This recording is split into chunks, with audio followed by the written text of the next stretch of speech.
Check, check. 1, 2, 1, 2.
Good morning.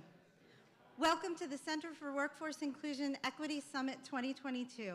We'll be starting our program in 5 minutes. It's a great time to get coffee and tea, and and if you need anything, our staff is here for you. So we'll get started in 5 minutes. Thank you.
Good morning, everybody.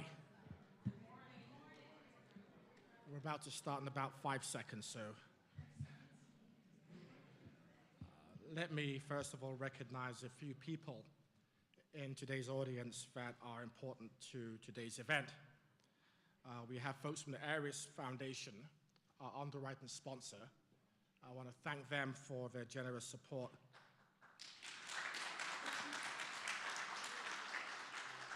We also have friends from T-Mobile who led the group of sponsors who also came through for us for today's event. So thank you, T-Mobile.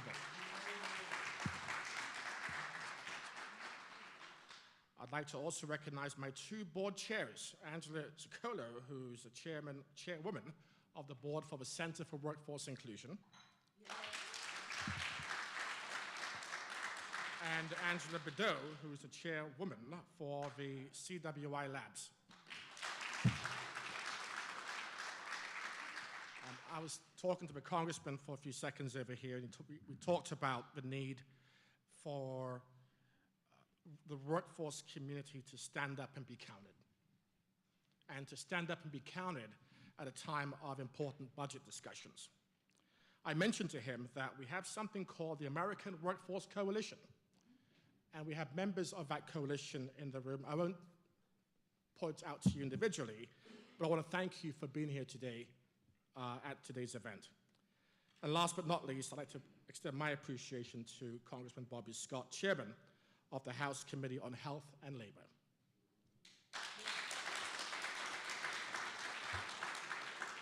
So let's get down to why are we here. Equity Summit 2022 is inspired by a very basic motivation. We believe our nation must advance the basic premise that every American, regardless of age, race, or gender, must be treated with dignity and fairness in the workforce. We also believe that the exclusion of older Americans from opportunities within the workforce is not only morally wrong, but is one of the most important civil rights issues of our time. Equity Summit 2022 is also inspired by another, even more important observation, that the pre-pandemic world of workforce inclusion and injustice feels very much like the post-pandemic world in terms of workforce outcomes. Nothing has changed. The panel discussions that will follow today will speak on the complexity of the issues and we hope generate some strong ideas around solutions. Research has also informed us that women, African Americans, and those from marginalized communities were among those disproportionately impacted by workforce exclusion. Research has also informed us that by 2024, older Americans will comprise the largest single segment of the American workforce. So it is therefore not only a moral imperative, but an economic necessity that we fully capitalize on the aspirations and skills of our nation's older workers. But we must change the outcome. But we also have so much to do. For 2 years, our nation's entire population were trapped in our homes as a result of the COVID pandemic. It was mentally exhausting, but it also provided us, for the first time in our lives, with the luxury of time. Time to think, time to reflect. But during that lockdown, we also came to a recognition of what it meant to be older and vulnerable in our nation. The pandemic showcased the perils of those primarily Black and brown, low-skilled frontline workers who were disproportionately exposed to the COVID virus by virtue of the types of jobs they performed. It was my hope that as we emerged from the pandemic, a renewed commitment to ensuring that older Americans are equipped with the tools required to be successful in the workforce would come their way. That has not been the reality. The numbers tell a different story. The numbers suggest that more older Americans have either exited the workforce or are considered among the long-term unemployed in comparison to other groups. To be perfectly brutal, I've been accused of that, we saw less of the Great Resignation within the older American demographic. Less of the Great Resignation, but more of the Great Shedding. Older Americans were essentially forced out of the workforce, and they are experiencing great difficulty returning. And this is a true story. A friend of mine in New York, 63 years old, spent 22 years working for a law firm.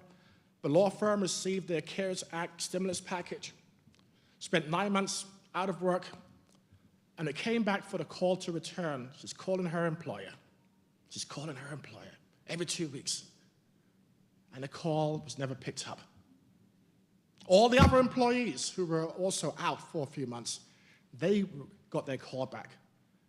But the 63-year-old woman, 22 years of service, was told at the exact time that her job had been eliminated. And I hear that story all the time. We hear about younger people and folks who have made choices. But if you're older and vulnerable, there is no choice. You're out. And someone has to speak for them. Our friends in Congress have to support us. But we have to make the difference. Pre-pandemic, the unemployment rate for Americans over the age of 50 was 3 times higher than in other groups. Post-pandemic, the unemployment rate for Americans over the age of 50 was 3 times higher than for other groups. We can do better than that. We need to increase our support for programs like the Senior Community Service Employment Program, but we also need to increase our investment across all federal workforce programs, every single one of them, that target resources for training for older Americans to help them get back into the workforce where they would like to be. We must also prepare our workforce for the future of work. I read an article a few months ago. It was a Bloomberg article, and it said that between May of last year and November of last year, the economy brought 2.3 million people back into the workforce under the age of 40. 2.3 million. For Americans 50 and over, it was 18,000.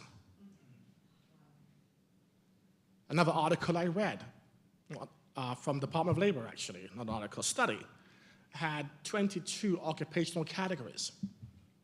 The top 10 occupational categories were the ones that will drive employment for the next decade or so.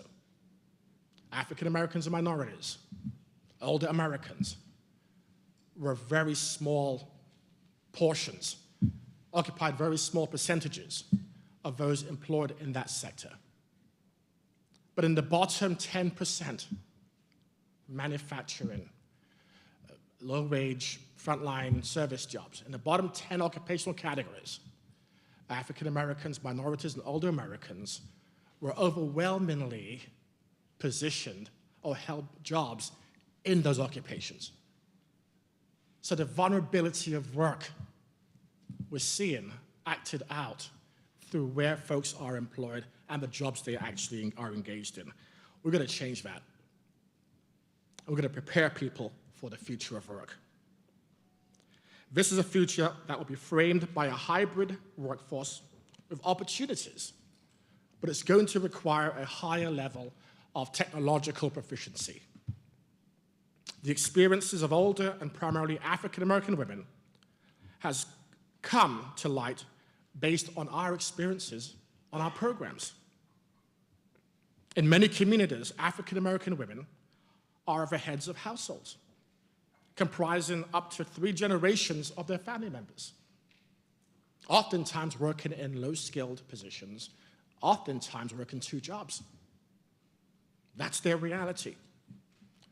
From Detroit to Washington, Baltimore to Cleveland, the role of the African-American women is the same story.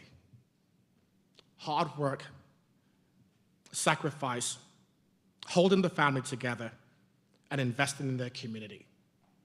We now have to invest in this group. The Center for Workforce Inclusion and CWI Labs will redouble our efforts to serve this segment of the community. But we cannot serve our community by ourselves. The nonprofit sector doesn't have all the answers. Corporate America has a role to play. But in many liberal democracies, the government sets the tone. The government set the agenda. And I was talking to a congressman before today, and I told him, for years I've been following him, particularly around labor issues, because he has consistently fought the battle for organizations, networks, and communities that's trying to get more workforce resources into the system so we can better prepare and train our people for what's to come. And the point he made to me again, which I hope he'll reemphasize, is he needs partners. He cannot be successful if we are silent. And our commitment today, going forward, is we will not be silent. We will be your partner. Because the data we see and the communities we visit tell a different story about this country. And this is a story where disparities exist, but opportunities can also be created to help close those gaps. So with that, I'd like to introduce Congressman Bobby Scott, Chairman of the House Committee on Health and Labor.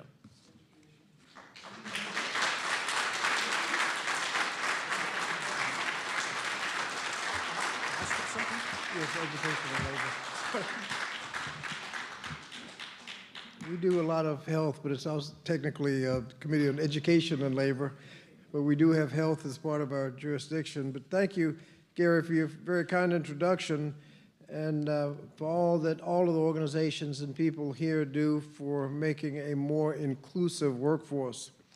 We can all agree that it is critical to treat all workers with consistency and fairness, particularly older workers, because workers are working more and longer than ever before. Regrettably, we know that older workers, particularly older women of color, face deeper barriers to accessing equal employment opportunities. For example, we know that when older workers lose their jobs, as Gary pointed out, they're far more likely to be in the ranks of the long-term unemployed, and age discrimination appears to be a significant factor in older workers' long-term unemployment.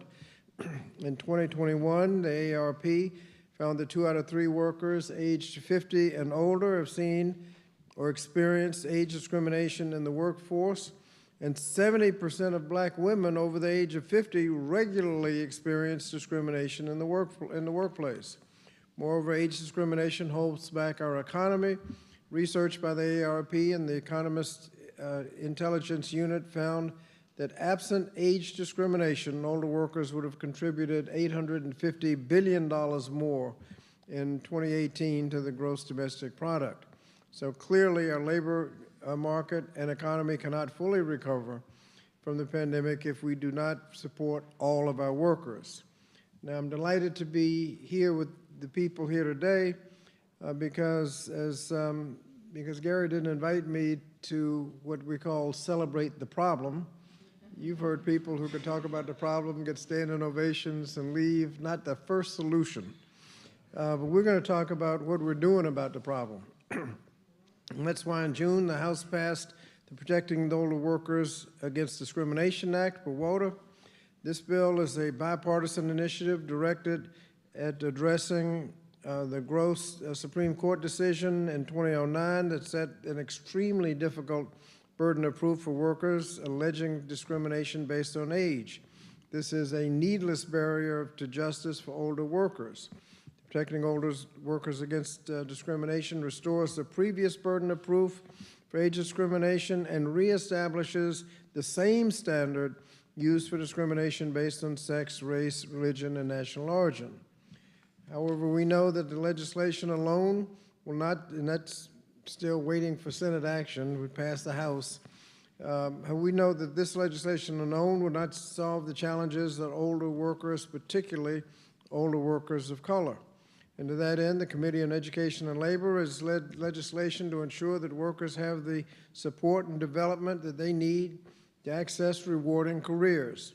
In 2020, we reauthorized the Older Americans Act, which included sustained investments for the Senior Community Service Employment Program, CSEP. This program promotes gainful employment, community service, intergenerational collaboration, and socialization for seniors. More recently, the House passed the Workforce Innovation Opportunity Act reauthorization. This legislation would require local workforce boards to further support historically underserved and marginalized individuals so that they are given resources needed to equitably compete in a modern economy. I'm particularly pleased that the bill increased funding to better serve formerly incarcerated job seekers. And thanks in part to the advocacy of the people in this room, the bill requires the workforce development centers maintain a physical job location, so job seekers are not required to sign up only online. That is a form that senior citizens are much less likely to be familiar with. So taken together, these bills will serve as a bridge to opportunity to underserved communities.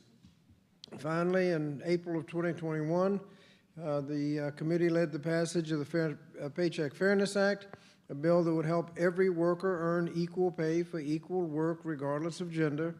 5 decades after the passage of the Equal Pay Act of 1963, a woman still makes only 82 cents on average for every dollar earned by her male counterpart. The gap is a persistent reality for women in the workforce, particularly women of color, and I look forward to the day when the Senate takes up and passes that bill.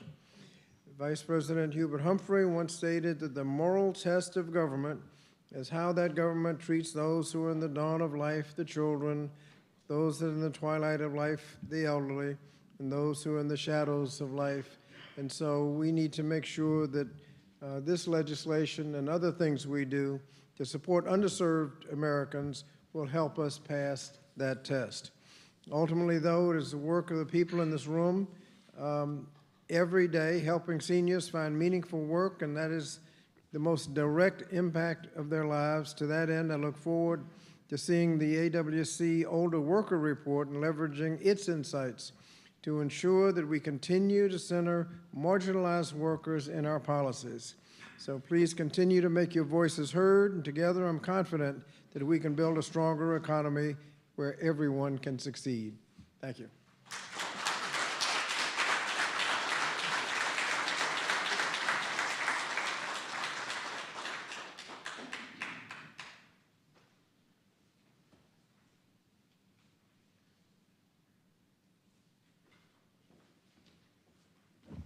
Good morning.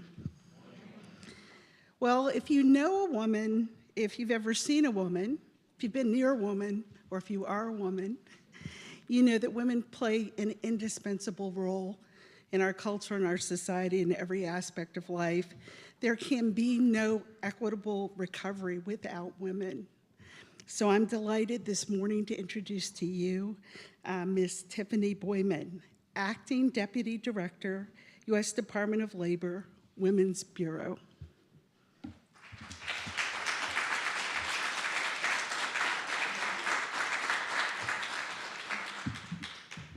Hi, good morning.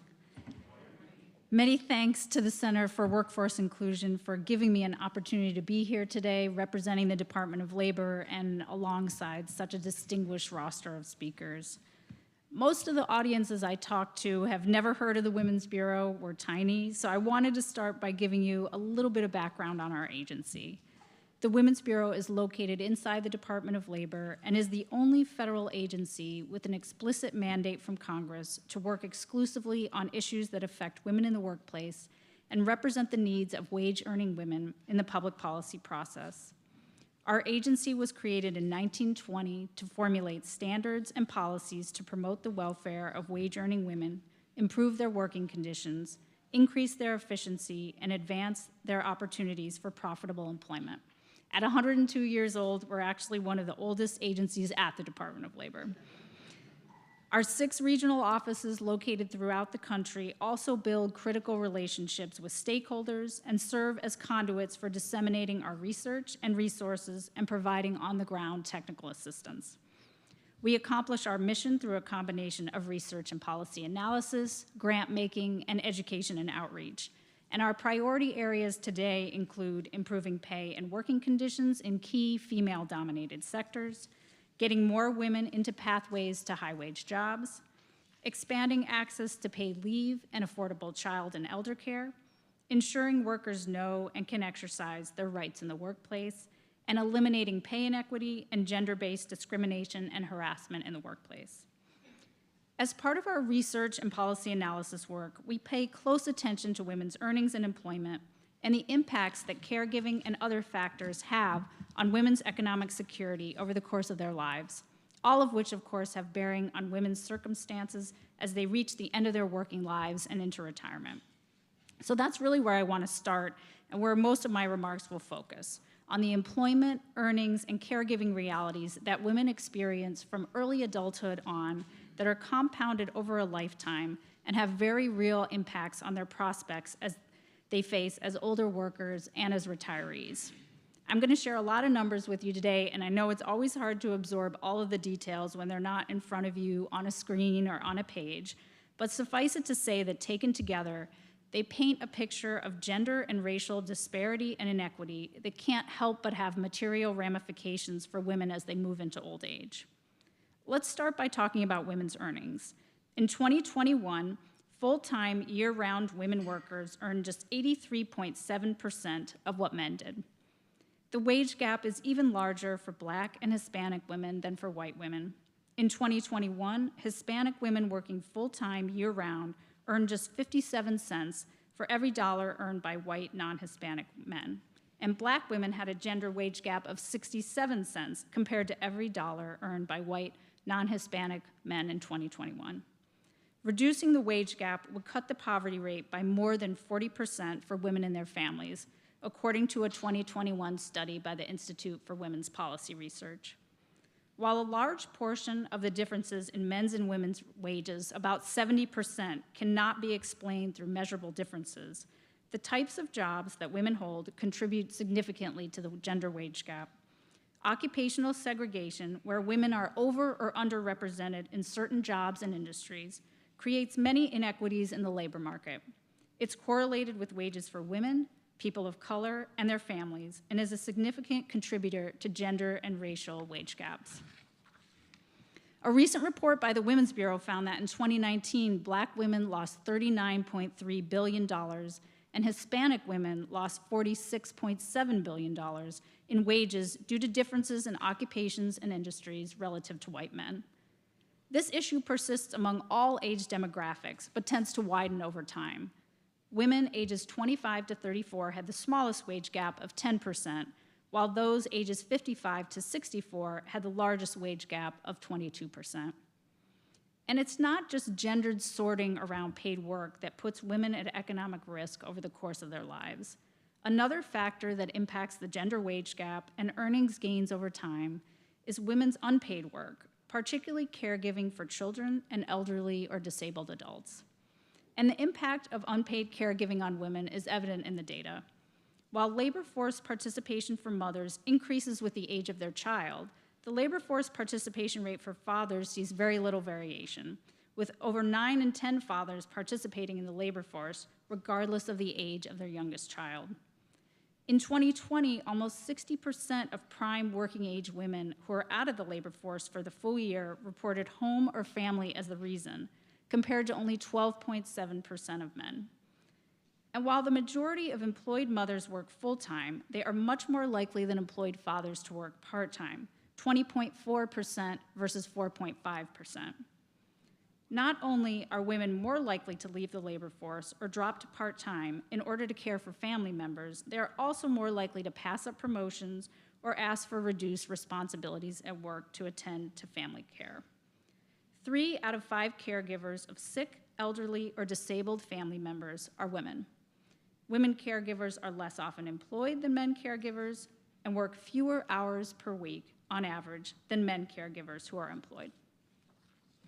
So with this context in mind, we can better understand the impact that COVID-19 had on women's employment. It will come as no surprise that the pandemic exacerbated many of the existing disparities between women workers and their male counterparts. In August 2022, the unemployment rate was 3.3% for adult women. It has fallen considerably from its peak of 15.5% in April 2020, the highest rate ever recorded since data collection began in 1948. However, it still remains slightly above its pre-pandemic level of 3.1%. And the economic and employment impacts of the pandemic have not been felt equally across all groups of women. Black adult women's unemployment rate, 5.9%, remains highest among women by race and ethnicity, and continues to be around twice that of white adult women. Hispanic adult women's unemployment rate is also relatively high. At the same time, women's labor force participation was severely impacted by the pandemic, falling from 59.3% in February of 2020 to a low of 56.3% in April of 2020, before slowly climbing back up to 58.4% in August of this year. Hispanic women saw the largest drop in labor force participation rate between February and April of 2020, followed by Black women. White women had the smallest declines, and these groups have correspondingly experienced the slowest recoveries. Women, and particularly women of color, face some of the steepest job losses and have recovered more slowly than men. Women's disproportionate concentration in the retail, hospitality, and healthcare sectors, some of the fields most affected by the pandemic, was undoubtedly a contributing factor. Between February and April of 2020, women's employment declined by 17%, compared to 14% for men. Black and Hispanic women experienced steeper employment declines compared to white women. The adult women's employment rate is still 1.6% below pre-pandemic, representing 1.2 million fewer employed adult women. Black women's employment recovery still lags that of white and Hispanic women. Compared to February 2020, the adult women's employment rate in full-time work fully recovered in March 2022, but their employment rate in part-time work is still down 9.4%. And this is consistent with service occupations and part-time working mothers being disproportionately impacted by the pandemic. Since the COVID-19 pandemic became widespread in early 2020, maternal employment has also experienced significant disruption. Disruptions for mothers have been larger than for fathers, perhaps not surprisingly, and mothers' employment has recovered more slowly than fathers. As of June 2022, mothers' employment remained 1.6%, or 284,000 working mothers below their February 2020 employment rate. Fathers' employment, in contrast, has fully recovered and is actually above pre-pandemic employment levels. The compound effects of maternal status and race and ethnicity during the pandemic are also borne out in the data. Hispanic mothers had the largest initial decline in employment rates, and Black mothers' employment has had the slowest recovery. The Census Bureau shows that households, even today, continue to report work disruptions due to a lack of childcare.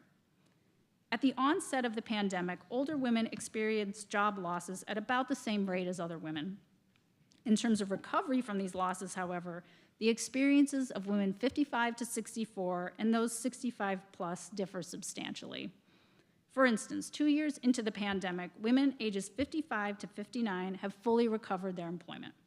Those ages 60 to 64 are close to regaining pre-pandemic employment levels. But for those 65 and over, the share employed remains 7% lower than it was prior to the pandemic. This stands in sharp contrast to the dramatic increases in labor force participation among older women that had been occurring for decades before the pandemic, driven in part by women from the baby boomer generation's greater attachment to the labor market, the rise in the age for full Social Security benefits, the increasing numbers of women with health care benefits based on their own employment, and the decline of traditional pensions that created incentives for early retirement in some cases. We also examined employment data for older Black, white, and Latina women. As these are small demographic groups, we interpret this data with caution, but a few facts warrant further attention. First, across the board, women ages 65 and older were impacted the most initially, and the same was true 2 years into the pandemic. Here again, the data reveal compound effects of age combined with race and ethnicity. Older Latinas were especially hard hit initially, losing more than 1/4 of their jobs. By April 2022, employment was 7% lower for white women 65 and older than it had been pre-pandemic, 10% lower for Black women 65 and over, and 12% lower for Latinas in that age range. It's worth noting, though, kind of a silver lining, that BLS recently released data suggesting that perhaps these women 65 and older are finally recovering their job losses. Finally, the interpretation of employment trends is complicated by the option to retire. Some retired workers may have been forced out of the labor force through long-term unemployment, health problems, disability, and caregiving responsibilities. Even those who retired because they felt they could afford to may have second thoughts if inflation remains high. And where did these women go? Women aged 65 and over saw unemployment rates quadruple in March and April of 2020. During the pandemic, there were an estimated 2.4 million excess retirements, with women, especially white women, being a majority of those who retired. Possible reasons for the so-called Great Retirement include ballooning caregiving responsibilities related to the closures of childcare, schools, and adult and elder care activities, the new health risks of working that may have loomed large for women 65 and over, and finally, high stock prices and housing values may have made it possible for some to retire earlier than anticipated. So what did it mean for older women's economic security? The pandemic not only impacted women's employment outcomes, it's also impacting their economic well-being and retirement security. In a 2022 AARP survey of their financial health, 31% of women 50 and older said their finances have gotten worse since the start of the pandemic. Women who are divorced, separated, or widowed expressed this view at higher rates. A third of women 50 years and older say that covering an unexpected expense of $1,000 would be a major setback. This is also higher for Black women 50 and over, Hispanic women, and divorced, separated, and widowed women. Nearly 1 in 2 women ages 50 to 64, and 1 in 3 women 65 and over are not very or at all confident that they will have enough money for retirement. While the pandemic's impact on women's economic security is a point-in-time phenomenon, women's employment behaviors and characteristics make them more vulnerable to unexpected economic shocks and less well-positioned to fully recover, a particularly stark reality for women with fewer working years ahead of them to recoup losses. Even absent a once-in-a-century pandemic, women's lifetime employment behaviors generally predispose them to less economic security and greater risk of poverty, not only in retirement, but at all points along the life course. In the short term, informal caregiving can affect current earnings and health insurance coverage if caregivers take lower-paying jobs, reduce their work hours, or leave their jobs altogether. In the long term, caregiving can affect retirement savings, Social Security retirement and survivor benefits, and employer pensions. According to the Institute for Women's Policy Research, taking 1 year off can reduce a woman's average annual earnings by 39%. Taking 4 or more years off can reduce average annual earnings by 65%. And projections from a 2016 Women's Bureau report on the lifetime effects of providing informal care suggest that the average mother born between 1976 and 1980 can expect to forego about $281,000 in earnings over her lifetime, which is composed of $257,000 in lost earnings due to childcare and $24,000 in lost earnings for care of adults with disabilities, including older adults. Lack of paid leave and the high cost of childcare also make it more difficult for women with caregiving responsibilities to balance paid work and home obligations, and make it less likely for them to remain in the workforce. For the reasons I've mentioned, women often work fewer years and contribute less towards their retirement, thereby reducing their ability to contribute to Social Security and other retirement plans, which, combined with the persistent gender wage gap, means fewer available resources in retirement. Women live longer than men on average, so they must stretch less money over more years and often incur higher medical expenses as they age. For all these reasons, women are more likely to live in poverty as they age. 11.6% of women 65 and older are in poverty compared to 8.8% of men. This increases to 13.1% for women 75 and older compared to 9% of men. On average, women 65 and older have 56% of the income of men in the same age range. And there are also differences in the sources of income for those 65 and older. In 2021, over half of Social Security beneficiaries over the age of 65 were women. Social Security is the largest source of income for women over 65 and accounts for over $11,000 of the average woman's income. Despite widespread concerns that Social Security is not enough to support them, 46% of unmarried women over 65 receiving benefits rely on Social Security for nearly all of their income.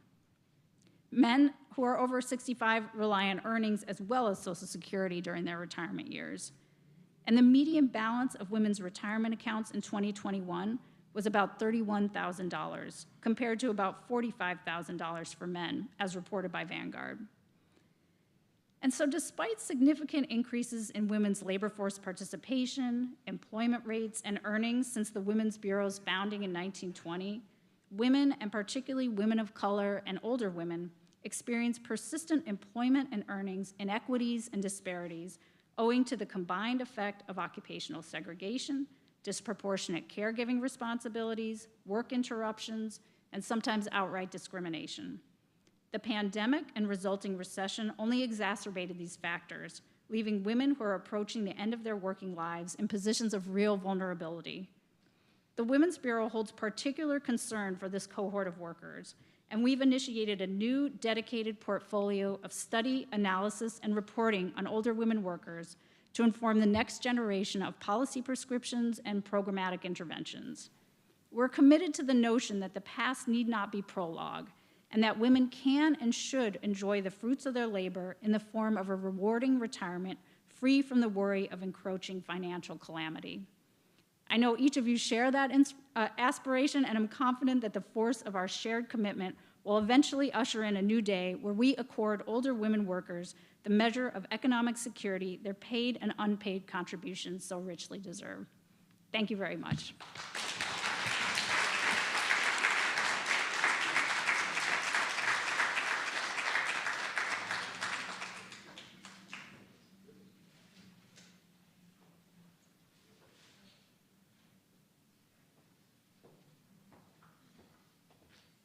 I get the stage. So I'm going to transition into the next segment of the program.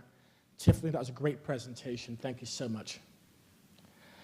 While between my opening statements and Tiffany's remarks, I saw several people come into the audience that weren't present when we started out. So I'm delighted to see some friends as well as partners who will be joining us as we try to continue our efforts to speak the truth to workforce injustice.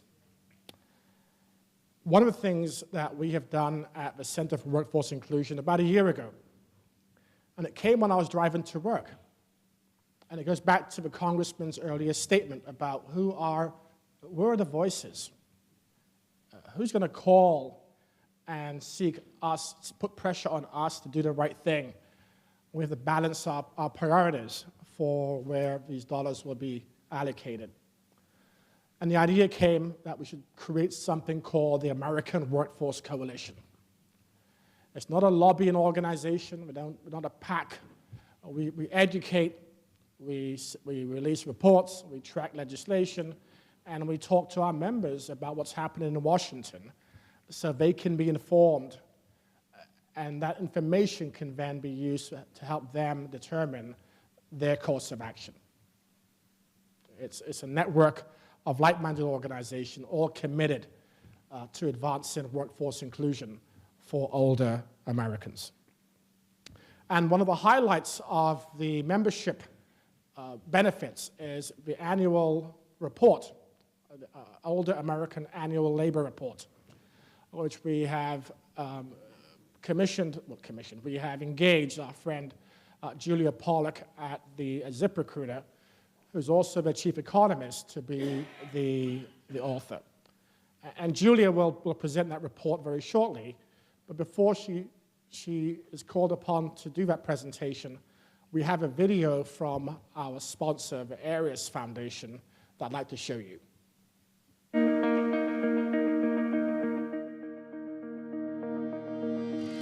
As the title sponsor of the Center for Workforce Inclusion's 2022 Equity Summit, Aries Management Corporation is proud to introduce keynote speaker Julia Pollak, chief economist at ZipRecruiter and author of the American Workforce Coalition's 2022 Older Worker Report. The report analyzes the current labor situation for older women in the U.S. and explores the challenges women, particularly women of color, face as they re-enter the workforce and return to the workplace. Please join us in welcoming Julia Pollak to discuss this important and timely research.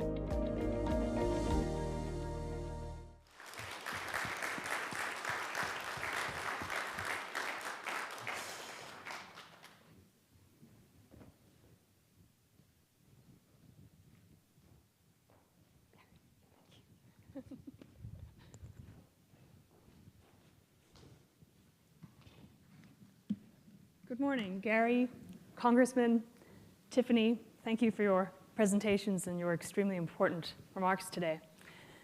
I would like to set the scene with a couple of slides before Ramona and I have a conversation and discuss what maybe can be done about this problem.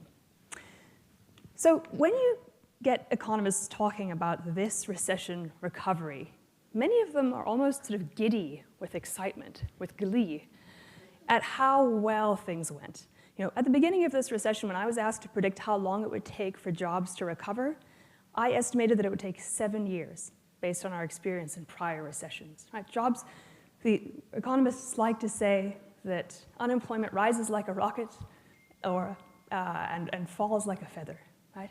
Usually, the disruption is immense, it is rapid, and the relief comes very, very slowly.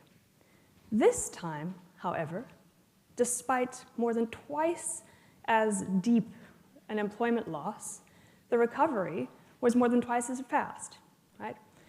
And there are some glowing statistics from this recovery. For example, it was just reported last week that the child poverty rate was almost cut in half between 2020 and 2021, from about 10% to 5.2%. So some things went very, very right in this recovery, right? Both administrations poured enormous amounts of money into COVID relief spending, and that meant that incomes went up during the recession, not down. From my vantage point at ZipRecruiter, an online employment marketplace that connects job seekers and employers, I've been sitting there super excited looking at our data because the quality of jobs has been improving. This is not a jobless recovery. This has been a very job-full recovery. And not only that, it hasn't just been low-wage jobs at the bottom of the income spectrum. We've been adding jobs in healthcare and professional and business services. And in a very, very tight labor market that has emerged since this pandemic, employers have been reducing requirements, education and experience requirements. They have been expanding their recruiting efforts. They have been giving attention to candidates they might have passed over before. They've been opening the doors. They've been looking outside their neighborhoods. And they've been adding a whole lot of incentives and improving working conditions, right? Jobs are increasingly offering benefits. They're increasingly offering flexibility. They're increasingly remote. And in our surveys, for years we've found that remote work is extremely popular, and especially so among women and among older workers and among minorities, right? Because with so many burdens at the home, having work that is flexible, that allows you to take care of elders, of other people in the community, of children, can be a huge benefit. And so there is so much in this recovery to be excited about. But older workers are missing out. Okay, somehow, older workers are missing out. Now, of course, the pandemic took a huge health toll, right? More than 1 million Americans have died of coronavirus, and the vast majority of those deaths have been among older workers. But even just looking in percentage terms among the living, there has been a stark decline in employment, particularly for older workers, and most especially for older women and for older women of color. So why?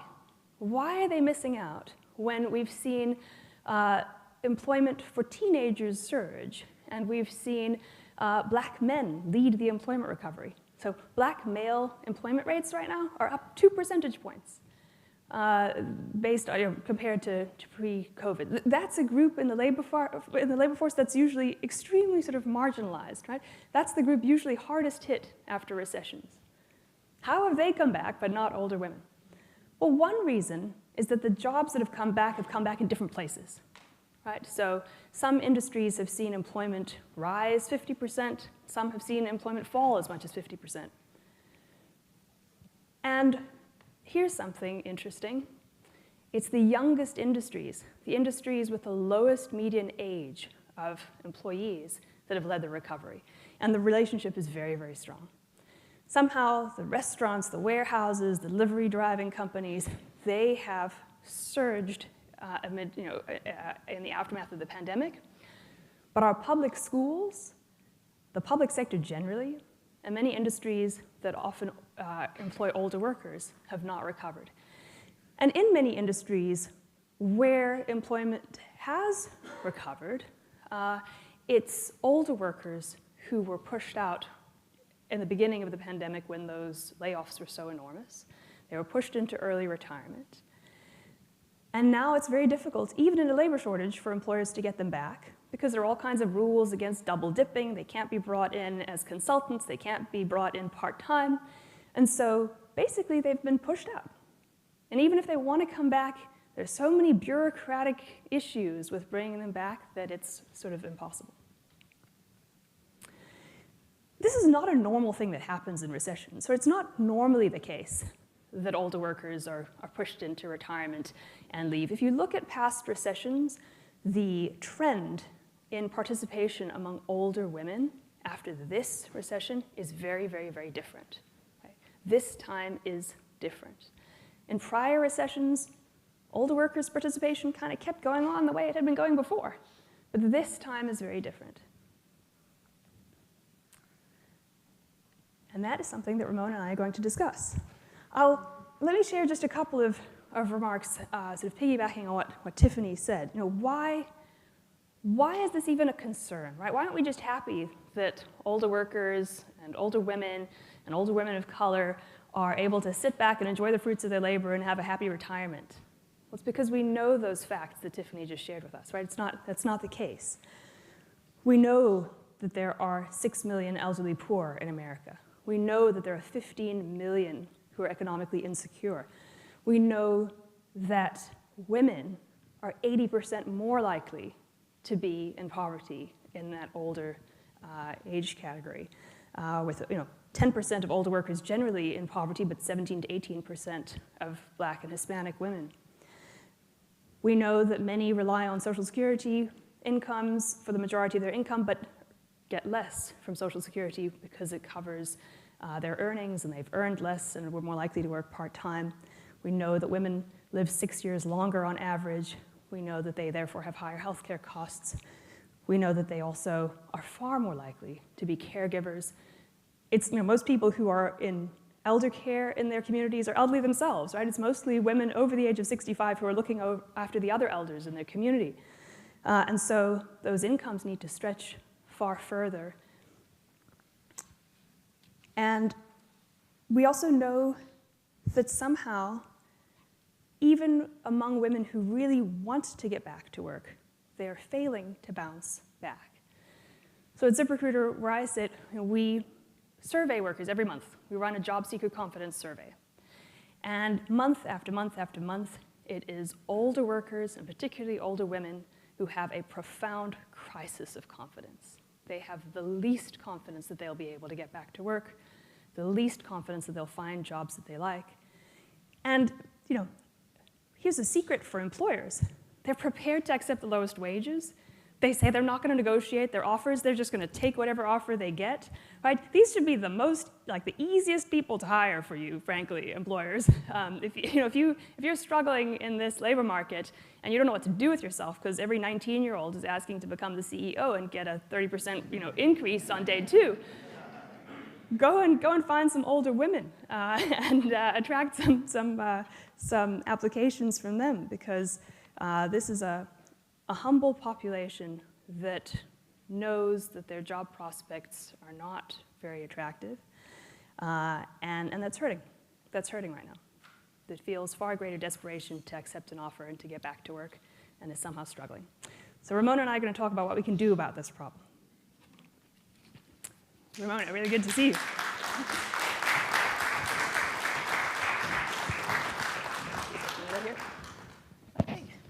Hello, everybody. I'm Ramona Schindelheim. I'm the editor-in-chief of WorkingNation. And for those of you who don't know WorkingNation, we are a nonprofit news organization that focuses on the workforce, the changing workforce, skills that are needed, and solutions. That's our, Solutions. So go to workingnation.org, my little plug. Julia and I have spoken quite a few times over the last couple of years about these issues and other issues in the workforce. Your report, something that really struck me was the redistribution of jobs. The idea that newer jobs are the ones that are really being populated. So these younger industries, is that keeping the older workers from being hired? Right, so there is a great deal of sort of segregation and sorting that happens in incomes, in occupations. And so when you have occupations that have these very young workers, 25-year-olds, one thing is that older women don't even find out about those opportunities, right? They're not hearing about them in their social networks. The other is that employers, they kind of like to have sort of harmony between their workforces, and the easiest thing is just to have like with like, right? If you have similar groups of people together, you think maybe they'll get along better. So that's one reason employers social construct of exactly. You end workplace. up right, and you end up just having these pre-existing trends kind of perpetuate themselves. So yeah, you don't see very much movement of other kinds of workers into those industries once they're sort of established that way. Probably, I look around the room where, there's not a lot of 20-year-olds in this room, right? So the people who are here are established, they have careers, and they've learned as they've gone. And I always point out that I started out as a journalist, typing on a typewriter, ripping wires, that whole thing. But I learned how to use a computer. Right. We are capable of learning all of these skills. But there's still an employer kind of bias against this idea that if you're older, you can't pick up these skills. Right, so we've conducted employer surveys where we ask employers about their attitudes towards hiring older workers. And they're very forthright about their concerns. They say that they have a huge concern that older workers will not be physically capable of the jobs, right? And more than half of jobs in America require you to stand on your feet all day long, to lift heavy loads. Jobs in healthcare are extremely grueling. Cashiers stand most of the day. I mean, most of the jobs are uncomfortable and unpleasant and physically grueling in the economy. So that's one issue. And the other issue is, yes, they are very concerned that older workers will lack the tech savvy. And the problem is, whenever there's statistical discrimination and you judge an entire group of people by some sort of average category, you're unfair to a whole lot of people who, are not the average. So it's a big concern. That said, there is a huge digital divide in job search. So job search has moved online, and by and large, older Americans haven't. I mean, one of the issues is most older workers who were displaced in this pandemic were pretty long-tenured workers, right? So they hadn't been looking for work for decades. They don't know how it's done these days. It's a totally new game.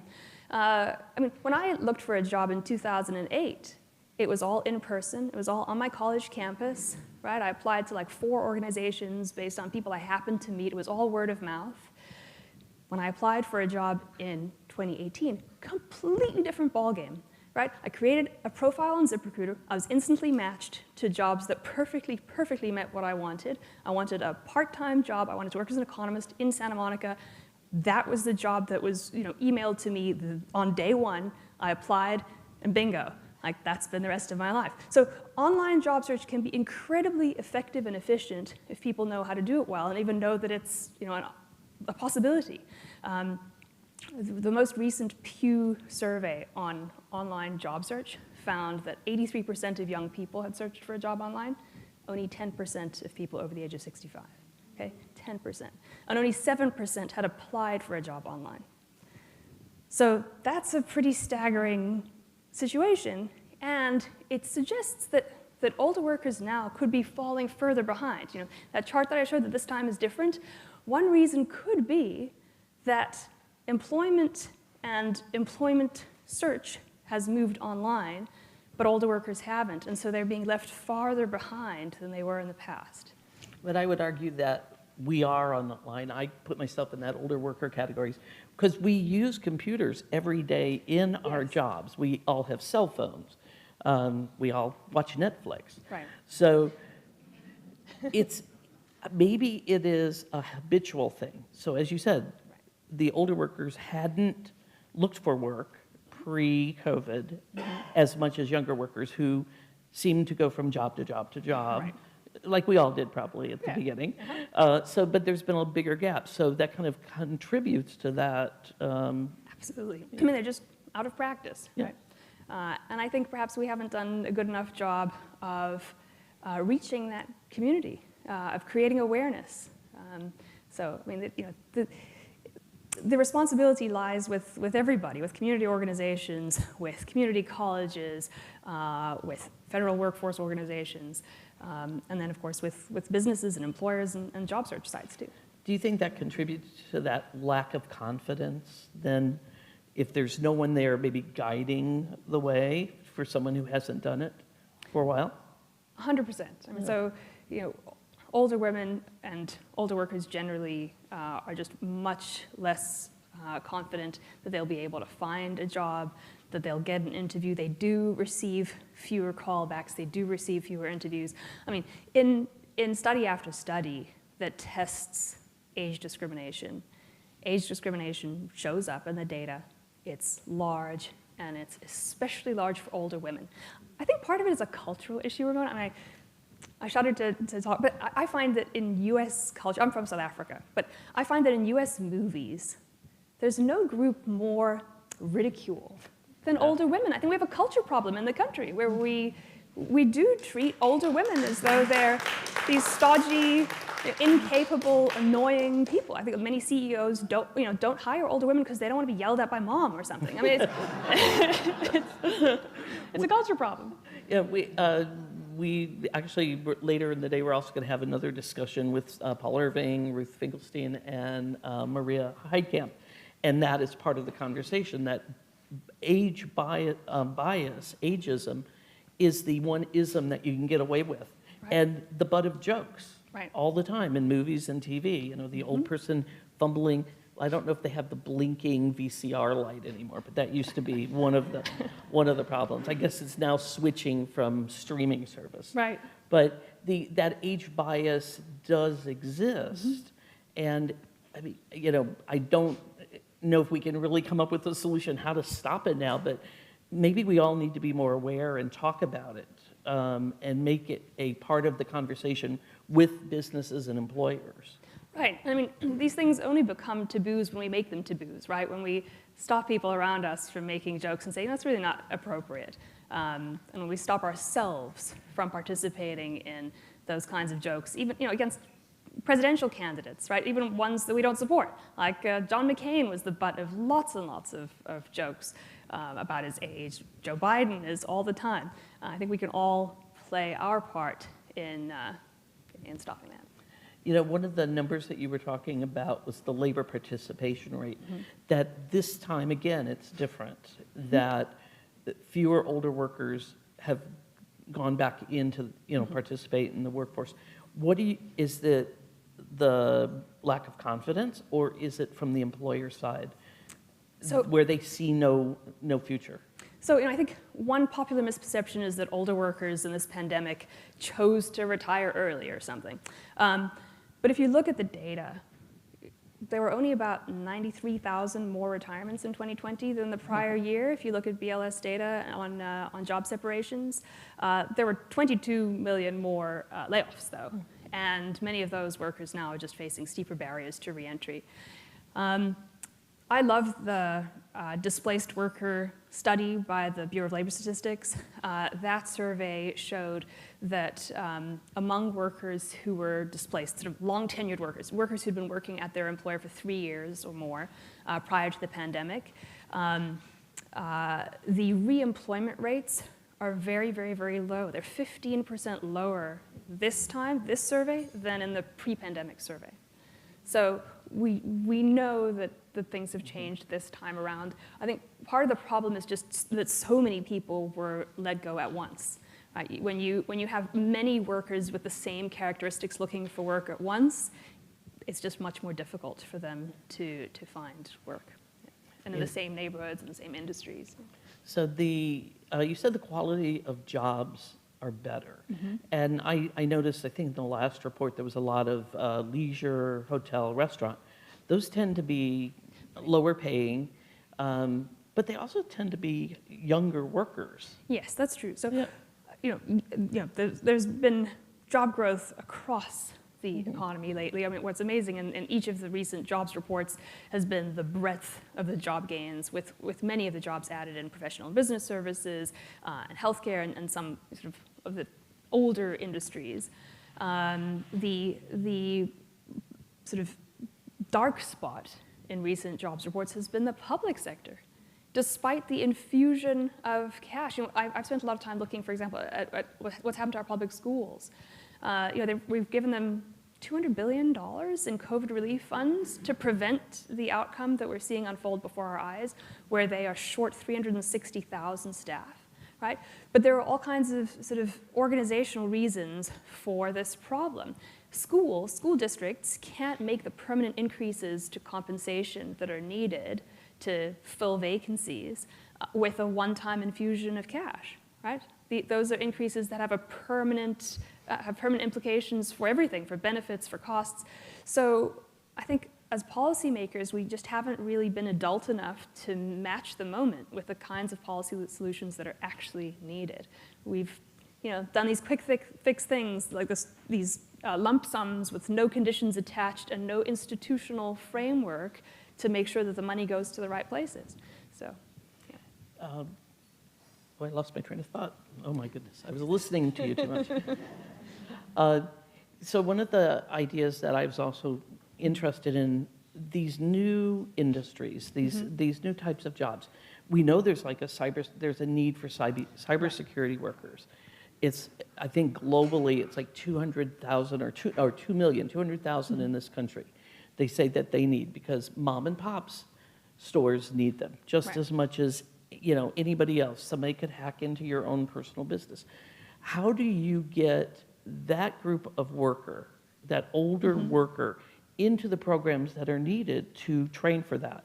And you're probably aware of this too, that you can train to be a cybersecurity worker in 9 months at a minimal amount of money, because it's not like a really science, it's data analysis, it's understanding a program. So how do we start transitioning older workers into some of these jobs?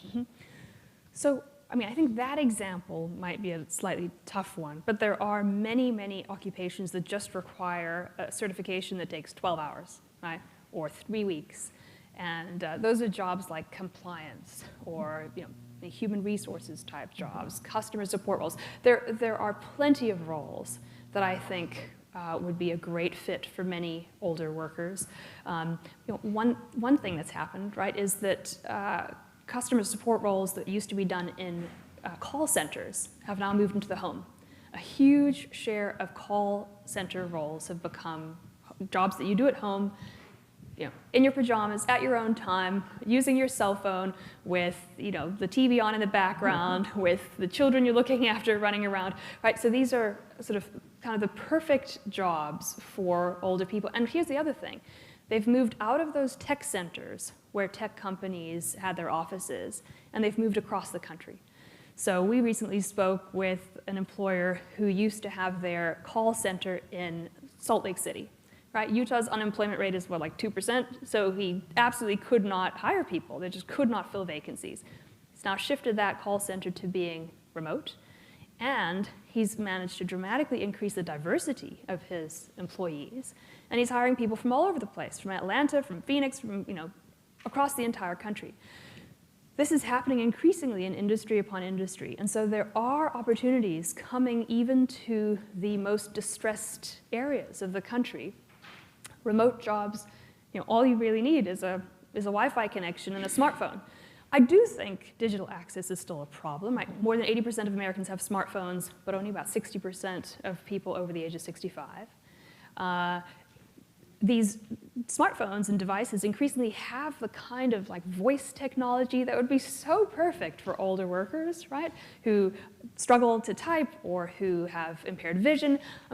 There are the tools available to solve this problem. We somehow just need to get them to the right places and bring people to them. So I think we need a shift in how the organizations that sort of respond to these problems respond now that the scale of the problem has grown. Right? This is a great moment, I think, for us to evaluate the important federal workforce programs, SESEP, job centers, et cetera.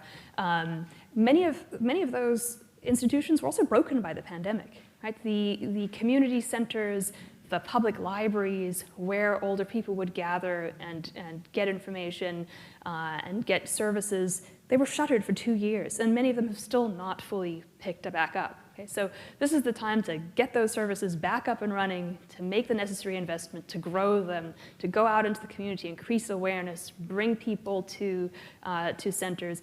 I think it's a time, frankly, when churches, when our religious organizations need to get involved and create job clubs. We know from sociology research and many evaluation programs that a job club type program where people come together to search for jobs, where they reinforce each other, where they sort of see each other's success, right, in landing a job and are encouraged that way, can be a great way to overcome this sort of confidence gap. The idea that being able to work from home also addresses the issue of being a caregiver, whether you're watching a child, a grandchild, or an elderly parent who might be sick. So how do we, again, it kind of comes down to looking for solutions. How are we getting that word out? I know ZipRecruiter, you're a job posting board, and how do we get that word out to people that these are jobs? This is what I think one of my biggest questions to everybody I interview at WorkingNation is, how are you getting your program out there? How are you telling people that these opportunities are there? Right, and knowledge. So solve that for me.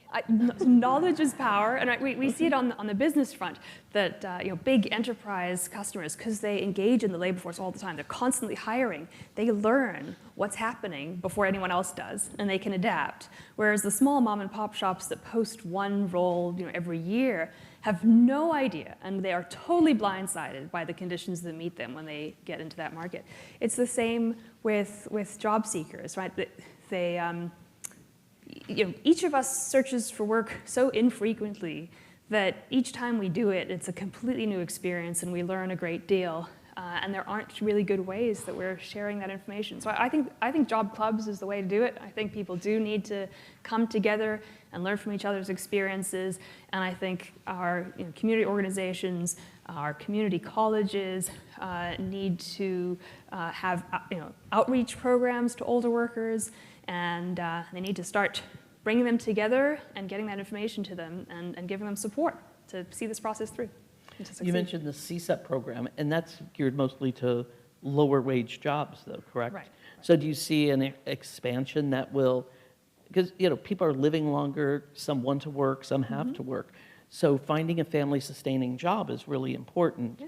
A lot of the CSEP jobs that I've seen, they've been, you know, minimum wage, a little bit more than minimum wage. So are you saying let's reevaluate and revamp that? Yeah, I think all of these programs should be really comprehensive because workers have different abilities, because people are increasingly, women are increasingly gaining more education than men. Because so many of the jobs available now don't require a college degree. They're what we call sort of new collar jobs. They require one certification or knowledge of one software program, right? If you're in HR, you know, all you may need to know is ADP Workforce Now, right? There are very simple platforms that you can learn in a couple of hours on YouTube, right? There are YouTube videos showing you absolutely everything. There are chat forums where you can find things out. There's a new way of doing things in the world, right? I mean, there is a generational divide. You know, whenever my mother had a question about something, she'd say, "Julia, what is this?"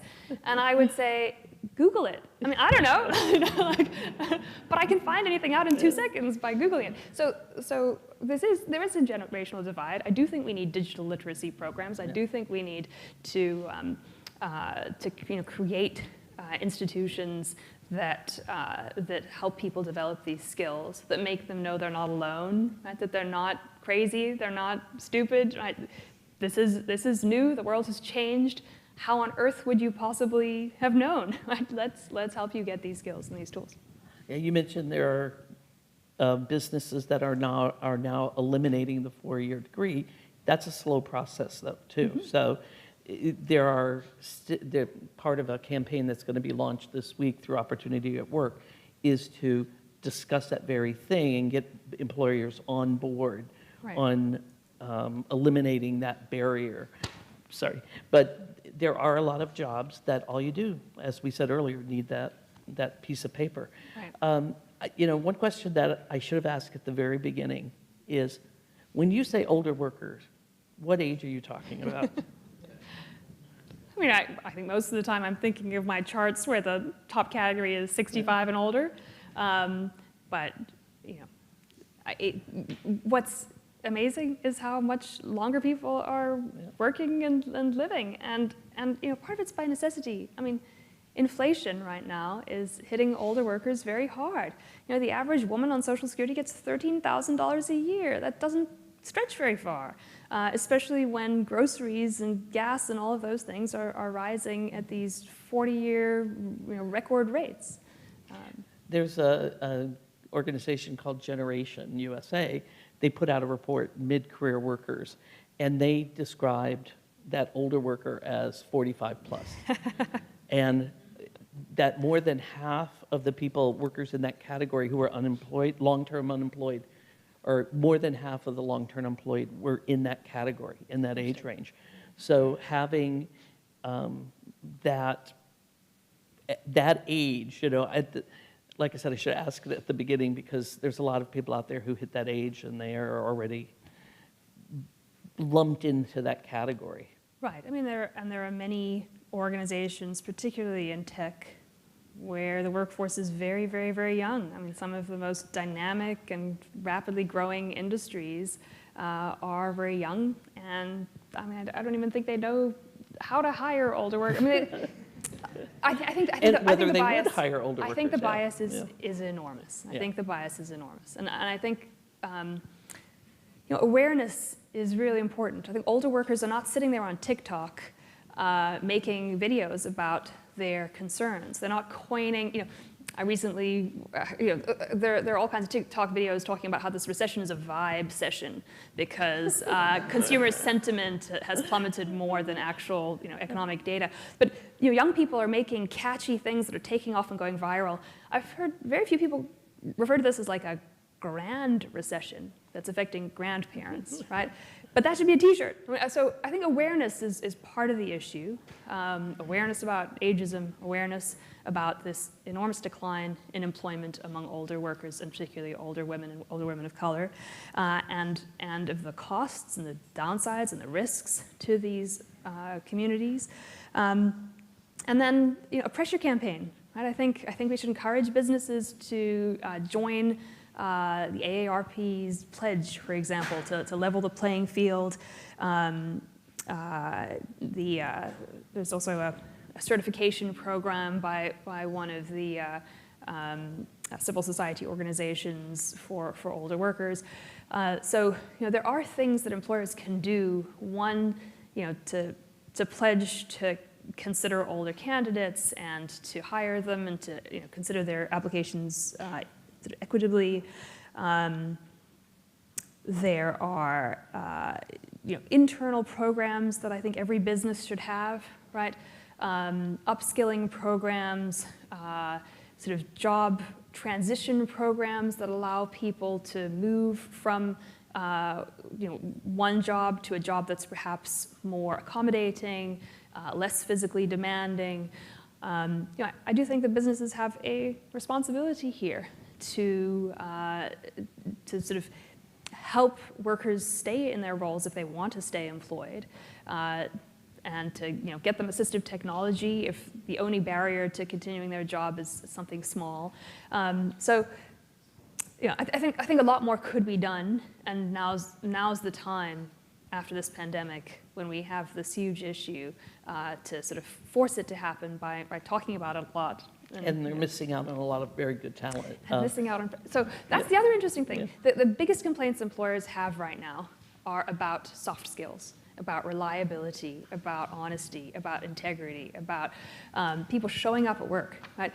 And in this tight labor market, we hear from major employers that companies that had a one-strike-you're-out policy for workers who showed up without notice, that's become a 10-strikes-you're-out policy. No one can be fired because they just can't afford to replace workers.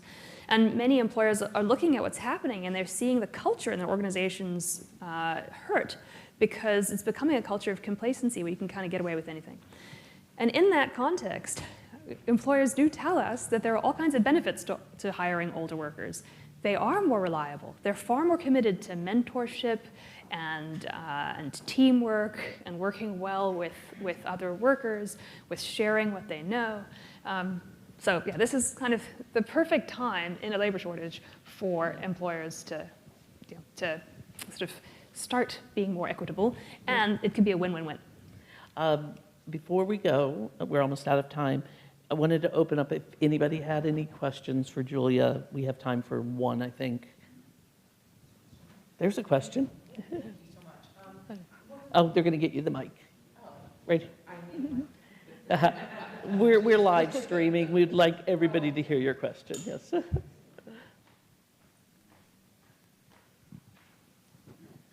Thank you so much. I would just want to go back to the conversation regarding filling out applications online. Mm-hmm. And do we have a responsibility from the employer perspective to change some of the algorithms and the way that those applications get received?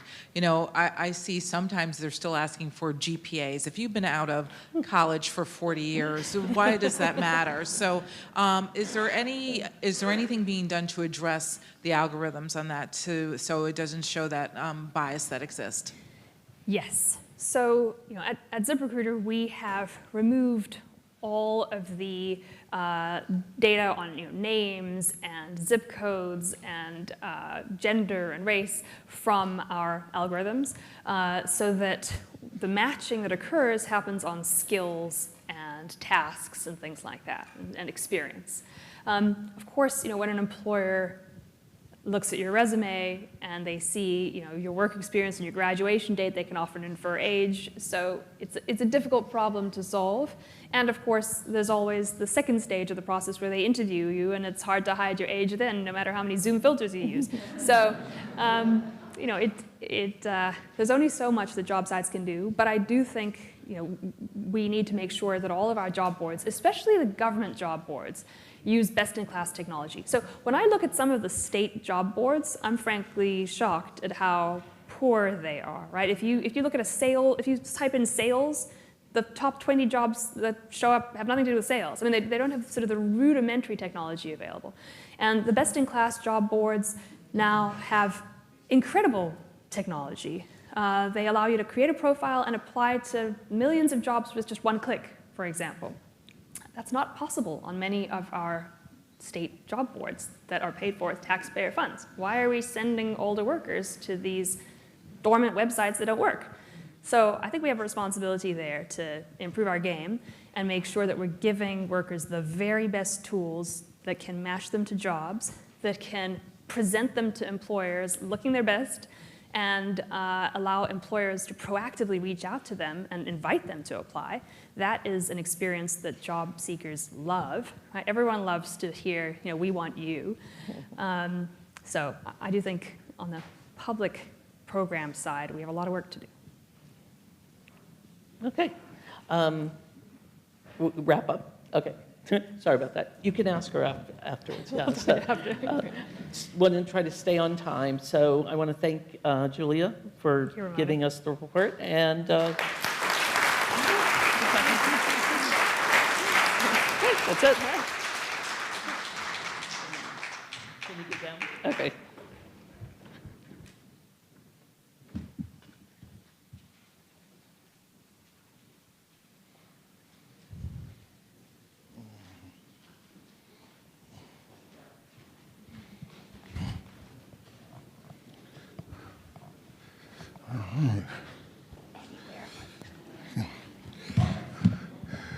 Good morning, everyone. My name is Harold Fisher, and I'm going to be moderating several panels today, and we have some really great guests coming on. We've already had some great experts and some great guests already. We should give them another hand. It was just really...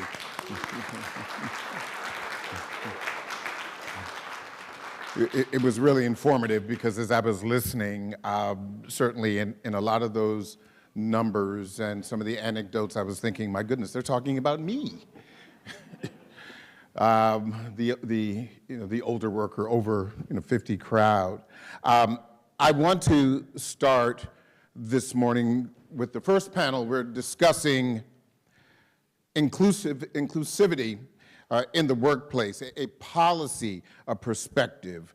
And my panelists are Marc Morial, President and CEO of the National Urban League, Spencer Overton, President of the Joint Center for Political and Economic Studies, and of course Jane Oates, President of WorkingNation and CWI board member. I want to thank our guests for joining us.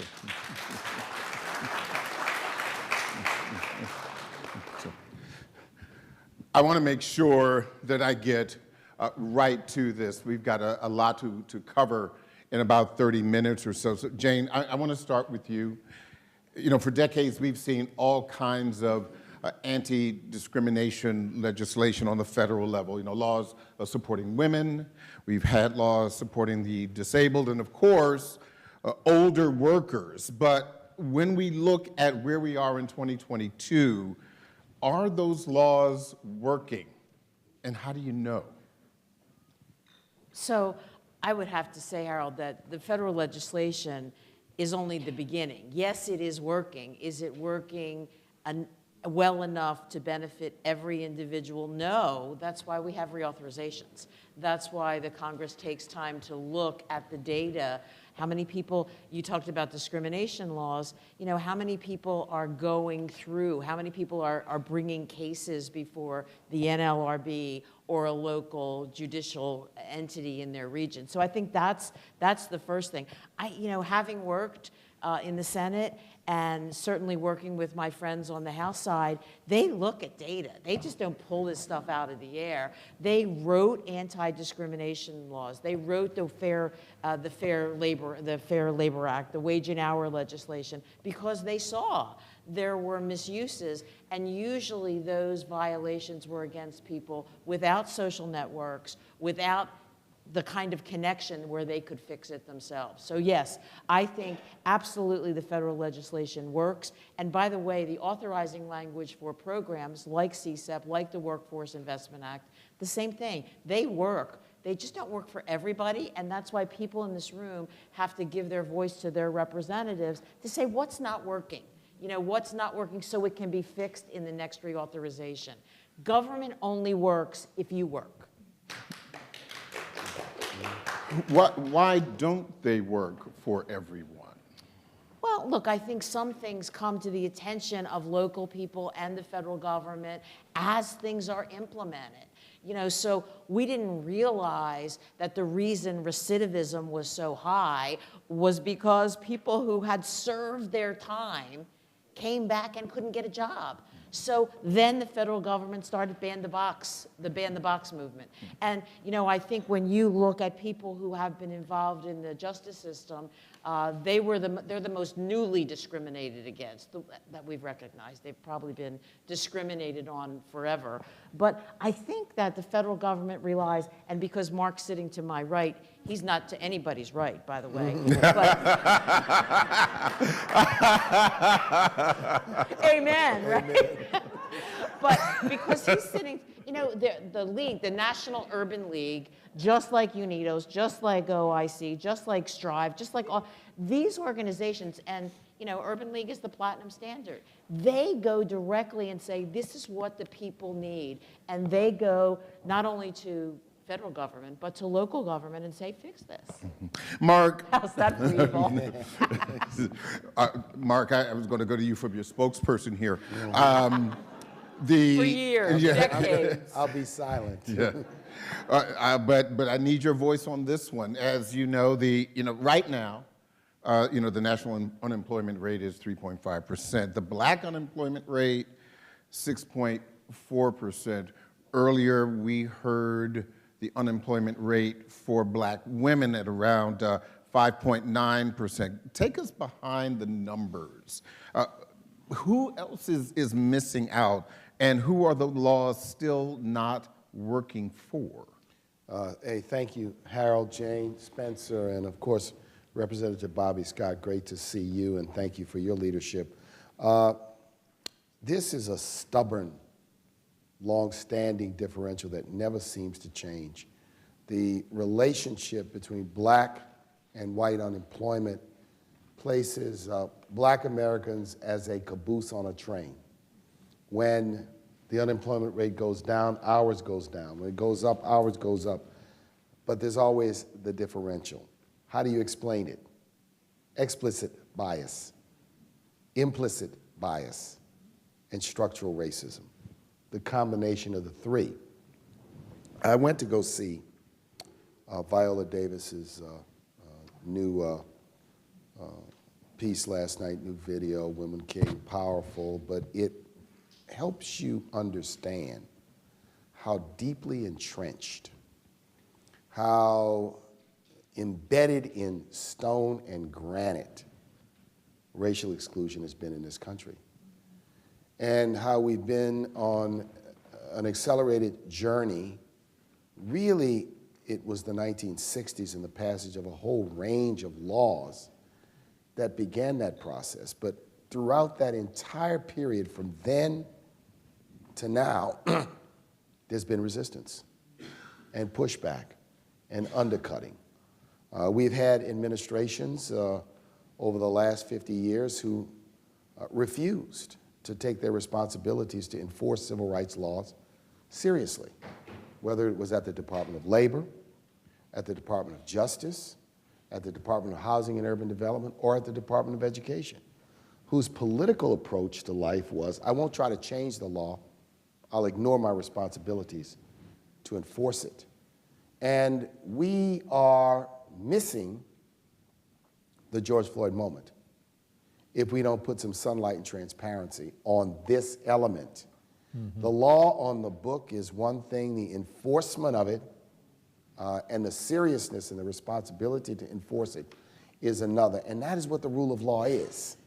And the effort deeply troubles me by those that seek to make rule of law a normal and legitimate, if you will, refusal to follow the rule of law, a normal and legitimate political movement because of the impact it will have all across the board. I won't enforce the environmental laws. I won't enforce the civil rights laws. I won't enforce the laws that protect the disabled Americans. And I got this cover story. My cover story is, we'll just cut regulations. That sounds great. But what does that effectively mean? So that is, I think, important. But I'll say one other thing, and this is where enlightened leaders have to meet the moment. Because of the changing demographics of the country, because of how the pool of potential workers is changing, eliminating implicit, explicit, and structural racism is essential to the American 21st century. If we're going to have the workforce to drive changes in climate, if we're going to restore a manufacturing base, if we are going to become a nation of broad prosperity, this is no longer a nicety. This is a necessity. And that is why this discussion is indeed so timely. So it is stubborn to time and time again look at these numbers every first Friday of the month that come out from DOL and see this 2-to-1 ratio. And it can't be easily explained in neat and nice economic terms. You have to confront the issue of structural racism, implicit and explicit bias, which are connected to the outcomes that we see.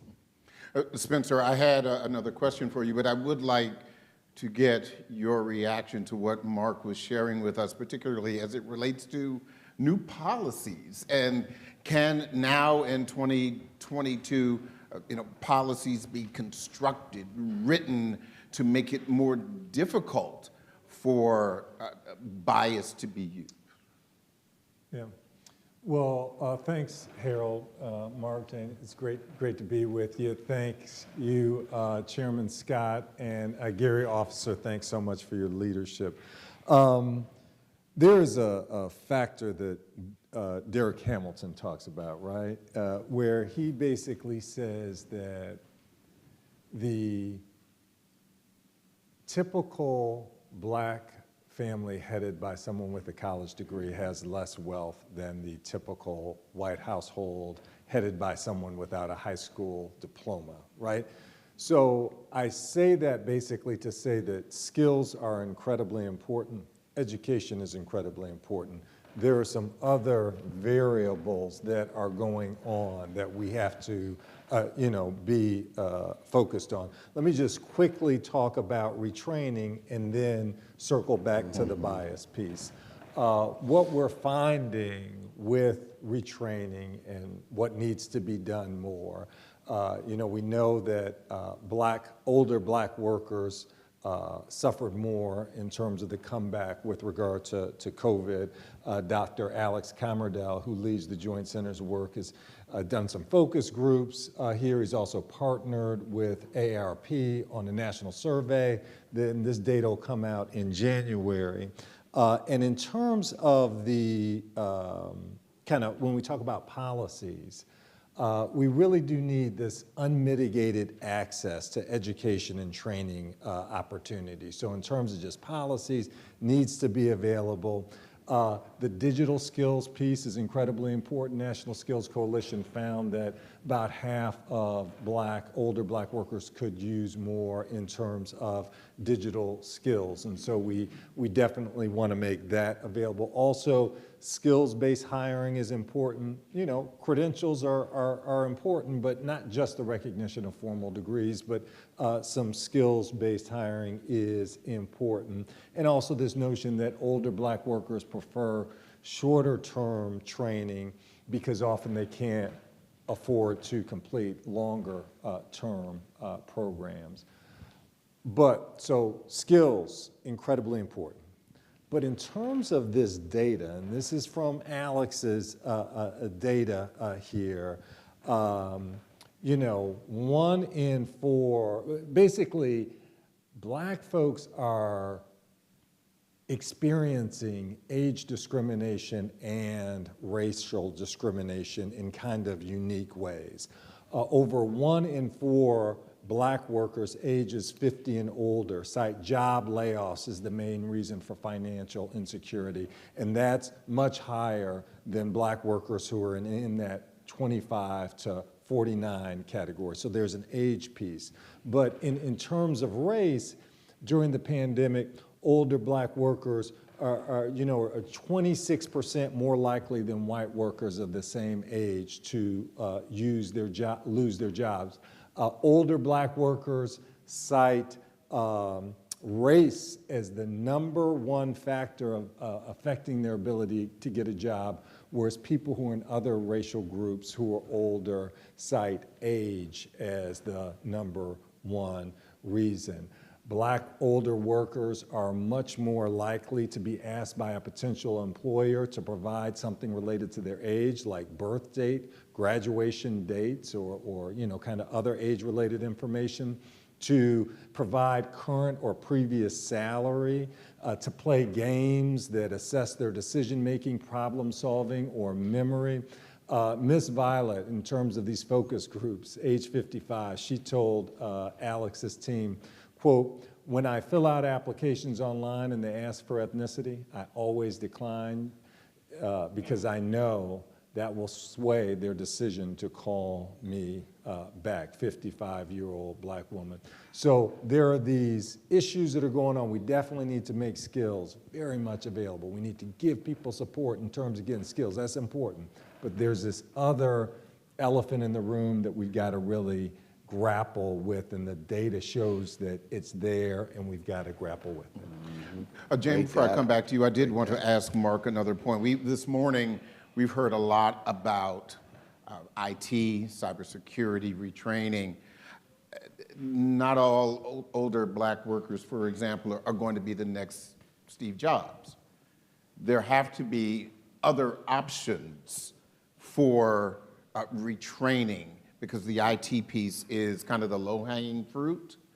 What else may be available for older workers of color, particularly women, outside of that IT cybersecurity space? So that's a very important question. I think one of the things we have to grapple with, and that is basic digital literacy has become an immersive element of all jobs. All jobs. A cash register is a computer. So, having said that, you don't have to be a coder, right, or a graphic designer, or know all of the elements of Outlook, but I think it's important, and that is why the National Urban League has added to its seniors program a digital literacy element.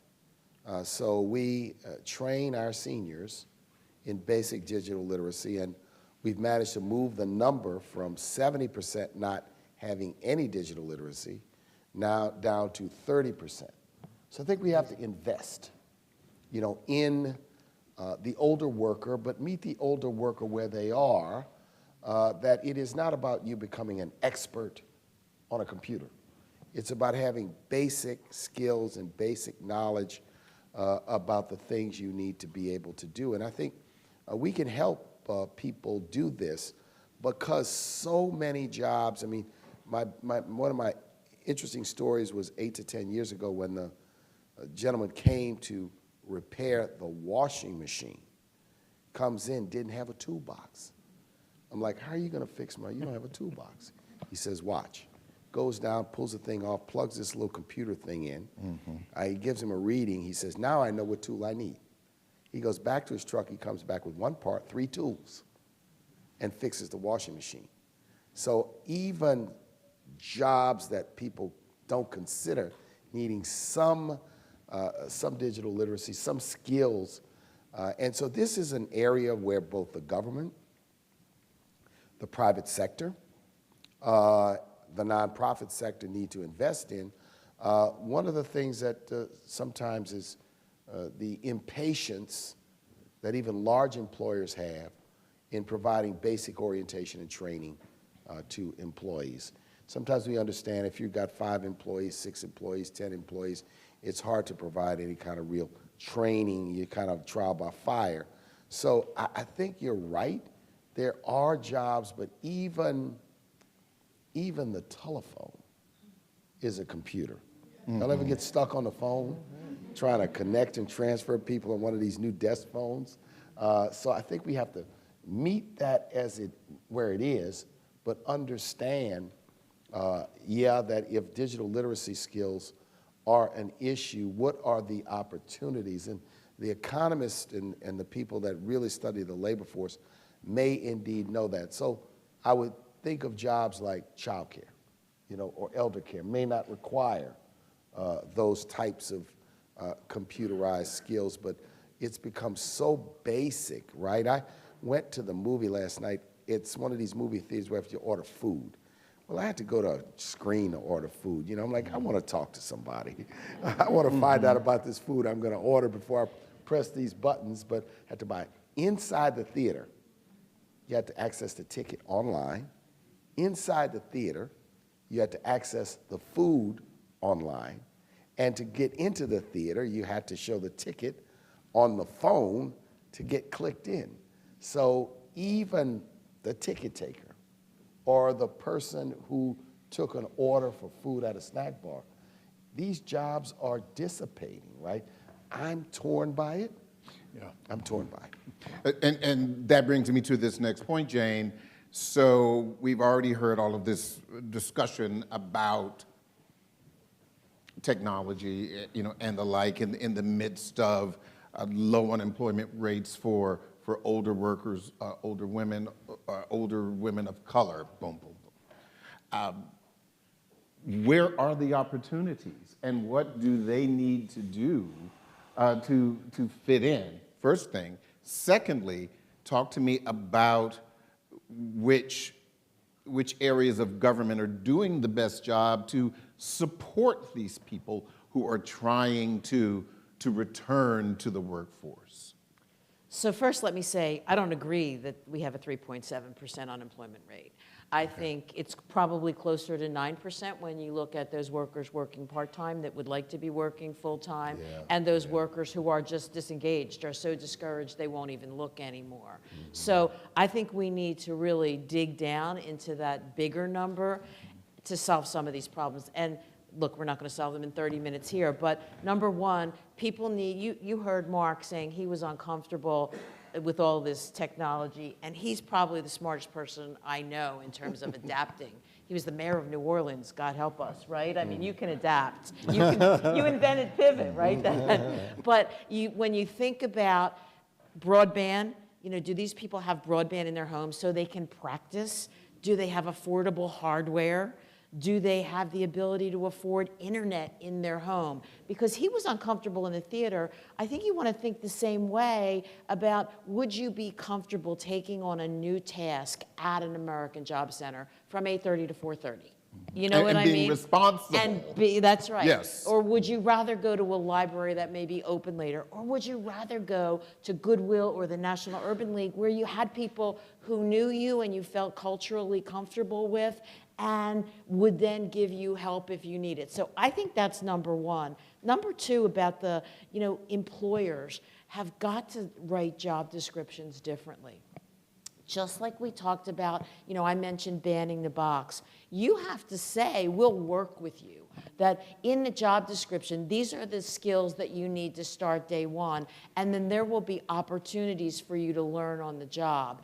And when those opportunities come, and this is, certainly it's true of older workers, but I think it's true of society in general.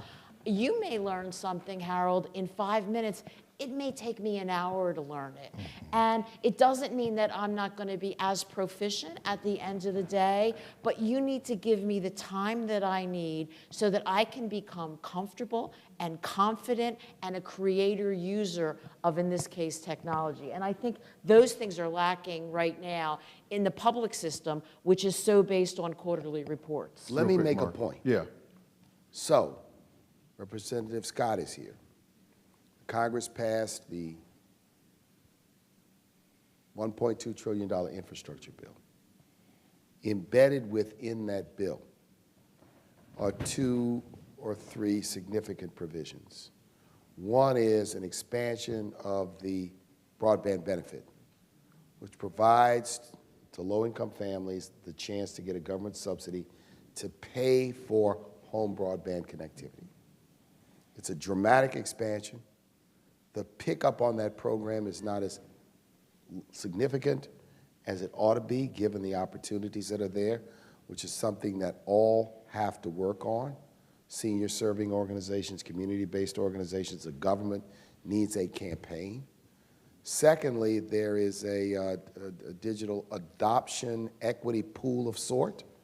There's some resources and money there that will be administered through the Department of Commerce, for which there ought to be a focus in those dollars for seniors, to provide digital literacy training for seniors. And so I'm challenging the government executives who are here, that on the inside of the government, between commerce and labor, there needs to be some conversations about if there's $2 billion plus there to serve, if you will, digital equity and to focus on helping people get up to skill, where should that money be focused? What I fear is dumping it into the pot of the states, and then it will dissipate and disappear. And 3 to 5 years from now, you'll have people saying it didn't work. And it didn't work because if you dump it into the pot of many states, that means it's designed not to work. It ought to be a direct, if you will, contract relationship between the federal government, community-based organizations, schools, senior centers, people who are direct providers of the service to the population served, and get all the middle people in the middle governments out of the way so the program can operate. See, sometimes when you just start layering, all you're doing is it's like a big old car, your car going down the road and going through toll booths. Go through the state toll booth, bang, pay them. Administrative fees. Go to the county toll booth, bang, pay them. And next thing you know, you've got federal administrative expenses, state administrative expenses, county administrative expenses, and then the community's got 2 slices of bread with nothing on it. Which brings me to the next question for Spencer. So accountability, Marc spoke about challenging, but beyond the challenge is making sure that these governmental entities, federal, state, local, whatever, are accountable. How do you do that? Mm-hmm. Well, at the Joint Center, we believe that data is very important in terms of transparency so that people can see the picture. We've certainly done that with regard to our congressional staff diversity work and our work with regard to the Biden administration and racial diversity there. Alex has another report that came out in March of 2022, and we found that most workforce programs, most workforce training programs, when there's an evaluation of these programs, they don't disaggregate their outcomes by race. So we don't know what is working, for example, for Black workers. So when we talk about data on demographics in terms of age, race, gender, et cetera, we need that data so that we can figure out what's working, who's working for whom here in terms of workforce training. And I would say that for government-funded programs as well as private employer workforce training piece. Now, Marc talked about the IIJA in terms of the infrastructure bill. This is a significant concern. I share his concerns. There's about $42 billion in BEAD money for broadband build-out. We found that the Black rural South is among the areas most unserved by broadband and infrastructure. And I think, frankly, our concern is that politicians on the state level may make decisions based on politics in terms of their political supporters, as opposed to what the law says, which is prioritize unserved areas, right? So part of this is, I hope that Commerce can do a better job getting resources directly to the people, but to the extent that the statute prevents that, this concept of sunlight, transparency, getting partners, corporate partners like, whether it's T-Mobile or Walmart or other entities to basically come in and say, hey, it's important that we follow the law and focus on unserved communities so that there's transparency on these state and kind of local elected officials to ensure that this is done in the right way. And let me just say this, that, in the past, frankly, our economy has kind of worked to a certain extent on a caste system here, as we all know, right? And when we talk about the economy of the future, obviously that's unjust.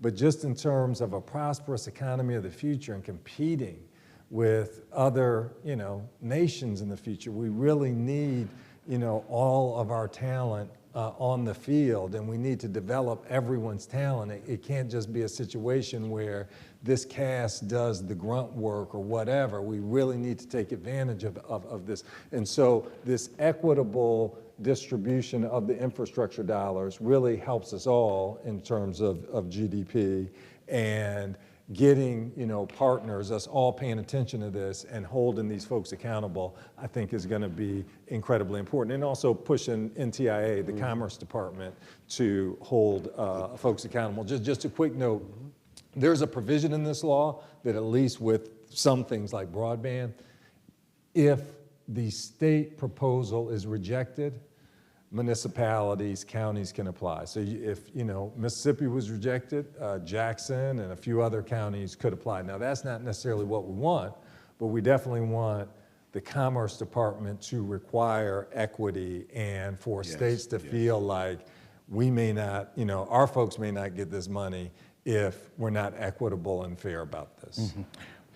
Jane, what do you believe new diversity policies should look like?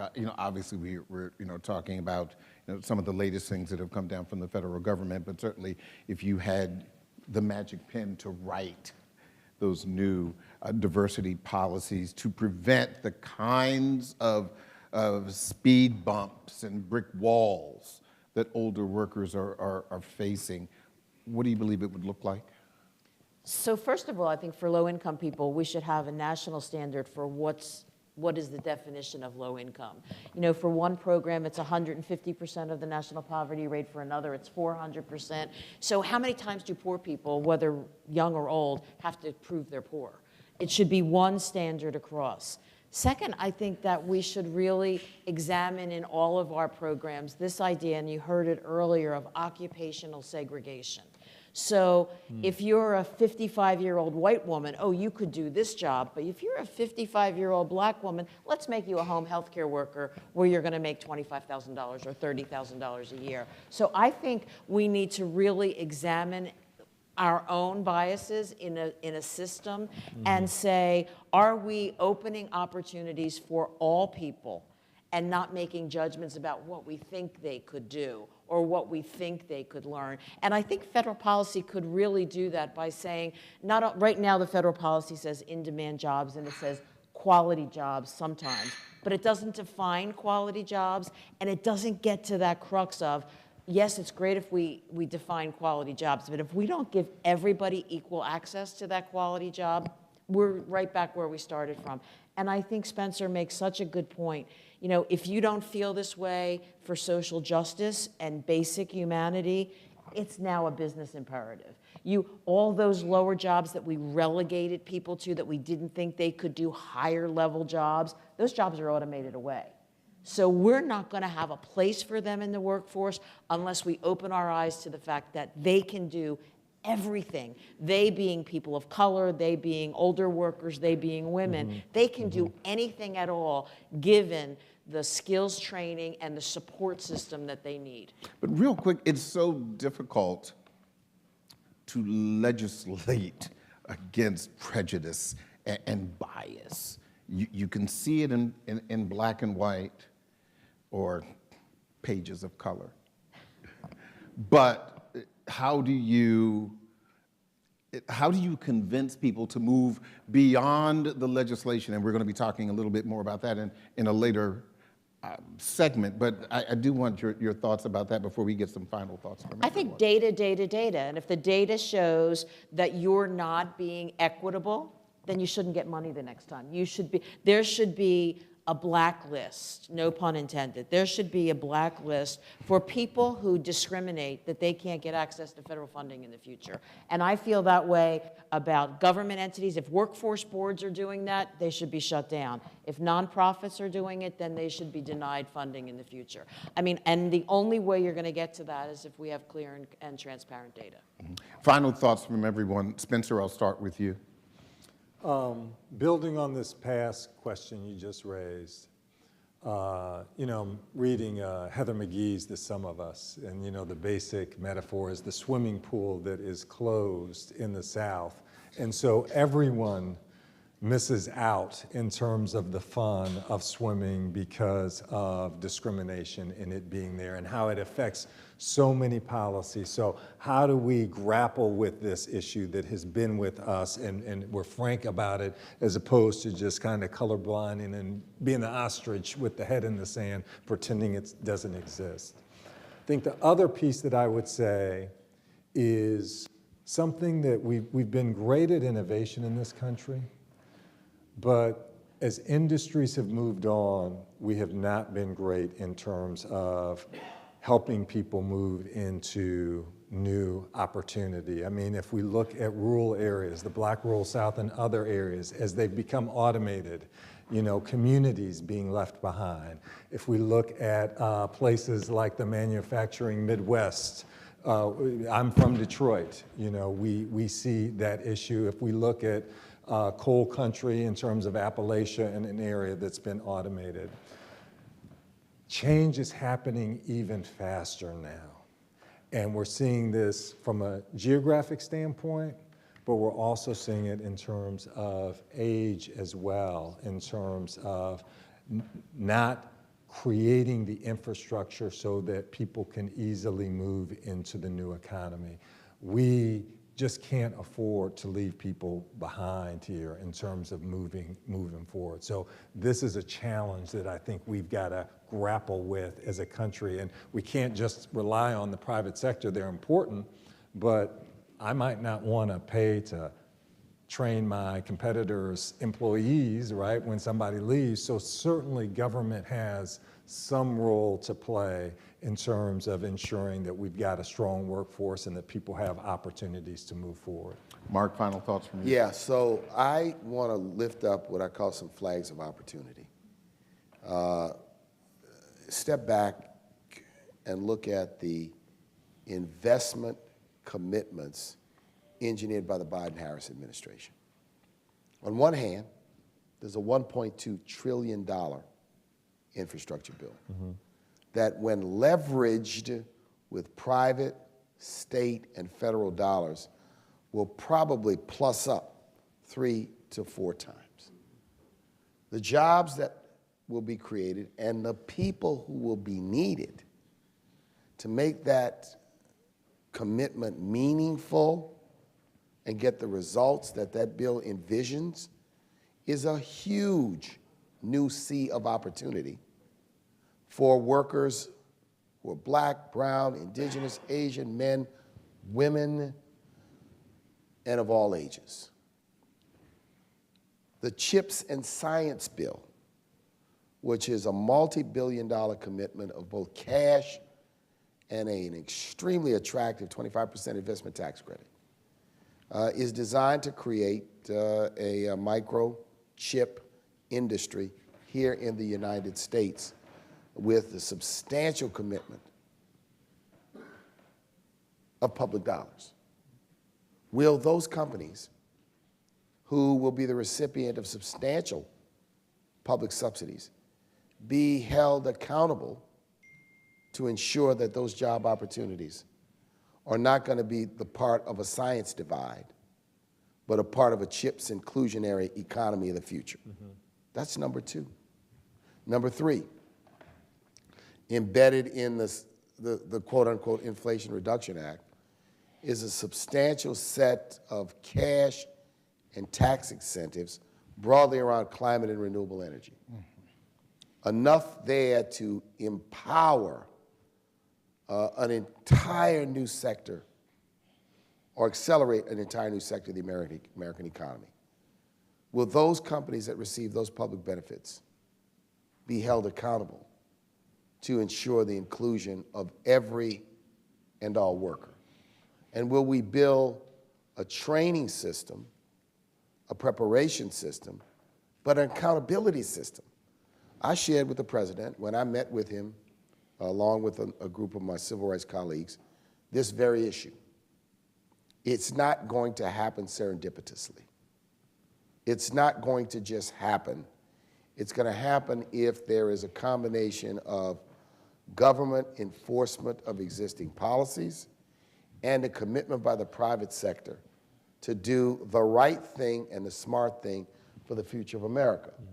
So one thing a lot of this comes down to is enforcement of civil rights laws, as opposed to what we've seen from some in this country over the last decade and a half, which is a campaign to undermine civil rights commitments. Look at what's happened with the Voting Rights Act. A campaign that found its way to the Supreme Court, a campaign in 50 states to introduce 400 laws.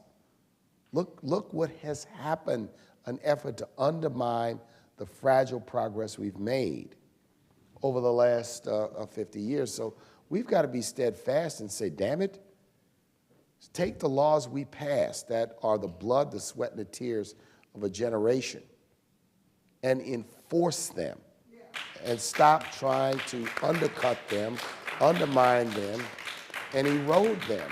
And then look at these flags of opportunity. If we don't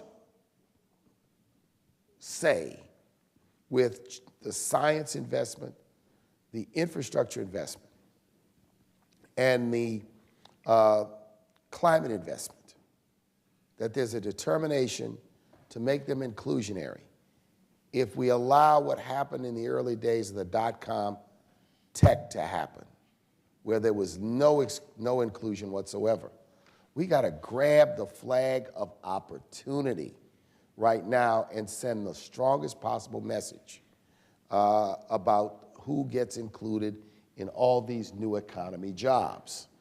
And there's a role for the government, there's a role for the private sector, but I'm encouraging all of you in this audience and those may be listening to look at these flags of opportunity.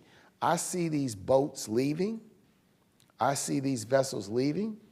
I see them leaving not in an inclusionary fashion, but with the same old song and dance if we don't recognize the opportunities that are there. And look, I know the president and the administration and many of us are absolutely committed, but without a strong legal framework, Spencer, policy framework, a commitment, it will not happen. We will be here 6 years from now, 8 years from now, 10 years from now, talking about the climate divide, the science divide, what happened with the infrastructure bill.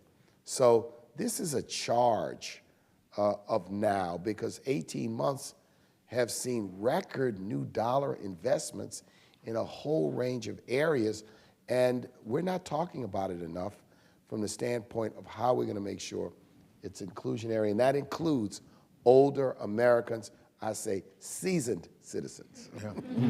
Thank you, Marc. Jane, we started with you. I want to end with you. Your final thoughts, please. Well, first of all, I like being seasoned, But look, amen to both Spencer and Marc, what they're saying. I think the only thing that I would add is this is not only important work, it's critical work. It begins and ends with jobs. If we don't have equal access to better and better jobs for all Americans, we're going to lose this battle. We're going to become the third world country that today we talk about with such disdain. We need to make sure that everybody has the information they need to access the jobs that are going to be built in Texas, in Arizona, in Ohio, in the chip business, but in everything else. And we need to make sure that we're all watchdogs, that we partner to watch this and bring inequities to the surface.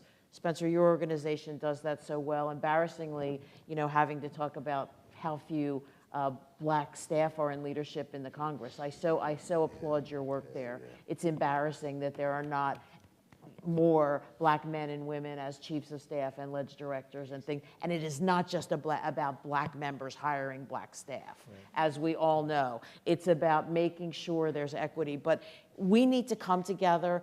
Yes, CWI is going to do it. Yes, the coalition is going to do it. But everybody in this room has to say, how can I help this? So when you see inequities, call it out.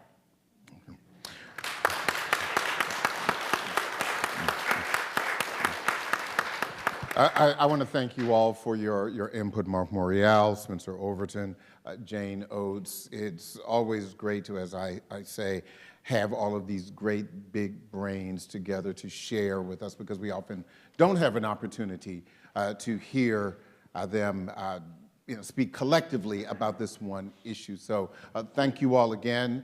We are going to take a very, very short break for the right before the next segment, practical, scalable solutions for older workers. Can we give them a hand? And our moderator. Yeah, moderator. Yeah, let's give it up for Harold and Michael Officer. Go, Harold. Thank you all.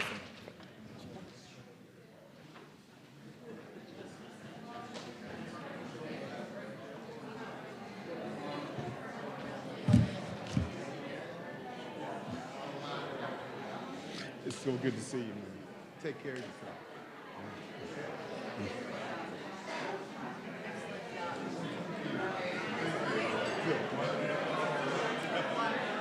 Oh, I have one, but thank you so much.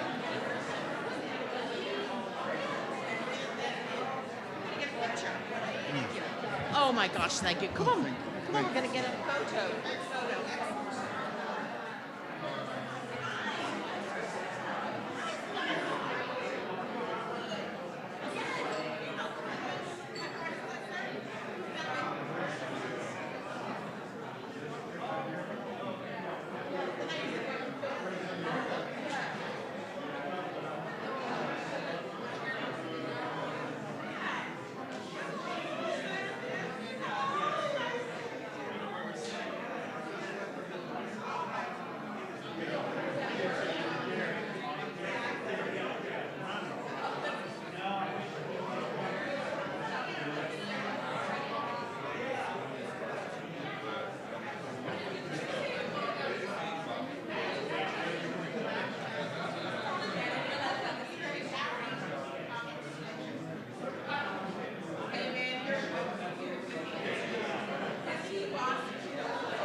Ladies and gentlemen, could I have you take your seats? We are moving to the very next segment in 5, 4, 3.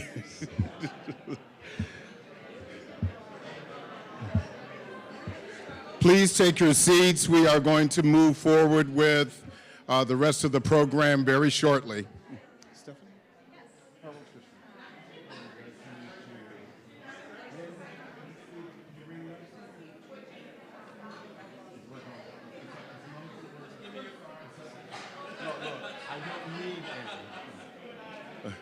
Ladies and gentlemen, please take your seats.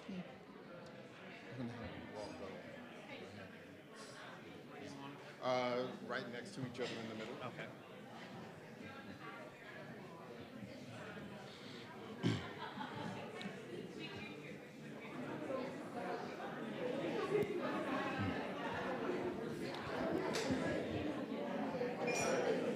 Ladies and gentlemen, please clear the front of the room so that we can move forward with the rest of the program.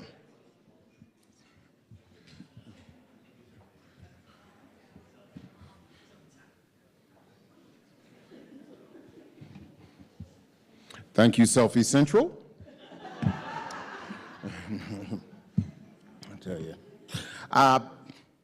Thank you again for being so cooperative. We're going to move forward with the next panel discussion. In this discussion, we are talking about practical, scalable solutions for older workers. And my panelists are Joseph Kenner.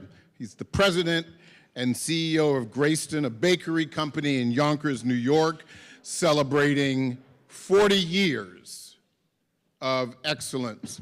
Also, Stephanie Martz, Chief Administrative Officer and General Counsel for the National Retail Federation. Let's give them a hand, please.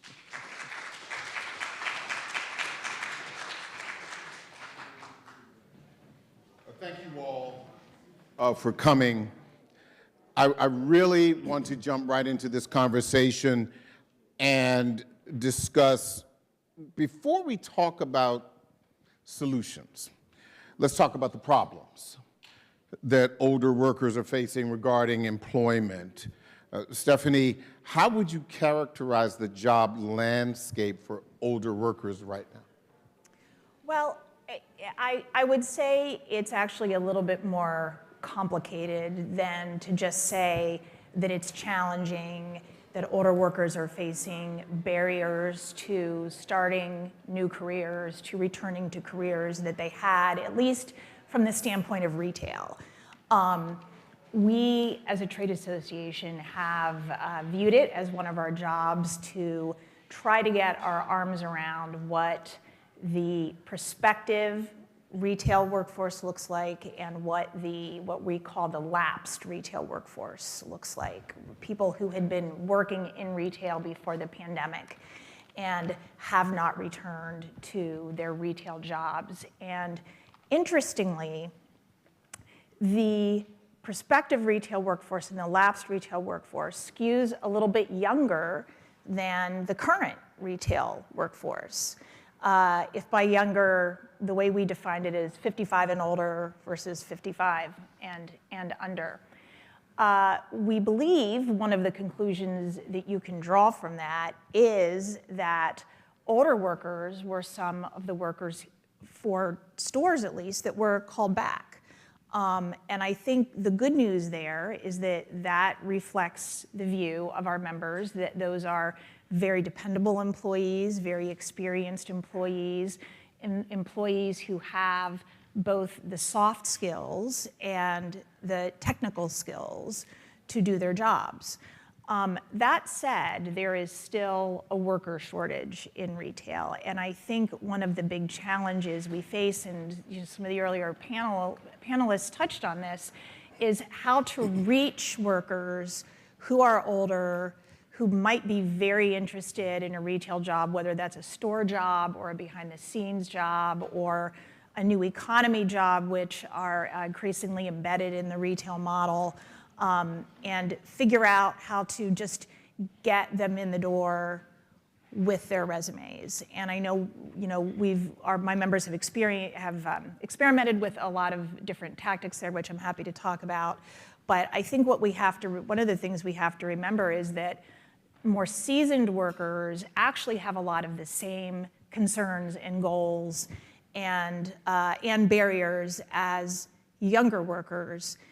We just really need a little bit more granular information about the potential employees we're seeking to bring into the workforce. The Bureau of Labor Statistics is notoriously not very granular, and what detail they do have tends to run 6 months to a year behind where we actually are.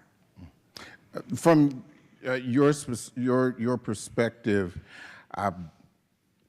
Joseph, what do you see as the problem regarding older workers and employment? Because you're in a unique position where you are really kind of boots on the ground, flat-footed, and plain spoken.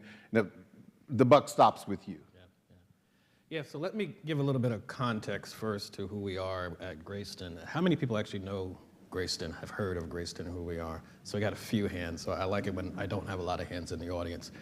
We're a bakery in Southwest Yonkers that was started 40 years ago. And if you think about having a pint of Ben & Jerry's chocolate fudge brownie, or Netflix and chilled, or half-baked, or if you're having a packaged brownie in Whole Foods or at Kava, those are our brownies.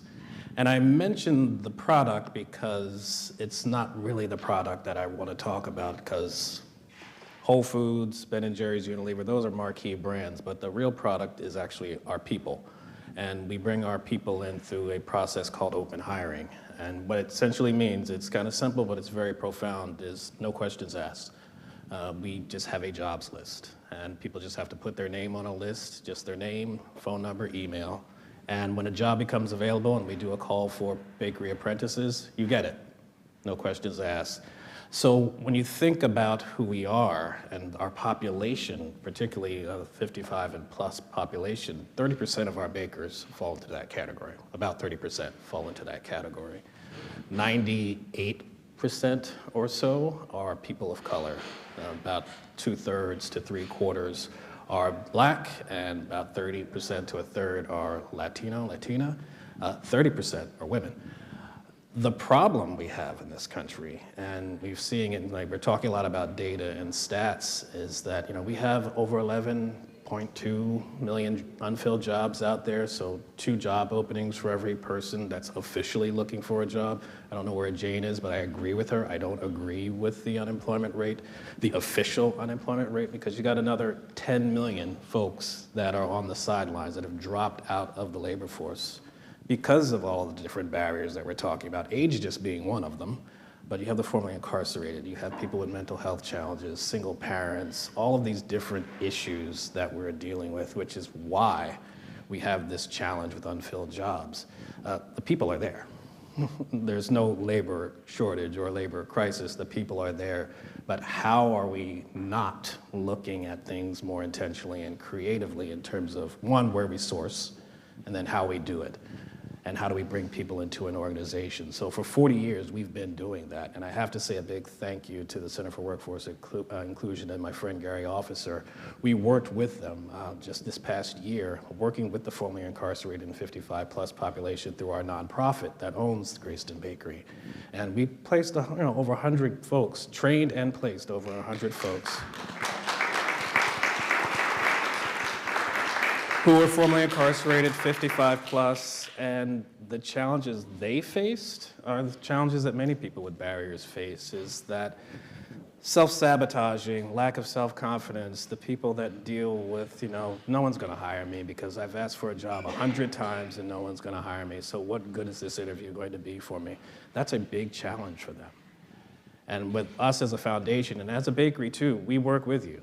We have case managers. We actually have people on site at the bakery as well as our foundation that are working with our clients, working with our bakers on all the other challenges that occur when you deal with this population, whether it is transportation, whether it's mental health challenges, whether it's just child care, child support, whatever the issues are that folks have to deal with that keep them from working. Those are all the challenges that folks are dealing with, and that's what we've been working with for 40 years, and that's how we've overcome those challenges for 40 years, and knock on wood, we're going to work for another 40 years to make sure we get solutions to these problems in our country. Stephanie, you spoke earlier about a worker shortage from the constituency that you deal with. What are they trying to do to bring those workers back in. Obviously, we saw the impact of COVID on traditional retail. Malls shut down, stores shut down, people lost their jobs. We heard about these statistics earlier in the program where jobs were lost, but then no matter what level, older workers, particularly older women of color, were coming back or trying to come back and could not. So what are you hearing? Well, that really, I think, is the $64 million question. And I don't think we have all of the answers that we would like to that question in terms of what do we need to do to bring people back, And for retail, we're really kind of in a squeeze play in a sense, because even stores as large as Walmart and Target, obviously everyone knows these are like highly capitalized, very successful companies, but retailers operate at a profit margin, and I'm actually including Walmart here, at between 1.5% and 3%. So at the same time, when we survey employees who have left the retail workforce or left the workforce in general, their concerns are at all ages. If you look at the crosstabs on various surveys and focus groups that we've done of all ages, their concern is pay, benefits, and flexibility. Now, flexibility skews a little bit higher for those over 55, and you can imagine that is often because they have kids, they have teenage kids, they have family obligations, they have parents to take care of, that kind of thing. So you think, well, raise pay. The average retail wage right now is $18 an hour, which is still not a lot. It's about $37,000, $40,000 a year, but it is certainly significantly more than it was a couple of years ago. Benefits are generally good, and we're trying really hard to push out the narrative as a trade association that the vast, vast, vast majority of retail jobs actually do include benefits now. Even stores that are generally looking for part-time work typically offer benefits associated with full-time work because the market is competitive right now. And number three, on the flexibility, childcare, elder care point, childcare is really expensive. Childcare is a big problem in this country, and I have heard a lot of people talk about some great solutions today, and I want to put on the table publicly funded increased availability of childcare as a phenomenal way to get women of color, people who are 45 and older back into the workforce. It is a huge problem, and there are many, many more small Main Street mom and pop retailers than there are huge retailers. I mean, Walmart and Amazon are massive employers in the United States, and they do provide some degree of childcare and that kind of thing when they can, and they have leave policies and everything. But we need really strong uniform leave policies. We need kind of everybody in the pool to help fund childcare that is truly accessible to all Americans who want to work. And those are some of the policies that we're exploring at NRF that we think would be really helpful to get more people back into the workforce. Joseph, your website has a mission statement which says to unlock the power of human potential through inclusive employment, one person at a time. Why? And what does that look like? How do you do that? Yeah, well, one, thank you for looking at our website. But I tried to do a little research before I came in here. We also have a tagline. We say, we don't hire people to bake brownies. We bake brownies to hire people. So the focus is actually on the people. That's the why. And there are brownies in the lobby? You go to Greyston.org, you can order some. But, we want to see that investment because the why is, why we were founded. Our founder, Bernie Glassman, who passed away about 4 years ago, his whole focus was on the topic that we're all talking about now. Is there are people on the sidelines, there are people marginalized, there are people looking for work, want to work, but for a number of reasons, whether it's age, whether it's all these other issues that we keep talking about, they're not employed. They're not working, and not only they dropped out, they've just given up on working altogether. So that's the why. We have to invest in this issue, and we have to invest in the solutions, and we got to be intentional and creative about it. But let me just separate kind of inclusive employment, inclusive hiring, just so we understand what we're talking about here. So the inclusive hiring piece is what we do at Greyston, which is getting rid of the barrier to entry. We don't ask you questions. But the inclusive employment piece, getting to your question, that's really what happens once people get into your organization. You know, how do we need to change, and what do we need to invest in? Learning and development, professional development, all of these other things that we're talking about, whether it's age, whether it's the formerly incarcerated, what kind of mental health services do our employees need? What kind of transportation needs do they have? Housing issues, that's the number one issue in Westchester County. I don't know about other localities, but that's the number one issue. Affordability is a big one. How can we support our people? And maybe it's not the company doing it, but it's the company working with the local nonprofits. We have a nonprofit, or working with the government, working with CBOs to support our employees. Because at the end of the day, we see it as win-win-win. You know, the employee benefits, the employer benefits, but really society benefits when we make these types of investments, because we're bringing folks into the workforce. We're bringing folks into the mainstream. When we hire them, they're no longer going to be recidivating because they're working. They're going to be off public assistance because they're not only working, but they're thriving. So the why is very big. It's a very big challenge for us, but again, we've been doing it for 40 years, and our hope is that other companies will learn from us, and that's the one way. We don't want to be unique. We want other folks to be doing what we're doing, because it's a real issue now.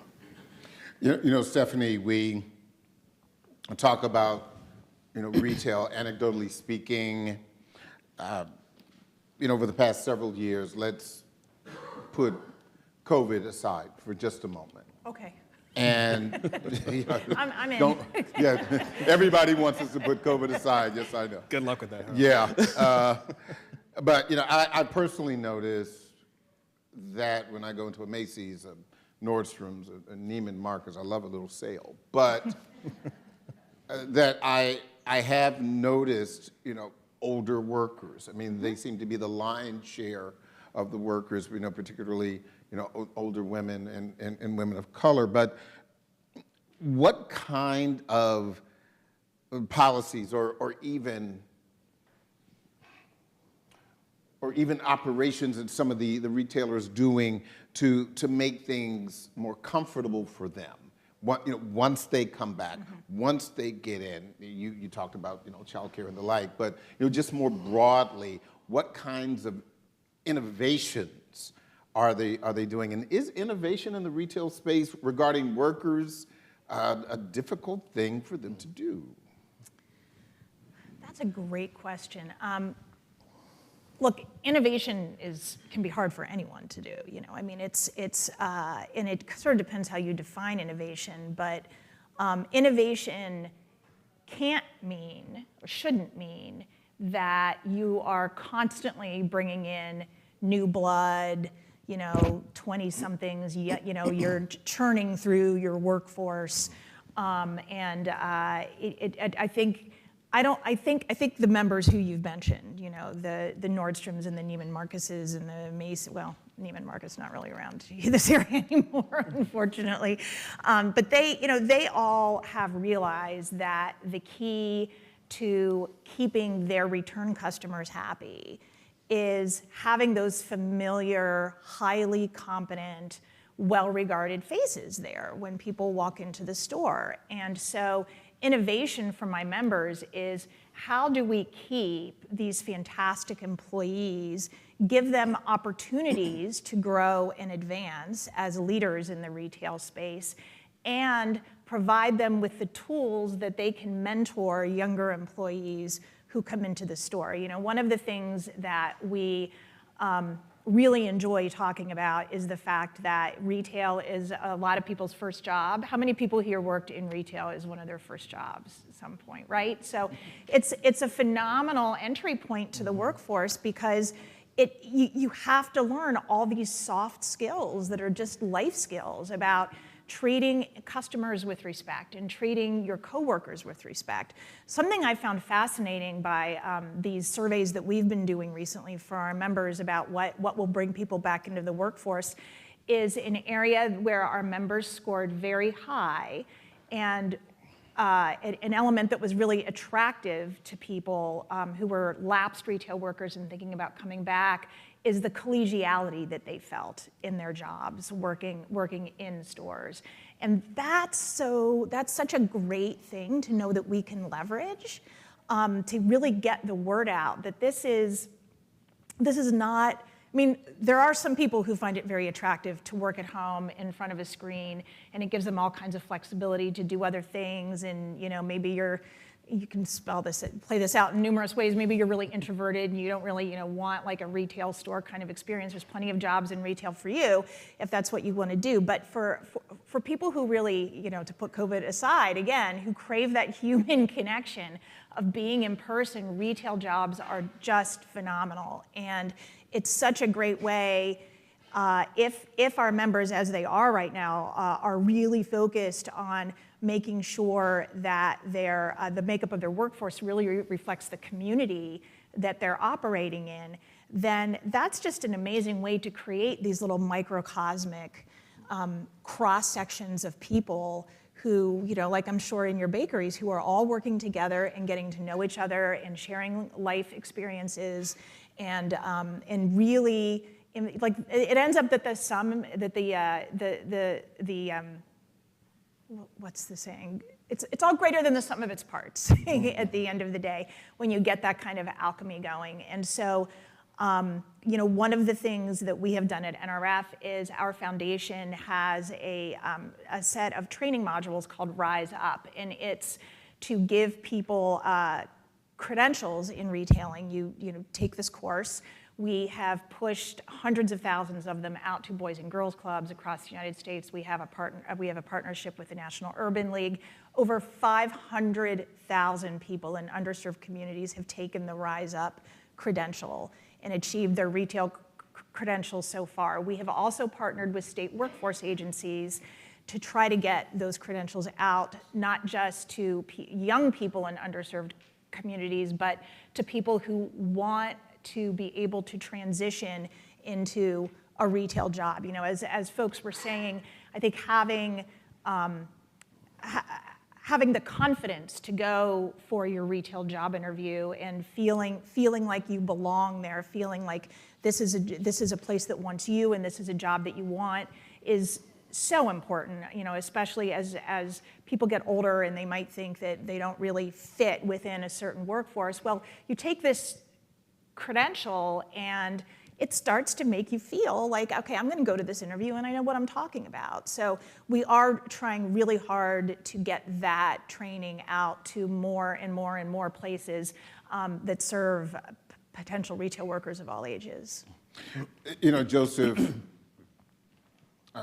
Greyston it's not Target, it's not Walmart, obviously, yet you have a working model to bring in, older workers to diversify, to find a solution for this issue. You mentioned, the 100 workers. That's one worker at a time, but one more job is better than one less job, certainly. But do you believe that the working model that you have currently could be used for larger companies like a Target, like a Walmart, like a Nordstrom's or Macy's? Yeah. Well, if they're listening, I hope they call us up because we can help them out. So absolutely, and it's been working. And I'll give you a good example of one of our clients is The Body Shop. So I don't know if you've had their products, the fragrant lotions and other beauty care products. They came to us back in 2019 because they were experiencing challenges in hiring people in their distribution center in Raleigh, North Carolina. So about 300 positions were open. They piloted open hiring there. It was so successful, and by successful, here's the business case I need to give to the folks who are listening. Their retention, their turnover rate was cut by 2/3. Time to hire went from 30 days to like 5 or 7. Productivity went up 13%. Not only that, a year later, they rolled open hiring out to their retail operations and their distribution centers in the USA and Canada. The retention rate, productivity, time to hire stats held. So the following year, they rolled it out, USA, Canada, Australia, and the UK.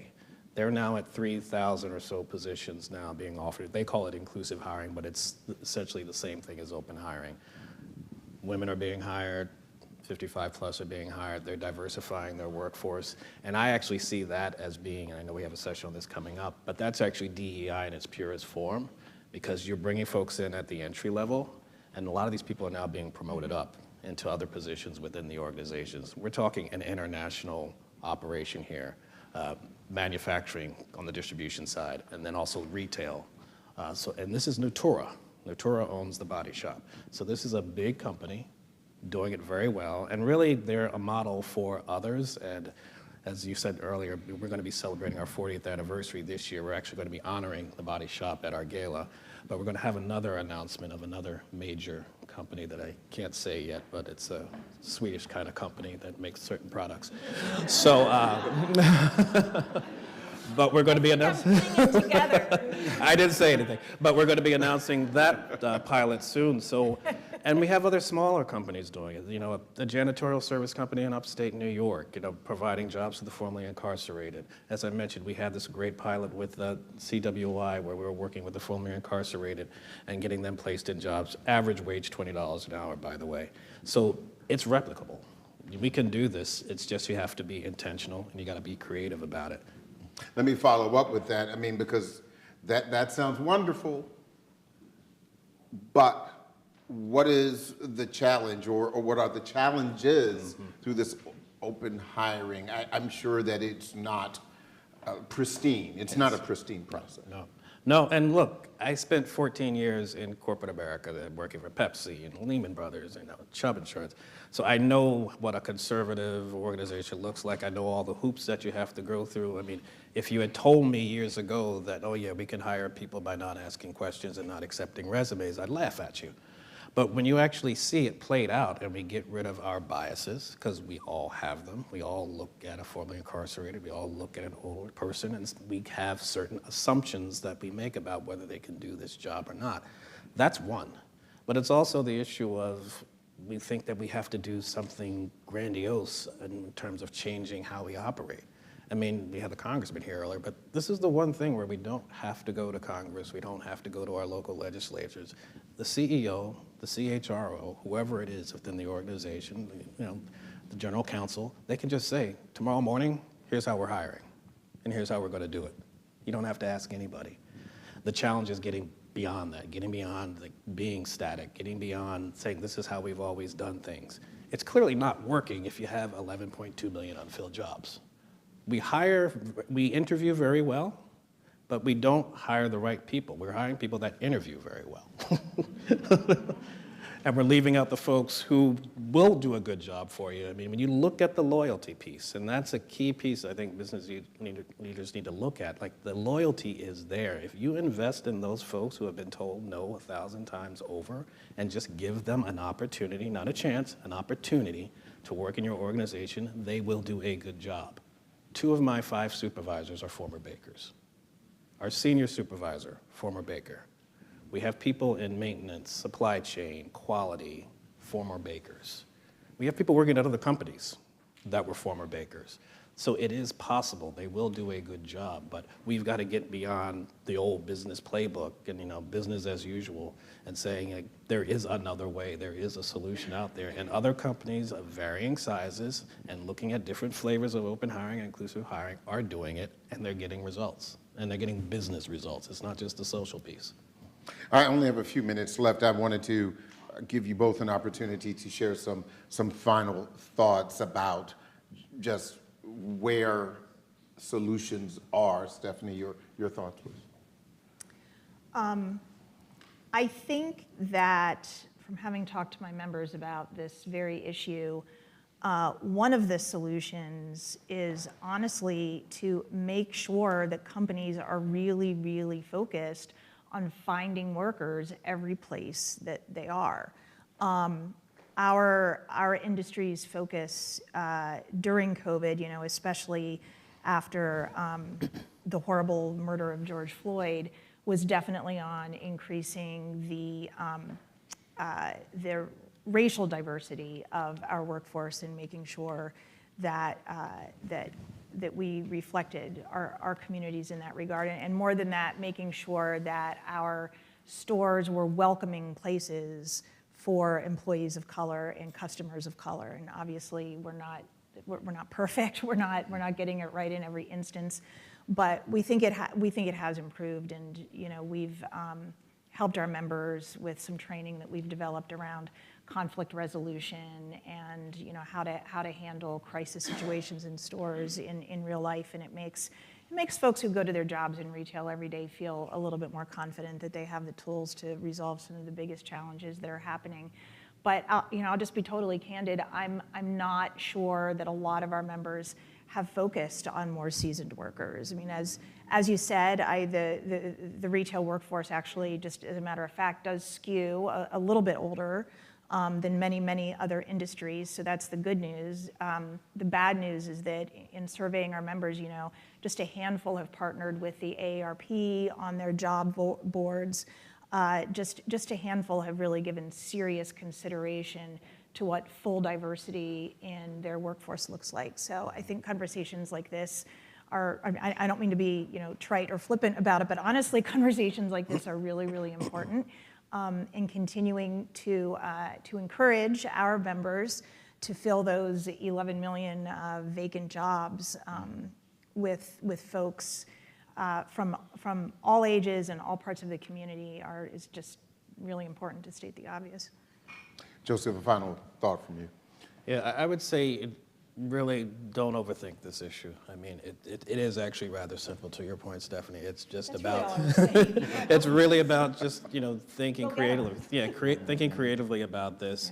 Yeah. And particularly when you think about open hiring, and particularly this population of 55 plus population, it's how can we just find one job? Start there, one job. What can that be the job where I'm going to give to the 55 plus person? It's really simple.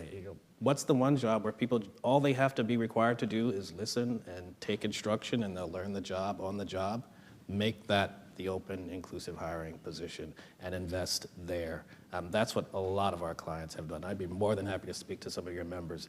That's what they've done, and you'll see the results. I mean, you'll see how the Body Shop did it. They started small and now they're big.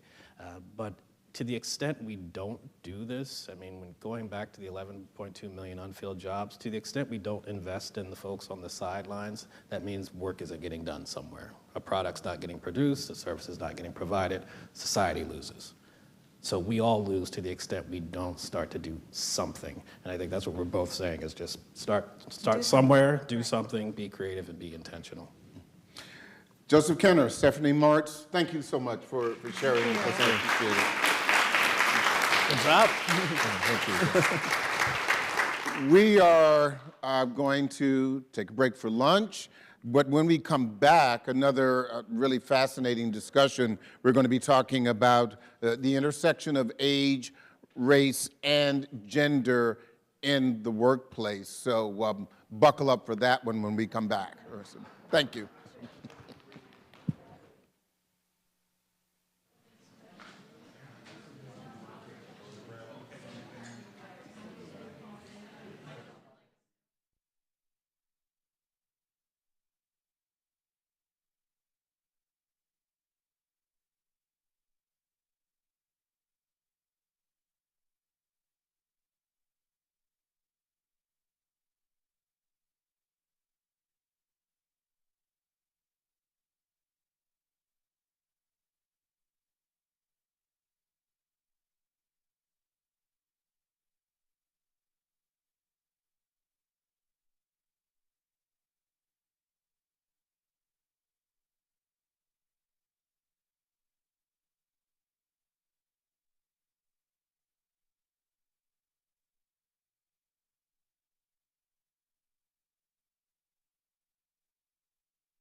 opening remarks. And for the first one, of course, on behalf, of Mike Sievert, I'm thrilled that Quinn Odom is here. Turn to pick up the award. Hand him the award. And I think that's the best time for us. You want to do the photo op? Yeah. And I want to put Gary.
Hello.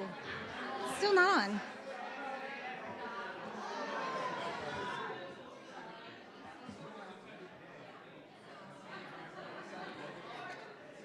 Hello. Is it on? Okay. Hello, everyone.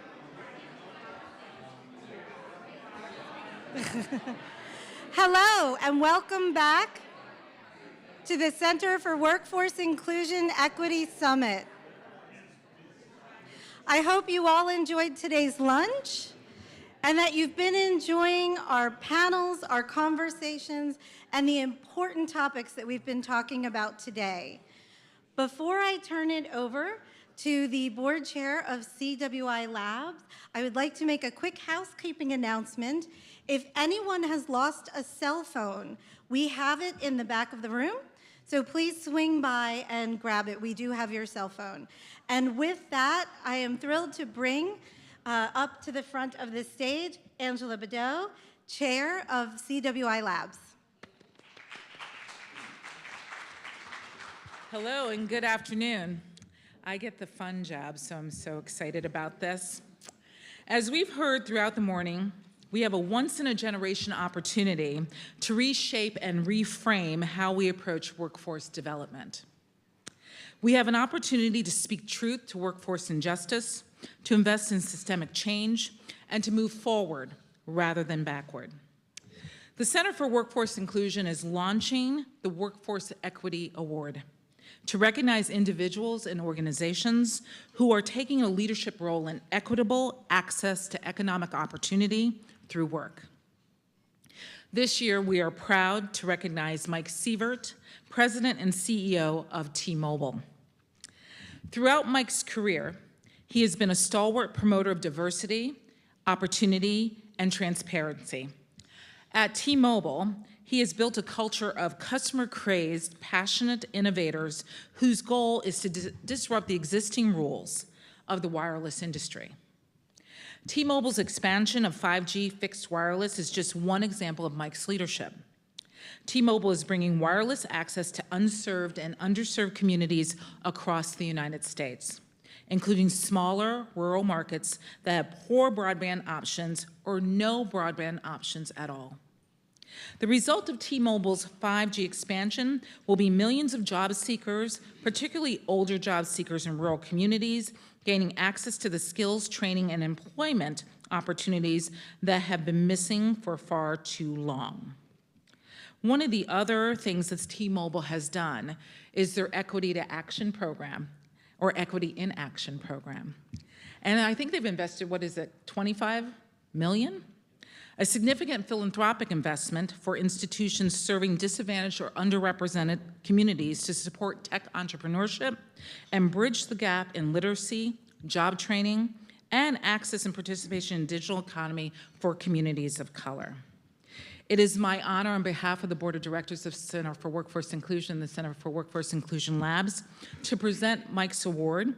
And accepting the award on his behalf is Clint Odom, Vice President of Strategic Alliances and External Affairs for T-Mobile.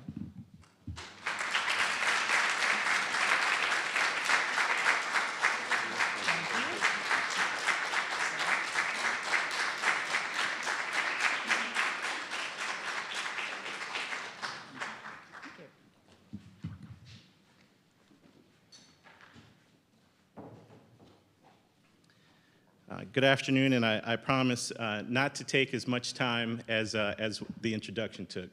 But I'm very grateful to Gary and to Angela and the CWI board and my colleagues here at T-Mobile for recognizing our company and our CEO in this way.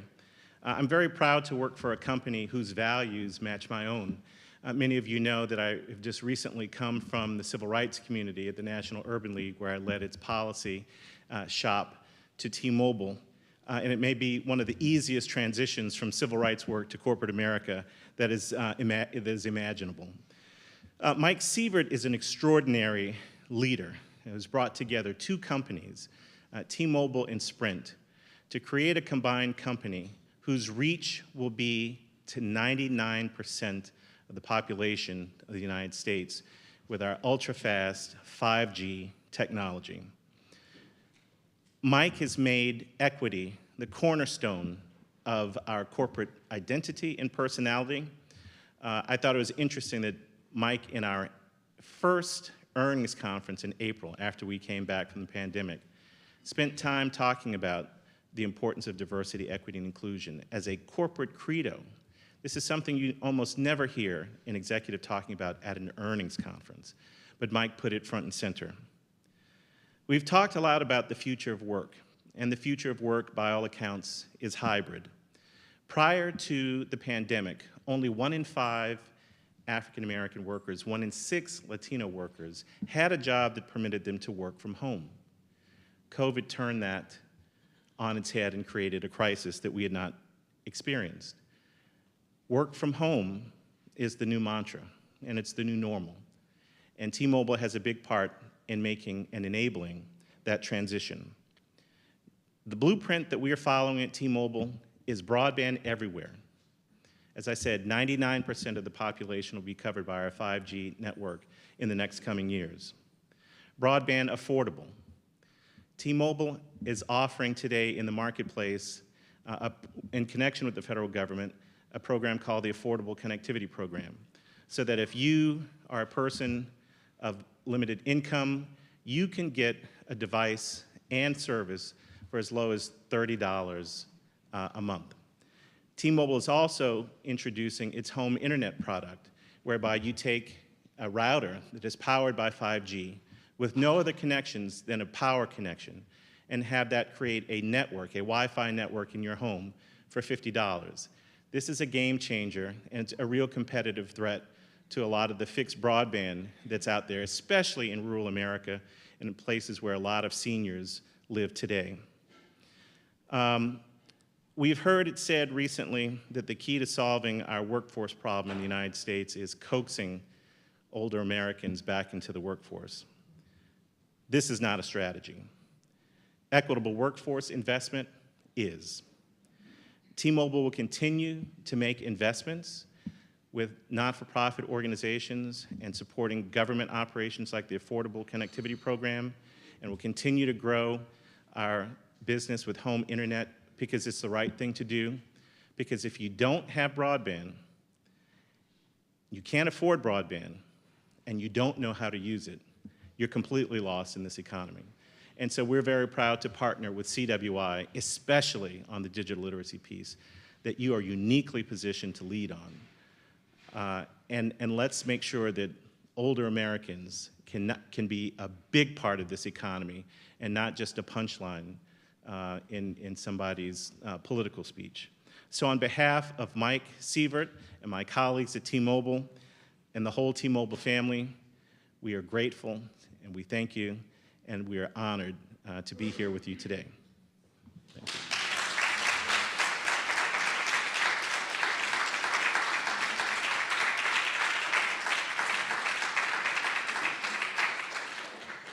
Thank you, Clint, very much.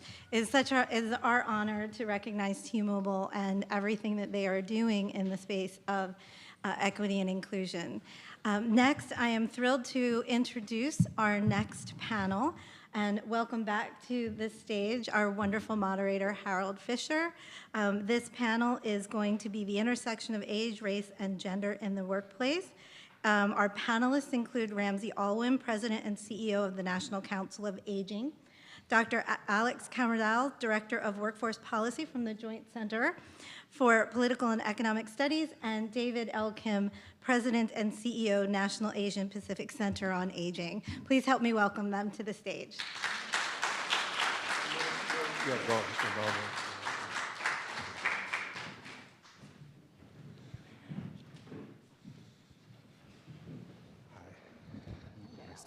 Nice to meet you. We're all here. The gang's all here. Rita, thank you so much for making my job easier, which means I can really jump right into this conversation. And so, Ramsey, I'm going to start with you. When we discuss the issue of diversifying the workplace, we often hear about two issues. We hear about race and gender first. But then when you add the issue of age into the discussion, how does the conversation change for employers and more broadly the workplace when we talk about older workers? Is there a pushback? Well, you know, it's a great point. You talked about all the isms, right? Racism, sexism, ageism.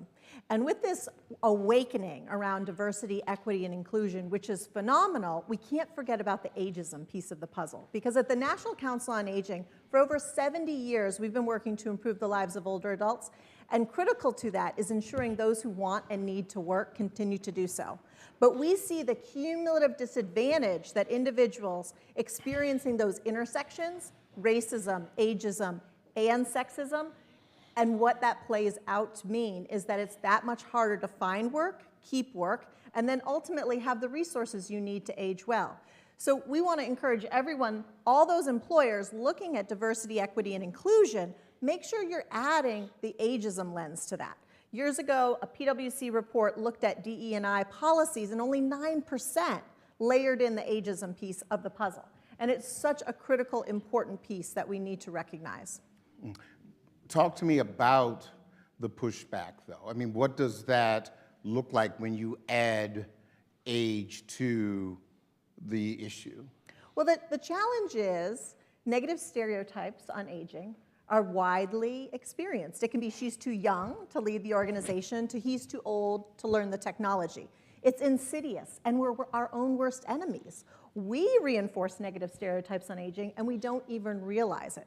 So for many employers, they may not even realize it. Your head of HR may know the Age Discrimination Employment Act and may be monitoring for alignment of that age discrimination policy, but the hiring manager may be bringing stereotypes about workload or technology that will sort of hamper their ability to see those uniquely human skills that mature workers bring, the creativity, the critical thinking, the change management, the communication, the collaboration. These are skills you can't microwave. Life experience is critical, but sometimes those negative stereotypes get in the way and prevent folks from making the hire. So at NCOA, we advocate for eliminating graduation years. We advocate for strengthening age discrimination laws so that it makes it important for not only for employers to follow the practices, but to assess their practices on a regular basis and scrub those job descriptions and those recruitment practices from any ageist behavior. It's an extra step, and right now, ADEA isn't as tough as we'd like it to be, so the pushback can be, I'm doing what the law requires of me. But I'll tell you, it's not enough when we look at the unemployment numbers and the great data and analysis the Economist shared with us earlier today. David, for older workers in the Asian community, is the pushback overt, or is it more the kind of microaggressions that we hear so much talk about these days? That's a great question. Actually, it's on two different levels. Just to give you all kind of a sense of what the Asian American, Native Hawaiian, and Pacific Islander community is all about. 55% of the Asian American population, I'm just using that as the sort of shortened version, it resides in about 5 states. And so when you think about that, number one, there are not too many Koreans or Chinese up in North Dakota, but they're primarily centralized in the major cities of Los Angeles, New York, Texas, Chicago. Secondly, unlike what many people may think, there's only 55% or 56% of the Asian community is actually English proficient, or English is their first language. When you break this out among the different ethnic groups, it gets very varied. And so if you think about the most recent immigrants from Southeast Asia, Cambodians, Hmong, they're 85, 90% limited English proficient. So it is quite a varied sort of area, and this is one of the issues that I just want to touch upon real quick, and that is the notion of disaggregating data. When you talk about, when you hear sort of information about Asians are this or Asians are that, it really doesn't give an accurate picture, because it may be talking about only the fact that English-speaking Asians were polled. It could be only that they were talking to Asian Indians, because they tend to be more fluent in English. So it doesn't give you a picture of really what Asians that they're really talking about. When you talk about overt aggressions, number one, there's cultural aspects of it. So in many cultures in Asia, not looking directly into someone's eyes is considered maybe rude by by the American standards, but for them, it's actually a sign of respect. So with that kind of miscommunication, there's a bias there that, do I really want to hire somebody who's dissing me at my interview? This is, it's one of those things, right?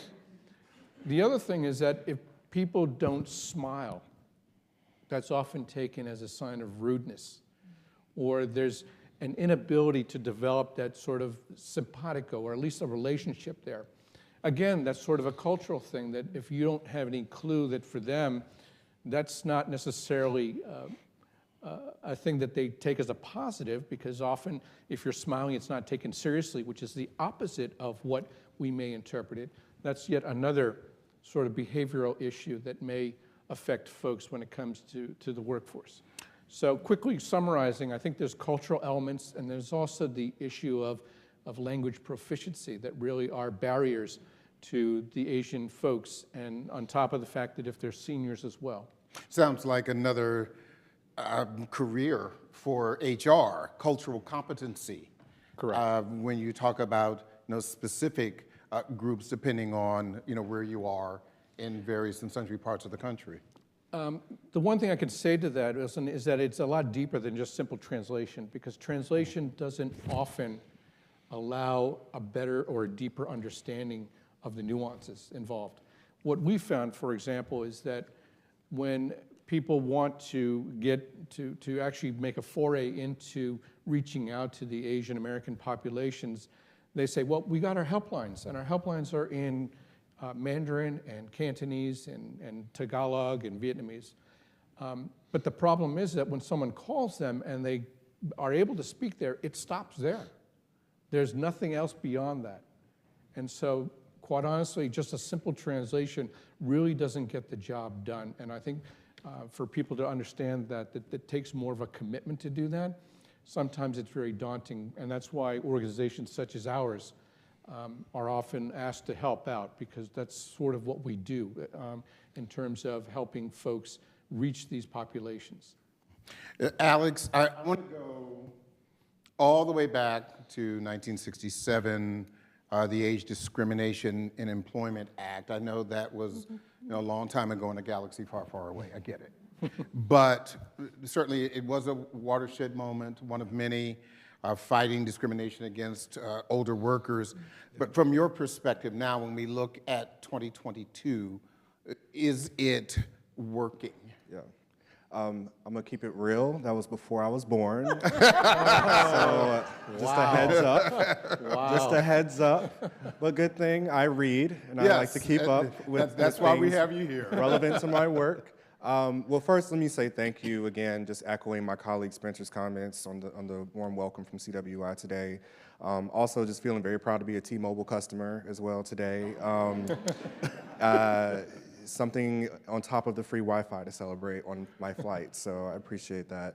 So is it working? I would say in some ways yes, in some ways it can be better. So one thing that I think is a bright spot about the Act is it's evolved over the years. Mind you, it hasn't been amended since I think 2009, so it's been a while since it's been really modernized given all the significant changes we've had in the economy. But one thing that I do like about it is the reporting mechanism so that we can think about enforcement. The EEOC is responsible for enforcing the Act, and thankfully they actually publish some data routinely about the number or the amount of complaints that are submitted to the agency regarding age discrimination. And I was actually looking up some of these numbers today, and I was surprised to see a really interesting trend regarding the complaints made by race and ethnicity since 1990. For white complaints, the numbers have gone down since 1990. They've essentially been cut in half. For every other racial and ethnic group, the number of complaints have increased since 1990. So I think there have been a lot of different changes made in terms of employment law or just the acceptability of being able to report or comfort to report to the EEOC about different issues. But what it's actually revealing is that there's an increase or an uptick in complaints among people of color in the workplace as it relates to age discrimination. And I think that warrants a lot more attention, or at least for us to revisit the ADEA alone. I would say too, in terms of it being an enforcement mechanism and having teeth, 90% of age discrimination cases reported to EEOC are dismissed. So very rarely is there action taken on those cases.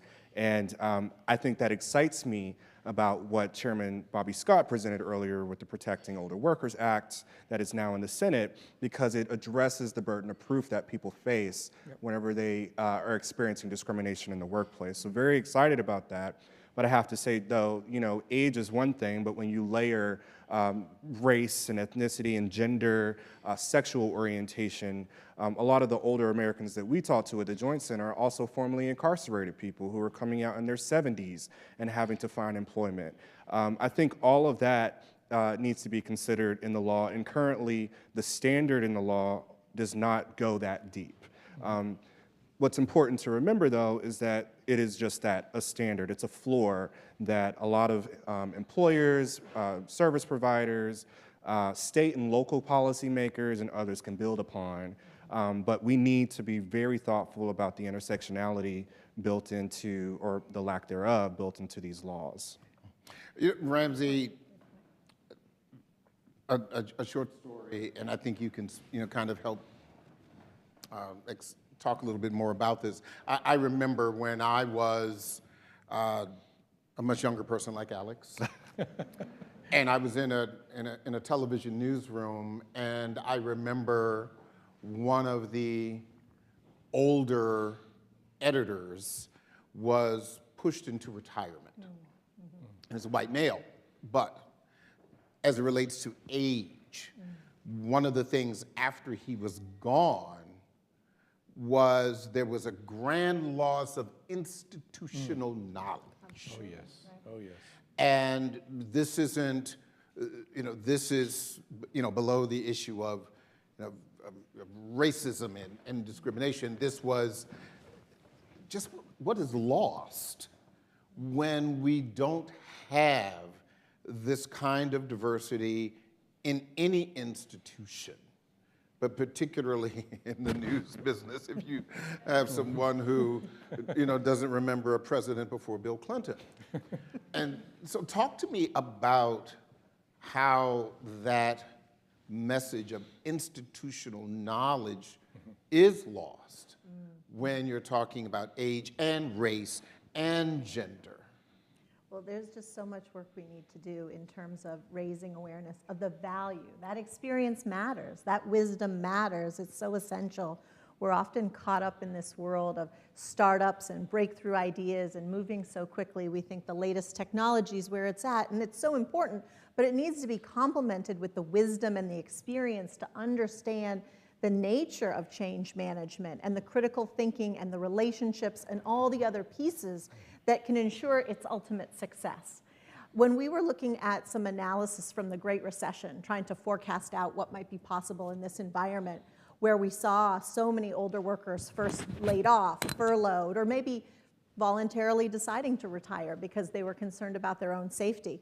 We looked at this report from Good Places to Work. They're sort of global thought leader in employer trends, and they looked at the Great Recession. They looked at the S&P 500 companies, and they saw about a 35% dip in those stocks during the Great Recession. They pulled out the companies that had progressive policies around age diversity, gender diversity, sexual orientation, race and ethnicity. Those companies saw over 14% gain in their stocks. The magic really is in the mix of all the different facets of diversity. And for the employers that get that need for a range of generations, a range of different types of thinking, gender, race, ethnicity, sexual orientation, it literally pays off. And so I think you're going to see some employers getting a deeper understanding for that, but we do have to raise awareness, have the education, have the research that demonstrates that value of experience that older workers bring into the equation. And that's the thing I was going to piggyback on is, why don't employers see the value of that? And to me, there's a one-to-one translation between that kind of older worker and monetizing it. That's right. Without the older workers, and I include myself in the numbers, well, back in my day, you know, which of course, yeah, Alex laughs because of course, but you know, but beyond that, and that's a, you know, Steve, don't say back in my day, but just, you know, share the wisdom. Share the wisdom. You know, that you have. And have the right trainings and set the table for everyone to bring their talents and their expertise. I think the onus is on the employer to facilitate all bringing their best, right? If we've got the diversity, we need to ensure the inclusion, and we need to make sure all the generations understand what they have to bring together. And that may require some intentionality, some training, some conversations about what we each bring, because it does require some patience and understanding. You know, David, you know, laws and policies are one thing, but how do you change hearts and minds, which is really probably the most critical thing? That's quite a challenging question. At least from the corporate side, before I became head of this organization, I did spend some time in the corporate world working for a little beer company called Anheuser-Busch. Some of you may have enjoyed some of their beverages. What I experienced was fascinating, because I came to appreciate and learn that good companies with enlightened leadership don't allow their accountants to run the company. What I mean by that is that accountants always look to see what will make the company look good for the next quarterly report for their shareholders, right? Well, people understand that you don't grow by cutting, right? So that should lead to one philosophy, is that losing the institutional knowledge of some of the older management, because their salaries are huge and I can replace them with 26-year-olds doing sort of the same thing at 1/10 of the price, makes me look good. That practice ends fairly quickly, because it doesn't, in the long run, it doesn't mean anything.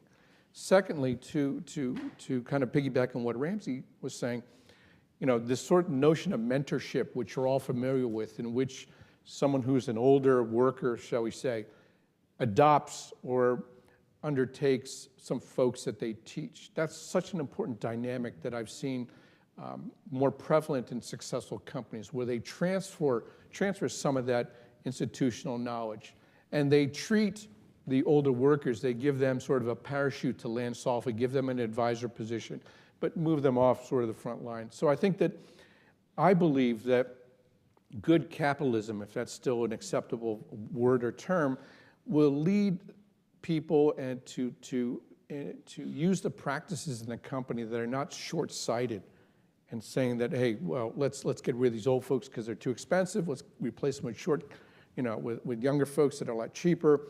And then they realize that their stock doesn't really go anywhere, that they're losing market share because they've lost sort of that institutional knowledge that is so intangible, but yet incredibly so valuable.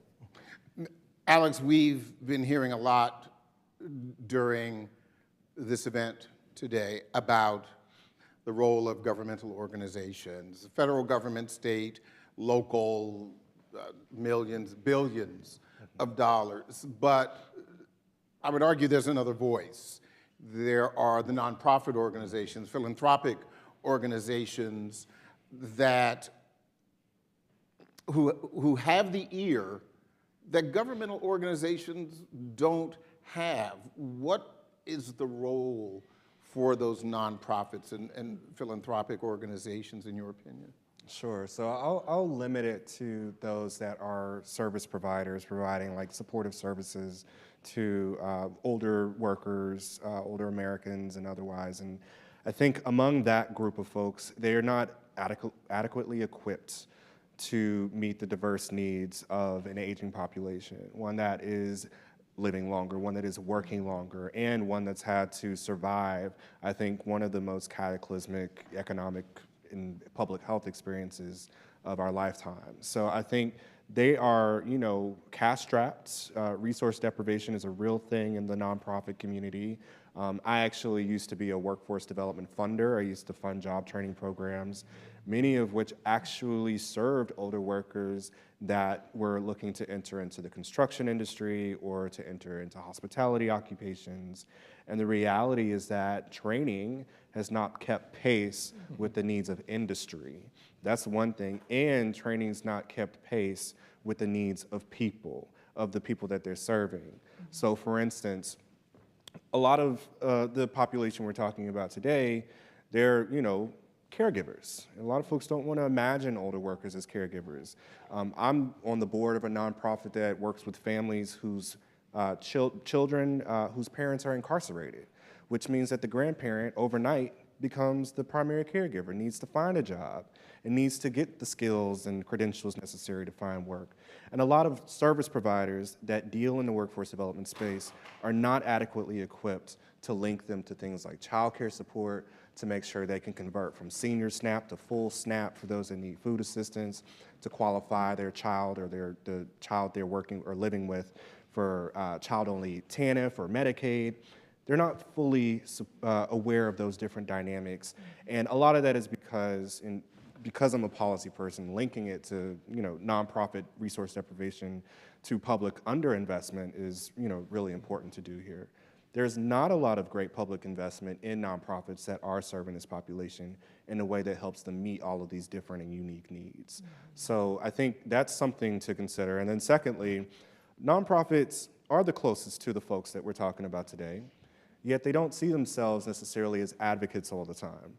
You're a C3 organization, you're under the gun, needing to file reports to send to the Department of Labor if you're receiving WIOA funds, or you need to respond to your funder about how many people you placed in jobs over a certain number of weeks or months, and you don't see yourself as an active advocate at the legislature, testifying, submitting comment, and other things that could have a really huge material impact on the lives of this population.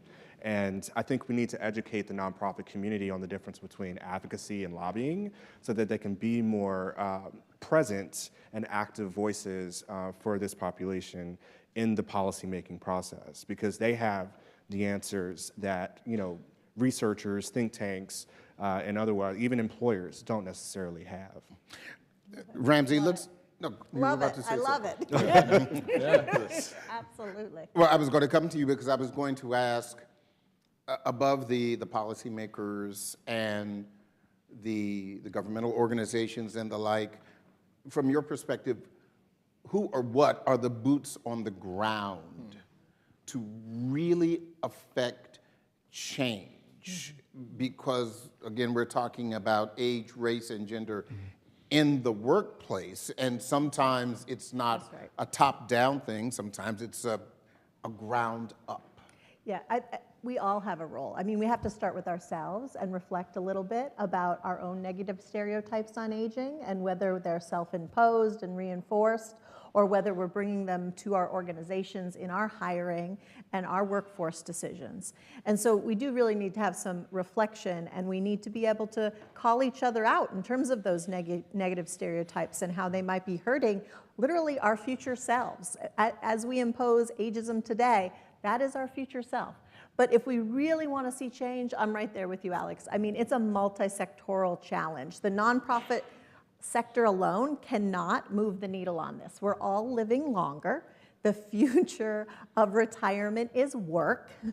We must and we want to work. And so we really need to re-examine those public sector processes and policies that can reinforce some of these negative stereotypes, signaling with certain age limits or age thresholds. We need to look at our private sector policies, and we need to look at how our employers are approaching and ensuring age diversity and inclusion is possible. And then that nonprofit sector is so critical because we are in community. We measurably improved the lives of over 6 million older adults at the National Council on Aging last year. 93% were low income, over 70% were women, 40% were people of color. And they were coming to us seeking services, a lifeline, because they were aging into poverty, because the systems didn't allow them to age well.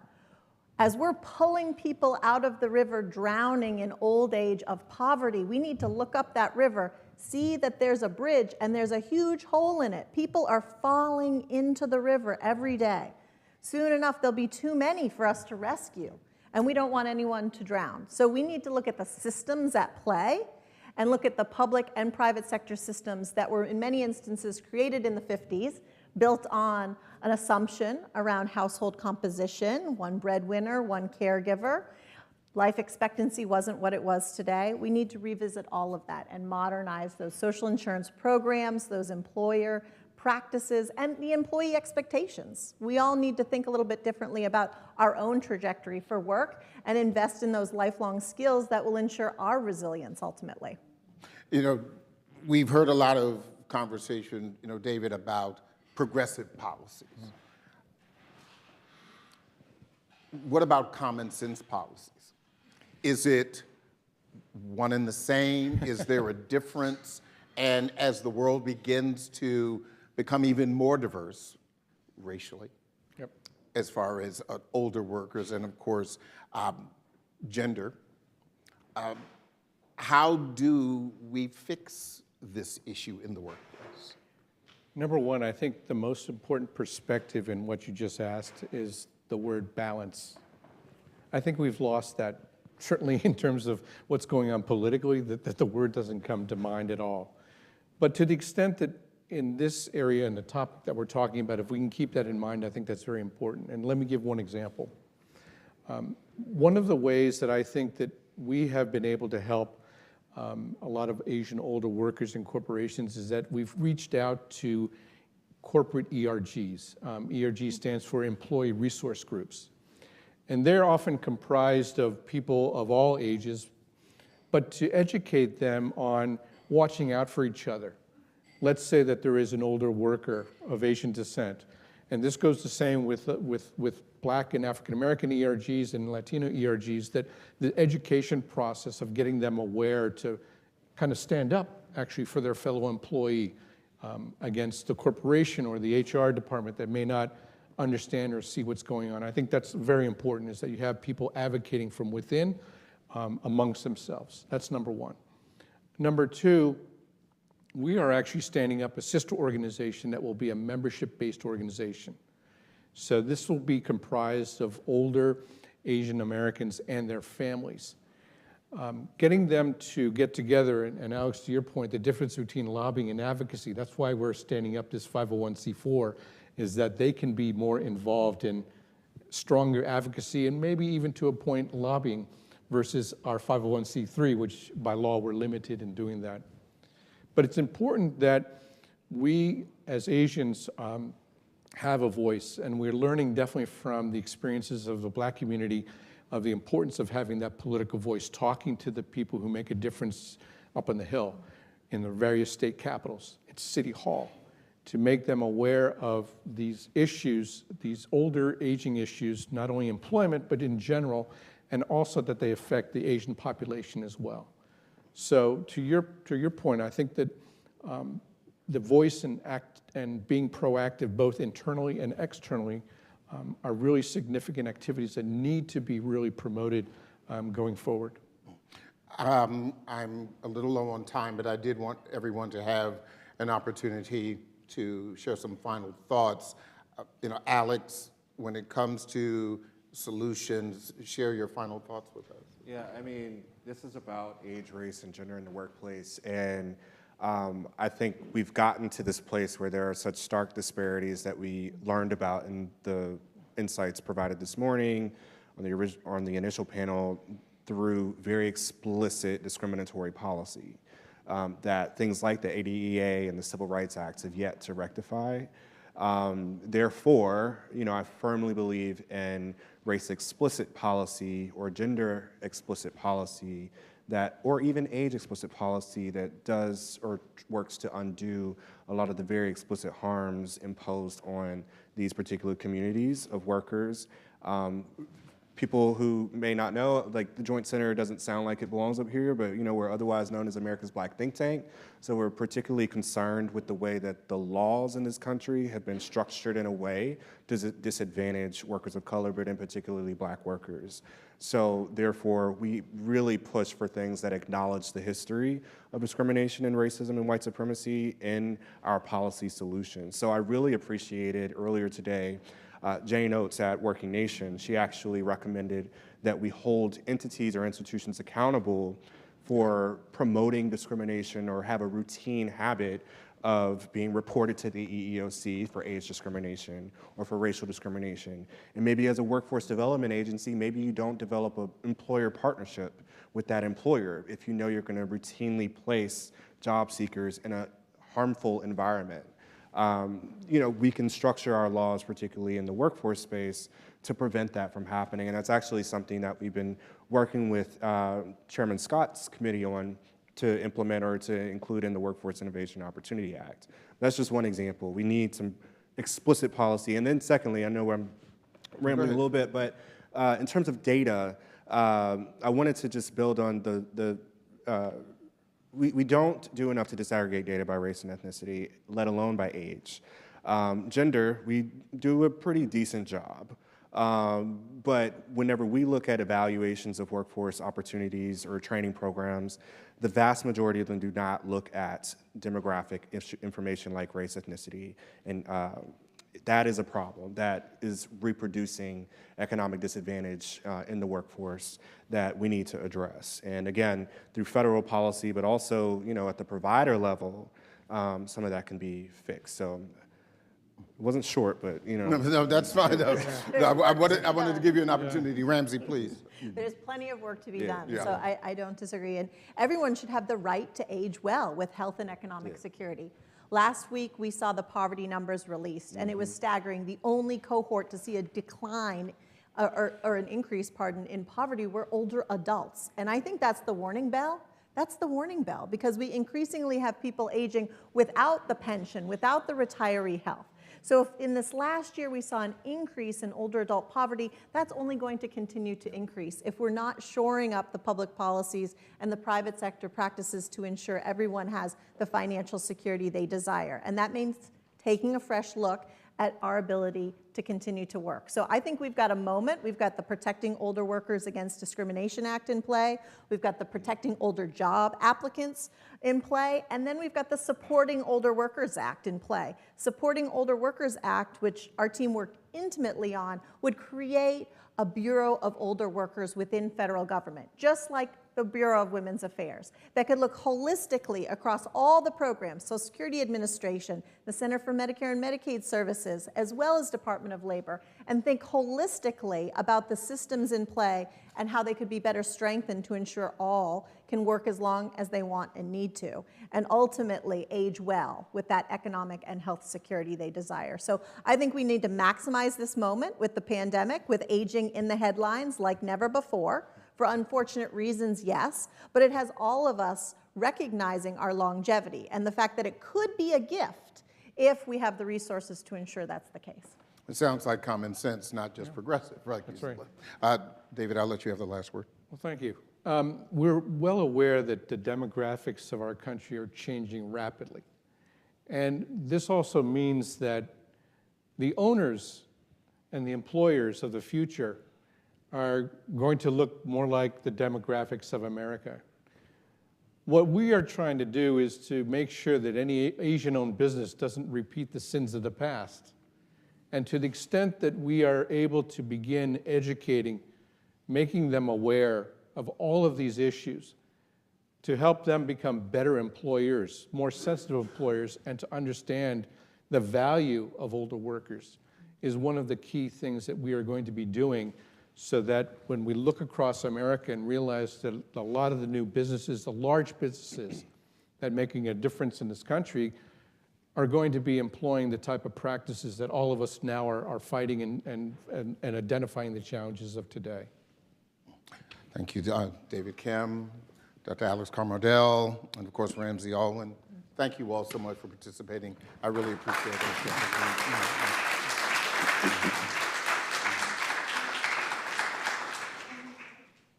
Yes, yes.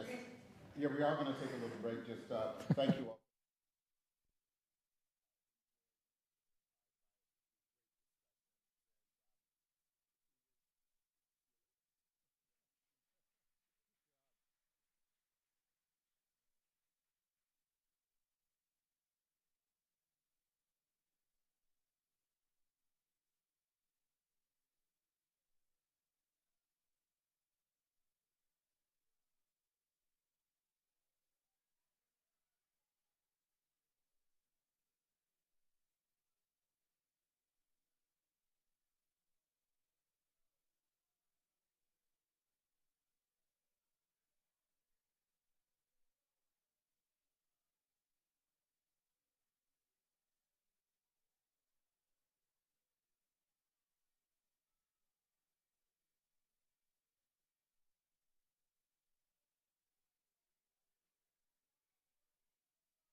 Okay.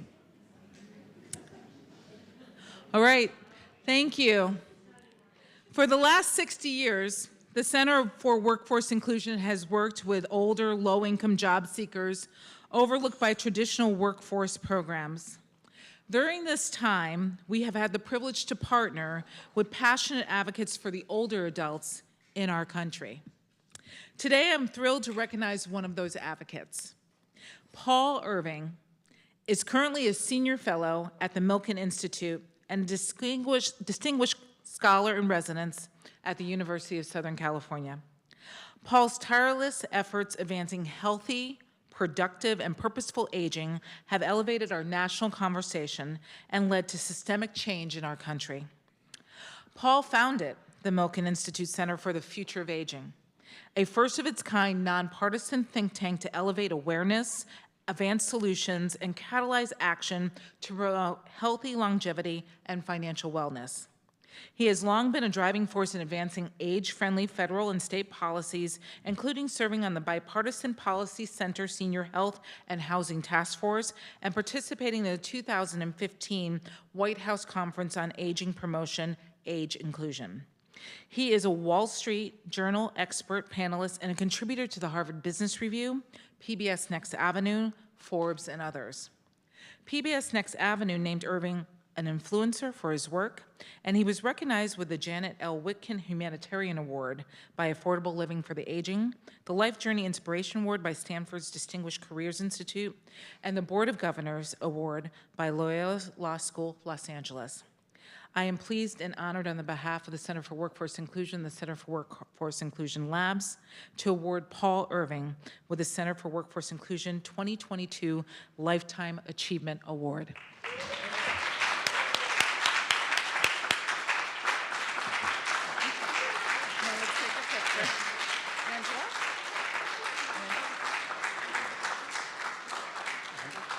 Hold your award. I'm proud of that.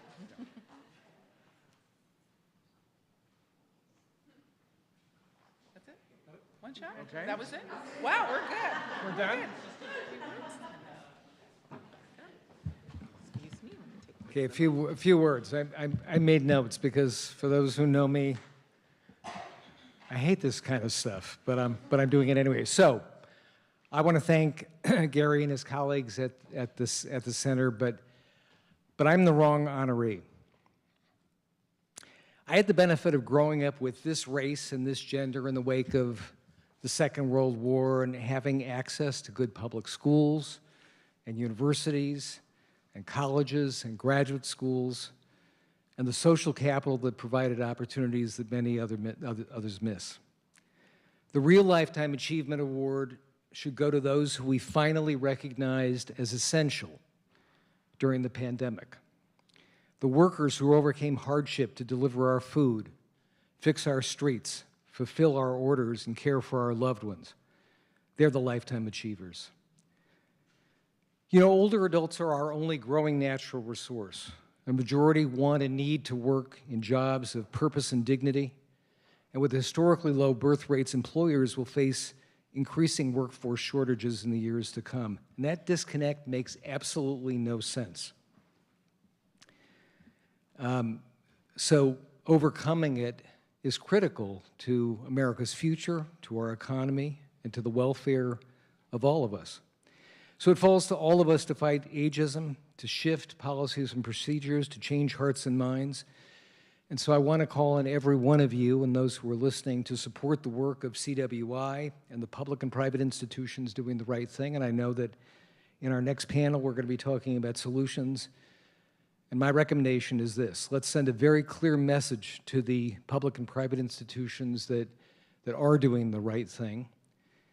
And let's send a very clear message to the others through our investment, our consumption, and our vote. Thank you all.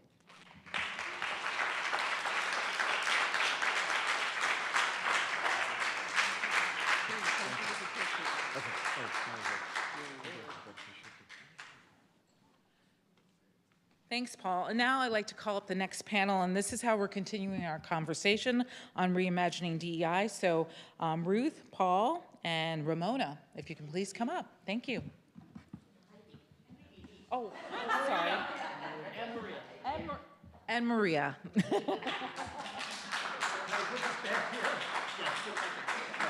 you could get up next to you. Let Maria go next. And then you're going to sit and then I'll sit. She'll go put it by your desk. I'm going to sit. You're next. Okay. Ready. Congratulations. Thank you, Ramona. So you know Paul.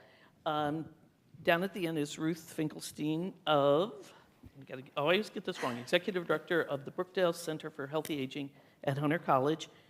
And then filling in for Janine, who unfortunately couldn't be here, is Maria Heidkamp, and she is a director at the Heldrich Center at Rutgers University. So you've heard the conversation today, and we've heard a lot of familiar themes. So I'm just saying to the panel, solve it. And we said no, so we can really now move the cocktail hour up an hour. Yeah, I was trying to get out of it. I thought it could be like a 5-minute conversation. No, we're going to go over some of the themes again, because this panel, a lot of very smart and thoughtful people who have their opinions on this. And I want to hear them, but we are going to talk very much about solutions. So I want to start with Maria. This is not a new problem. Ageism, age discrimination in the workforce is not new.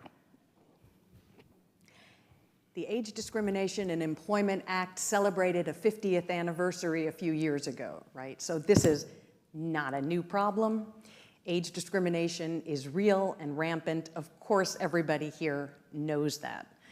There's AARP studies that talk about it from the worker experience. There are research audit studies that send out resumes. They just confirm older workers get fewer callbacks, right? So age discrimination, we haven't solved it in spite of 50+ years of the ADEA. It's too hard for those who are impacted by age discrimination, right? The burden is on the worker.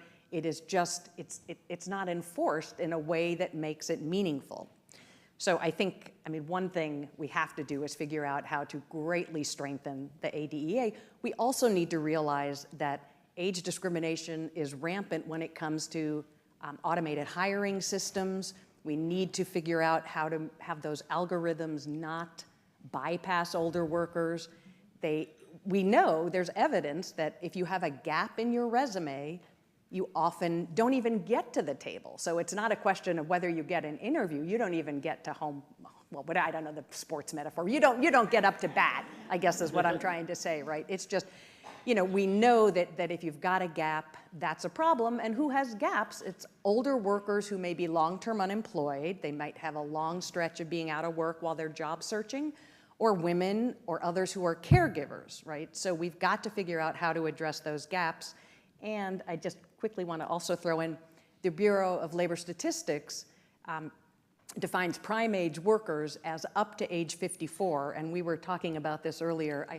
I think we really have to think about moving that to 64, or Ruth would say 70. But I think, we can't, we've got to start realizing that you're still a prime age worker, maybe even a mid-career worker when you're still in your 50s and early 60s. So let me stop there. But you're saying this has been going on 50 years. Why isn't there any movement? And Ruth or Paul, which one, one of you want to answer that? You answered that one, Paul.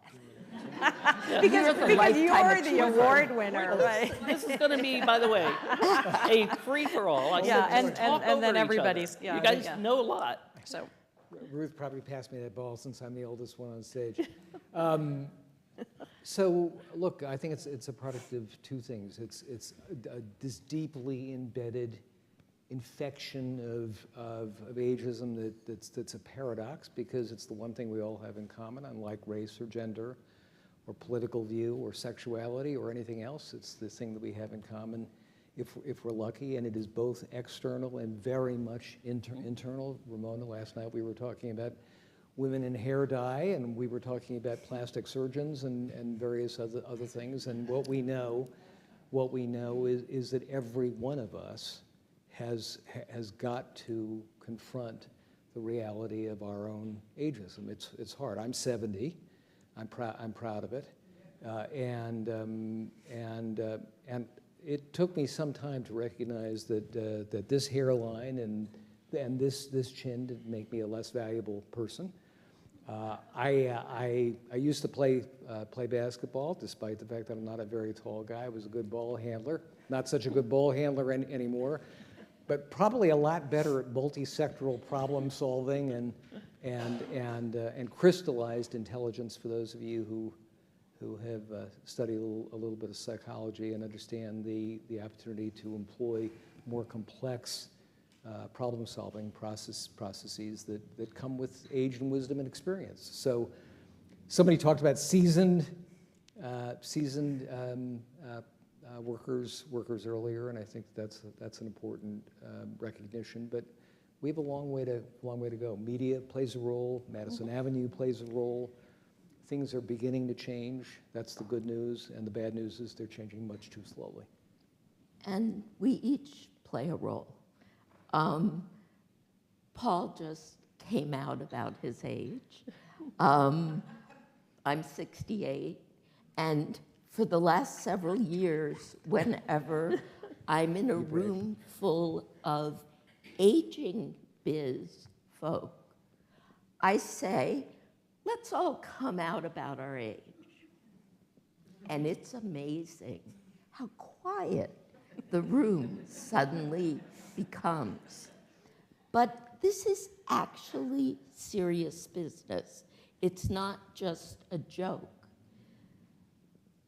Before it was possible for lesbians, gay men, LGBTQIA folk to be visible, people were able to carry the stereotype that if their children were in contact with such a being, something bad would happen.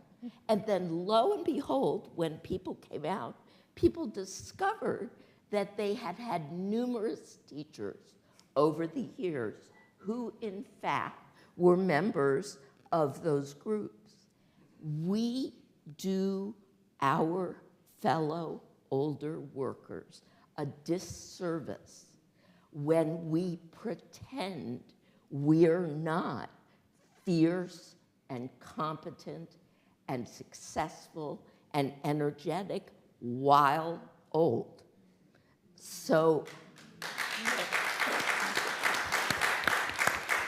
but the thing I think, you said how quiet got, people don't want to talk about it because there is that fear. I'm coming out, I'm 66 in January, and I've taken the dates off of my, all my LinkedIn accounts. I've been working for the same boss for 5 years.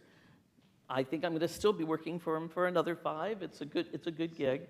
But when I was looking for a transition job, I didn't want to talk about my age. I think that is what the problem is. And how do we change that perception? And how do we change the employers' minds? I was going to say a lack of worker power is a serious issue. We were talking about job quality. We know there are a lot of not great quality jobs out there that don't pay livable wages, that don't come with benefits. I think age discrimination has been able to continue to thrive in part because of a lack of worker power.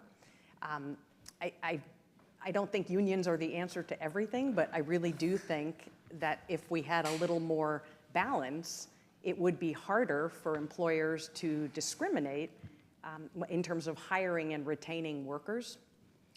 So I can stop there for a second, but I could.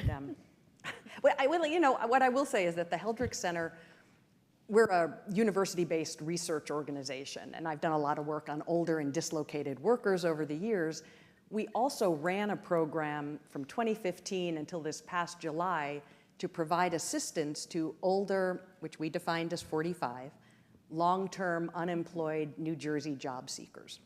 And we did that because we saw in the aftermath of the Great Recession there were over, at the time, 125,000 long-term unemployed in New Jersey. We had one of the highest rates of being out of work 6 months or more in the country.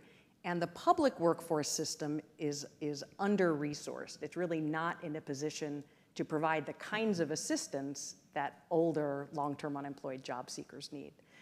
And part of that is, we would get asked all the time, well, how do they Botox their resume? How do they scrub it of any mention of being a certain age? Because they know they're gonna face age discrimination.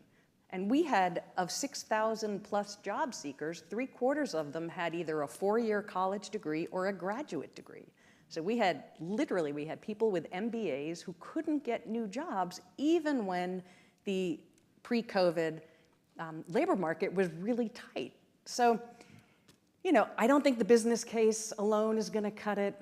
I don't think we can mandate that employers hire from different categories, people with disabilities and veterans and women and different excluded populations. So I don't really know what the answer is, which maybe I'm just sort of rambling about that. But I mean, I do think we need some countervailing balance. I think whether it's traditional unions or other kind of worker advocates, I think we need to find a way to level the playing field for older workers. So change takes a long time. The Civil Rights Act in 1964 didn't end racism, and the modern women's movement 40, 50 years ago, obviously, as we've heard today, didn't create pay parity. And changing ageism is not going to happen tomorrow. But I think part of it is going to be an honest assessment and an understanding communication about the realities, the unfounded biases about older workers. Laura Carstensen at Stanford and I wrote a piece not too long ago about the complementary skills of younger and older workers, the power of intergenerational workforces. And there's an emerging body of evidence that suggests that mixed age teams outperform same age teams of any age. So if you're a Silicon Valley entrepreneur, you have a really interesting skunkworks project, rather than sticking two 65-year-old Stanford PhDs on the project or two 28-year-old Stanford PhDs on the project, take one of each, and you'll get the risk-taking characteristics, the energy, the creativity of youth, and you'll get the understanding of how to navigate environments, corporate politics, multi-sectoral problem solving, and opportunity creation that only comes with wisdom and experience. And I just don't think enough employers understand that. There are also other crazy biases, like it makes sense to invest in the education, the skilling and reskilling of younger workers on the assumption that they'll be with you longer than older people will. In fact, the data suggests exactly the opposite, that older workers tend to be more loyal and actually work for longer tenures, so you're probably better off. By the way, I believe investing in both young people and old people. But if you only had one to choose, you're probably better off, if you're mercenary, investing in the older employee, because the older employee is more likely to stick around. So there are those kinds of things that just have to be defeated, and the research is out there, the data's out there, but obviously it takes a lot to overcome what we know are deeply embedded biases. By the way, let me also just mention, in terms of our internalized ageism, for anybody who hasn't read our friend Ruth Becca-Levy's great book. Becca's a professor at Yale, a friend, and she wrote an important book. I think it's called Breaking the Age Code, if I remember. Is that right? That's right. And what she talks about is the health implications of internalized ageism, and of course the famous data point that everyone cites about Becca's work is for those people, and she controls in the way she controls in this research, for those people who see their aging in a negative light, as opposed to those people who see their aging as reflective, again, of wisdom, experience, judgment, et cetera. They live, on average, 7.5 years less, as important a variable as body mass index, smoking, or exercise. So it's not just about the value of your work. It's not just about your experience. If you want to stay alive and healthy, change your attitudes about your age. But I want to get a little macro structural again and back to workforce. Because I believe that occupational segregation contributes, obviously, centrally, to segregation by gender, segregation by race, and segregation by age. Because what it allows is it allows us to be complacent and willing to accept the fact that there are good jobs and bad jobs, and people that we aren't going to be thinking about have bad jobs, and people that control the discourse, the news media, much of the social media, and so on, have good jobs. And so I need to name the positions that the Bureau of Labor Statistics says will have the most openings in the next 10 years. And I need to do that as a counterweight to the exciting, optimistic, engaging conversation we had this morning about green workforce and CHIPS workforce and IT. These are beautiful things, and I believe they're opportunities. But here are the high growth positions. Top, home health aides and personal care workers. Next, cooks. Next, software designers, male, well paid. Next, remember we had cooks already? Next, fast food, separate from cooks. I agree, they're not cooking, but we've got cooks here and fast food here, and next comes waiters and waitresses. We have to go down to number 7 RNs to come to a position that is now currently held predominantly by women, that is a high-wage job, that is a high-growth job. So I don't believe we should be complacent about those numbers, but I believe we have to make policy that recognizes that reality. And I'll shut up now, but have some specific ideas about it. But I don't think that we can just will away the caring economy and the fact that it's growing and the fact that those are going to need to be good jobs too. So can I jump in on that just for a second? So I love that you brought that up. We have a project at the Heldrick Center right now. The state's Department of Human Services has asked the center to basically create 3 training pilots to incentivize people to become certified home health aides. There is a desperate need for the home health aide workforce, but those jobs are demanding and difficult and underpaid and undervalued. So I'm not sure that offering different kinds of training is what's going to incentivize people to take them. So we are trying to partner with our state's Department of Labor to look at apprenticeship opportunities out of certified home health aides, which is tough because even if there is a way to make that a registered apprenticeship and you get a little extra training, but you don't get the bump in wages that you might get with other apprenticeable occupations. So there's a lot of challenges there.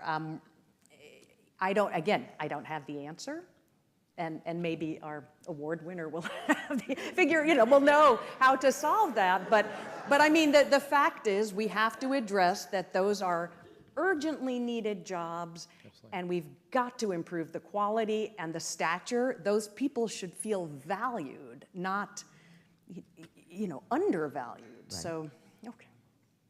Yeah, I mean, just the only editorial comment I would add is that your last phrase really made the point. So we're always going to have tough jobs in our economy. I think it's inevitable. And we're always going to have some level of disparity, hopefully not the level of disparity we have today. But there's no reason why every job shouldn't be able to come with purpose, dignity, a living wage, fair treatment and clear communication from some pay for performance. The other things that people say, I'm working on a piece right now with some others based on a poll of 35,000 low-wage essential workers, and it's really amazing how common the themes are. I mean, it's all about fair treatment. It's all about honest communication.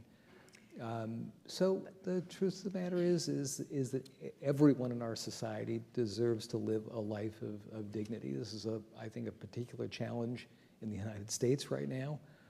And either it's something we care about collectively and want to do something about, both in terms of our commitment through public policy, and our engagement with the private sector. And again, I made the point up there, and I'll make it again. You want solutions. As it is with so many other things, we need to respond to these challenges with our feet. You know, either we do or don't. Support employers that support their employees. Don't, right? Support policymakers who understand these challenges and want to ensure that people have the right to health, the right to dignity, the right to fair working conditions, and respond accordingly to those who don't. That's, at the end of the day. Maybe it's obvious, but I do want to add that the certified home health aide workforce is predominantly female and mostly women of color and often non-native born and sometimes English as a second language speakers and stuff. So it's hard to give them the power in the absence of unions. In maybe in Washington State, where I think that the home health aide workforce has pretty strong representation from the Service Employees International Union, I think they've made a lot of progress in terms of making those better quality opportunities. But I think it's hard in the absence of that. Ajinpo and others are working on unionization. I mean, the other thing, very honestly, is we've lived through an era where immigrants have been demeaned in many, many ways, and particularly that workforce is incredibly. I will tell you, the two most important women in my life right now are my wife, who I've been with for 52 years. And a caregiver for my mother, who's an incredibly wonderful Filipino woman, Filipino immigrant, who enables me to be in Washington, D.C. today, taking care of a 97-year-old, and she is an incredible human being. We all have those experiences, and again, we can't just kind of walk away from our own experience with people like this and say we're not going to be advocates for change. So, that's our solution. In the few minutes that we have left, though, is, Paul, you started talking about it, the call to action. How do we challenge society? How do we challenge employers? Challenge ourselves about the way we think about age. What's your call to action? Or actually, I'm going to start at the end and work down to the award winner. So,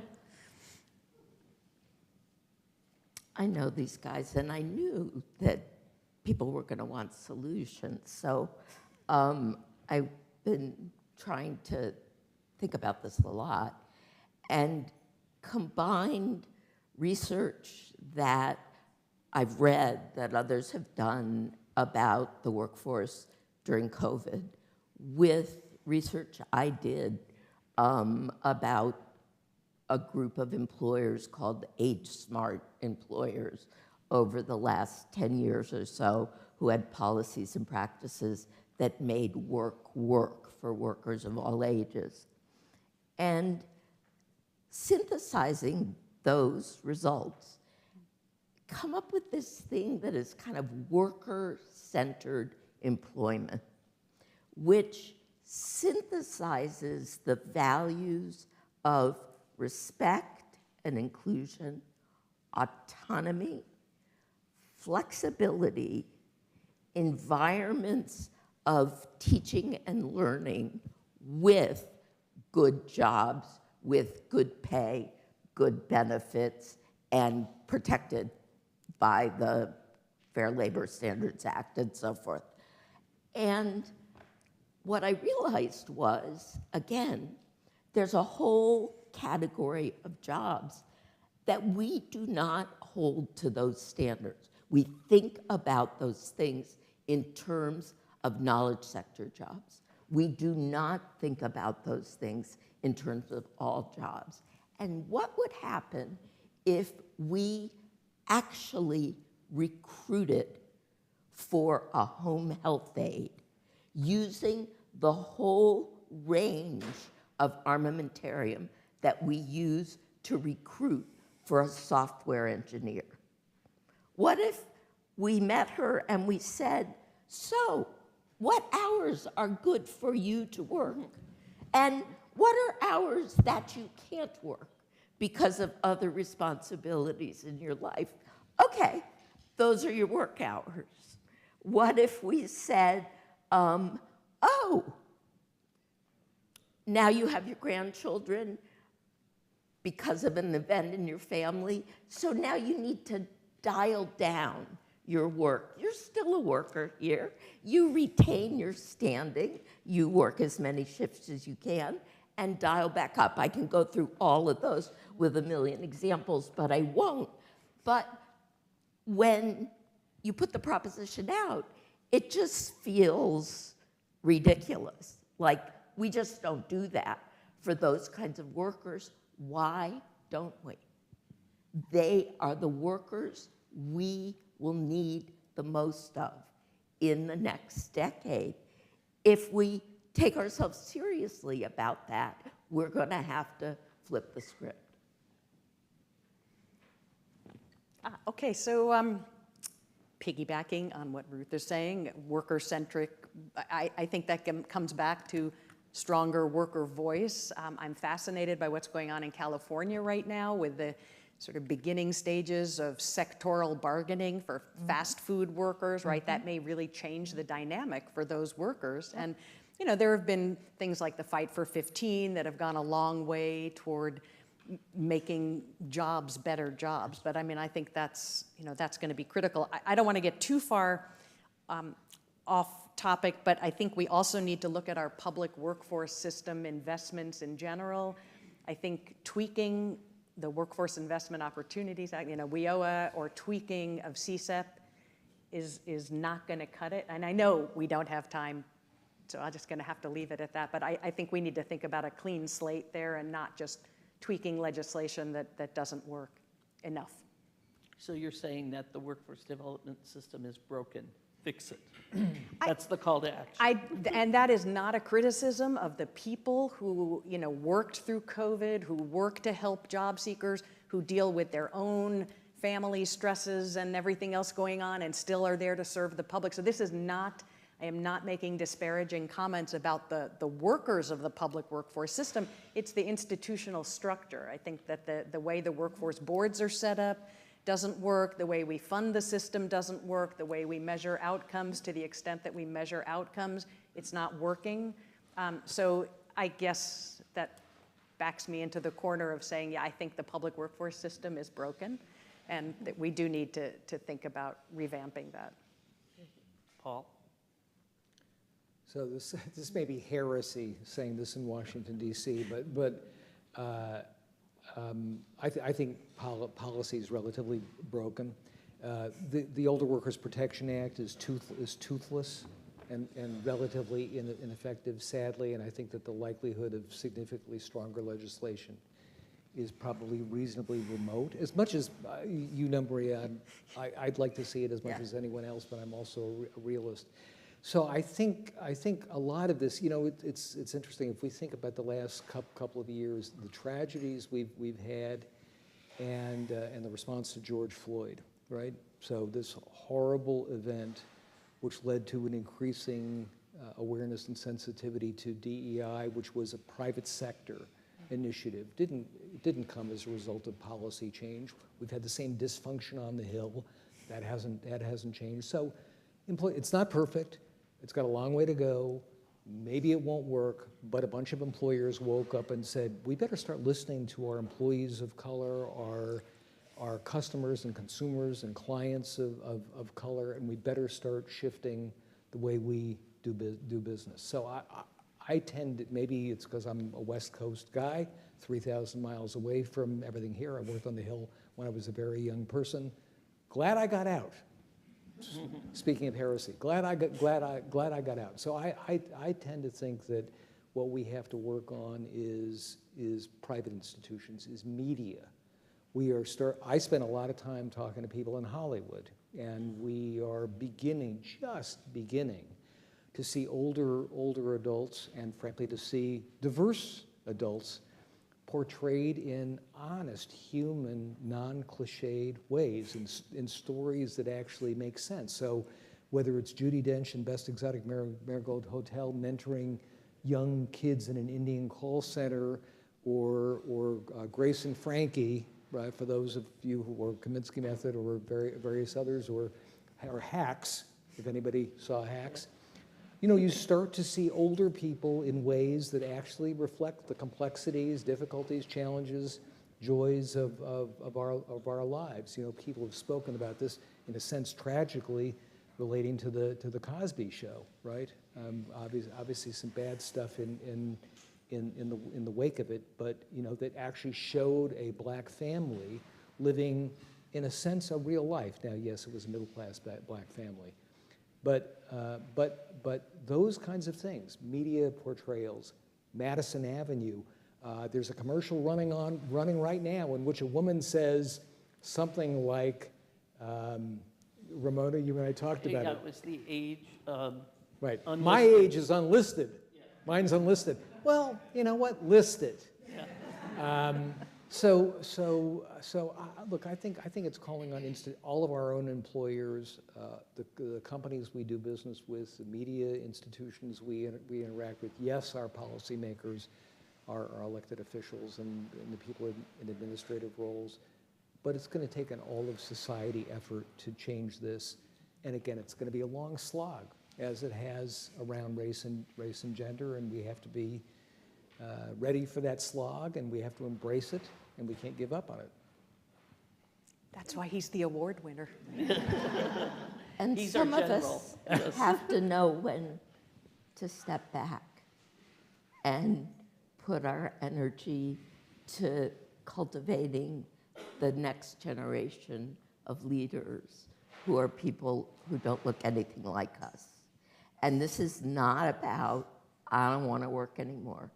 This is about, isn't it getting about time for me to be working in a different way and putting front and center people that I've mentored, people that I've grown, and people that they collaborate with. So I think, as proud as we are to come out about our ages, we also need to recognize when part of our job is to mentor a new generation that's better than we are. Absolutely, and if I can just add to Ruth, and we have to, it's not just us mentoring them, they have to mentor us as well. We have to listen Fair. to people. Absolutely. This notion of intergenerational connection is so important. You know, I wrote a piece about the Villages, the fastest growing metro in the United States in Florida. I only got 4 death threats because I was advocating that this is not the way for older adults to live.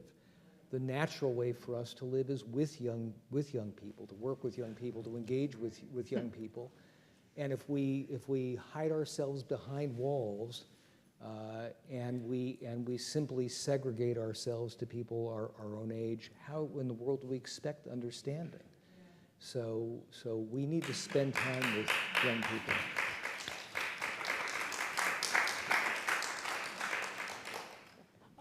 I think we have one question.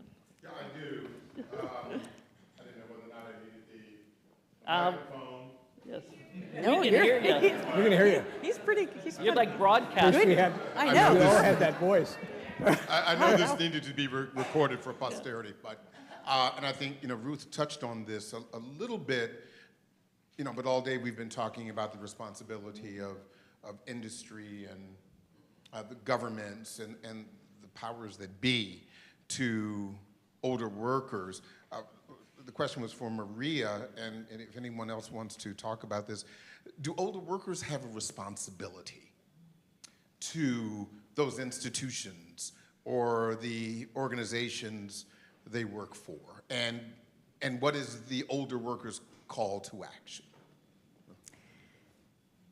So I think they do have a responsibility. I think if you're talking about currently employed older workers who are not at risk of losing their jobs, or even if they are, I mean, I think they have a responsibility to participate in intergenerational, multi-generational teams, to mentor their colleagues, to be reverse mentored, to keep their skills up to date, to be taking care of their digital and climate literacy. So I do think they have those kinds of responsibilities. I think for those who are older and job seekers and long-term unemployed and been out of work, I think they have responsibilities too, but I think that we have to acknowledge just how devastating that kind of long-term unemployment can be, how bad it can be for their mental and physical health, their emotional well-being, and I think that that's where the policymakers need to be thinking about how do we better serve those people. I mean, they have to come to the table. I had some colleagues at the Heldrick Center who was a relatively small survey of some of the New Start Career Network job seekers. So again, these were 45 and older, long-term unemployed, about their intensity of job search. And it was kind of surprising because I can't remember the exact, but it was like half of them spent under 10 hours a week on job search, but thought they were largely engaged, So I mean, we have to do some level setting there too. They have to understand that that's not enough effort if you're trying to reconnect to employment. But so I think they have responsibilities, but I think we do them a disservice if we don't acknowledge that the toll that long-term unemployment takes. And to do that, we have to provide peer support and career coaching and mental health assistance where needed, so that they can rebuild their executive functioning, the kinds of skills you need to do a successful job search, but that are impaired by stress and depression and things. So I think it's a two-way street. Yeah. I think we're going to have to end on that because I'm looking at the human clock over there. Rita, yes. But I just want to thank Ruth, Maria, and Paul for this great panel. Thank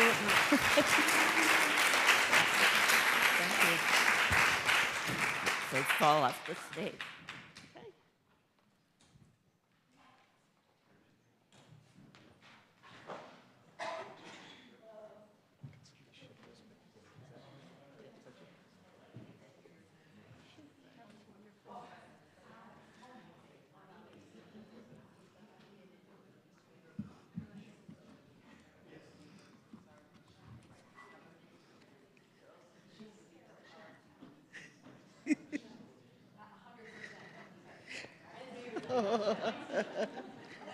Thanks, Maria. That's okay, she was making a great point. Hey, everybody, I want to just thank again Ruth, Paul, and Maria for coming out today. Just an incredible panel, so thank them again.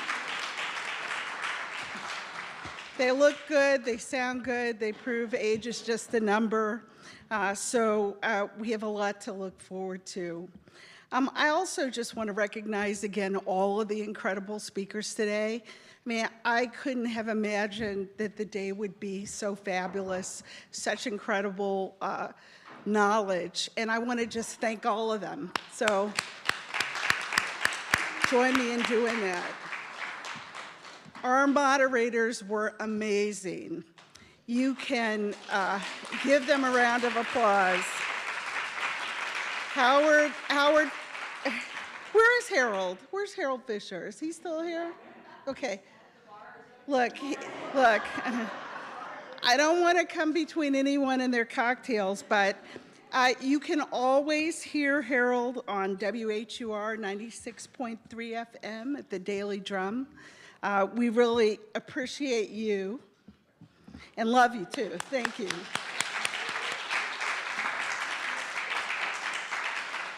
And where did Ramona go off to? Ramona Schindelheim. Where is she? Okay, Ramona from WorkingNation. She is the editor-in-chief. Give her a round of applause. She is just incredible. Then I got to thank the CWI Board of Directors. If you're a director, stand up, please, so we can thank you for your support and efforts. And for CWI Labs.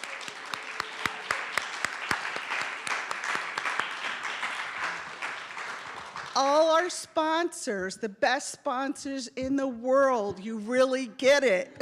Thank you.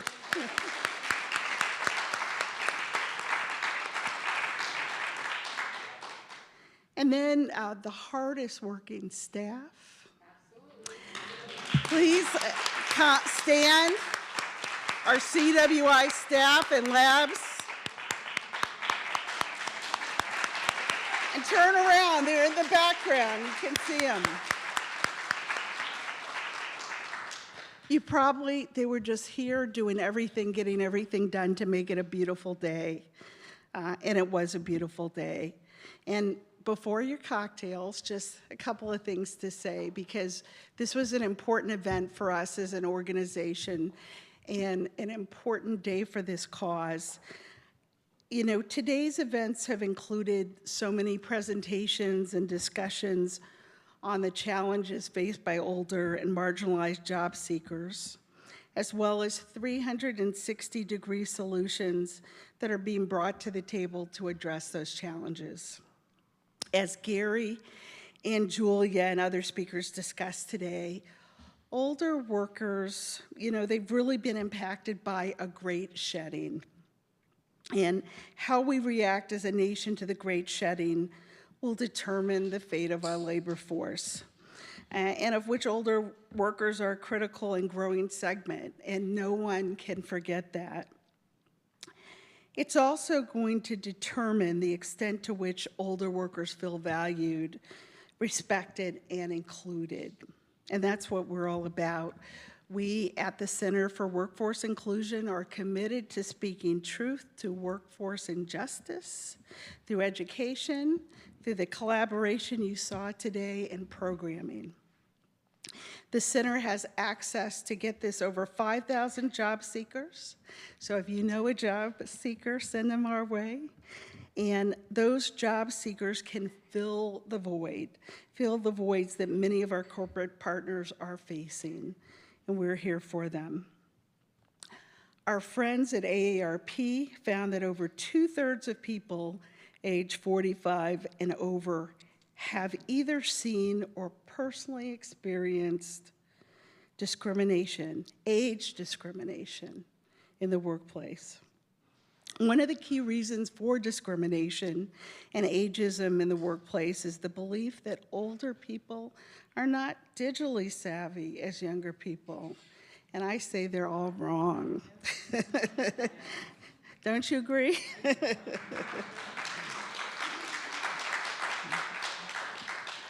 So we have an announcement today and a call to action. And I want you to write this down or keep it somewhere so that you remember it. We are going to address that misconception about being digitally savvy head on. So I am just absolutely thrilled to announce our commitment to empower 30,000 older job seekers over the next 3 years with the digital and remote work skills to dispel this myth. That's 30,000.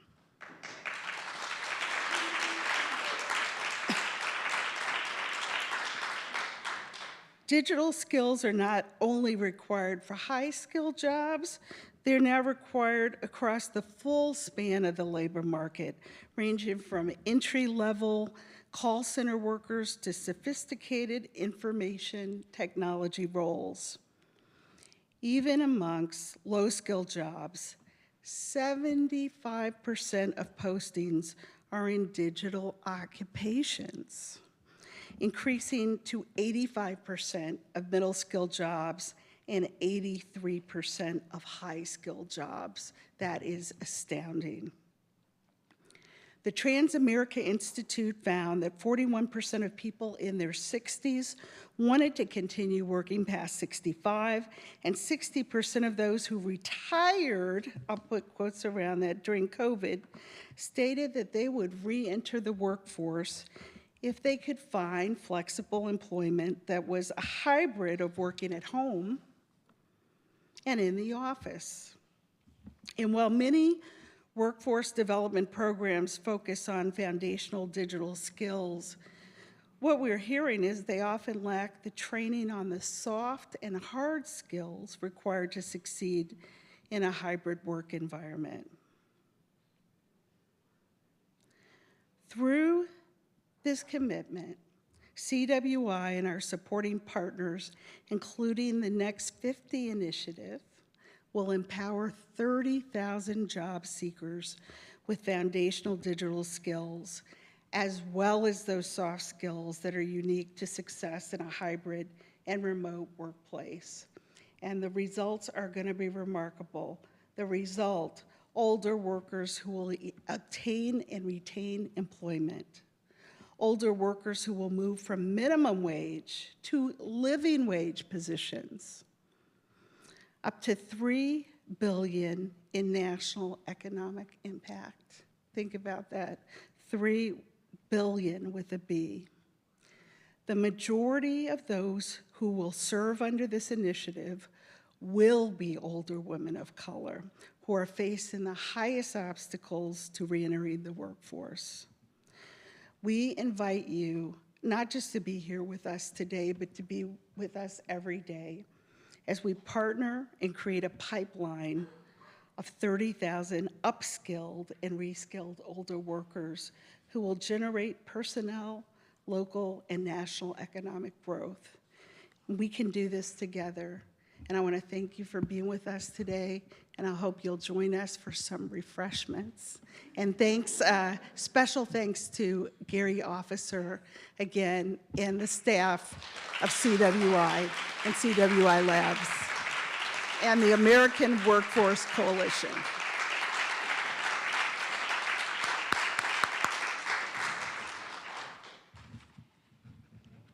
Cocktails. Cocktails are served.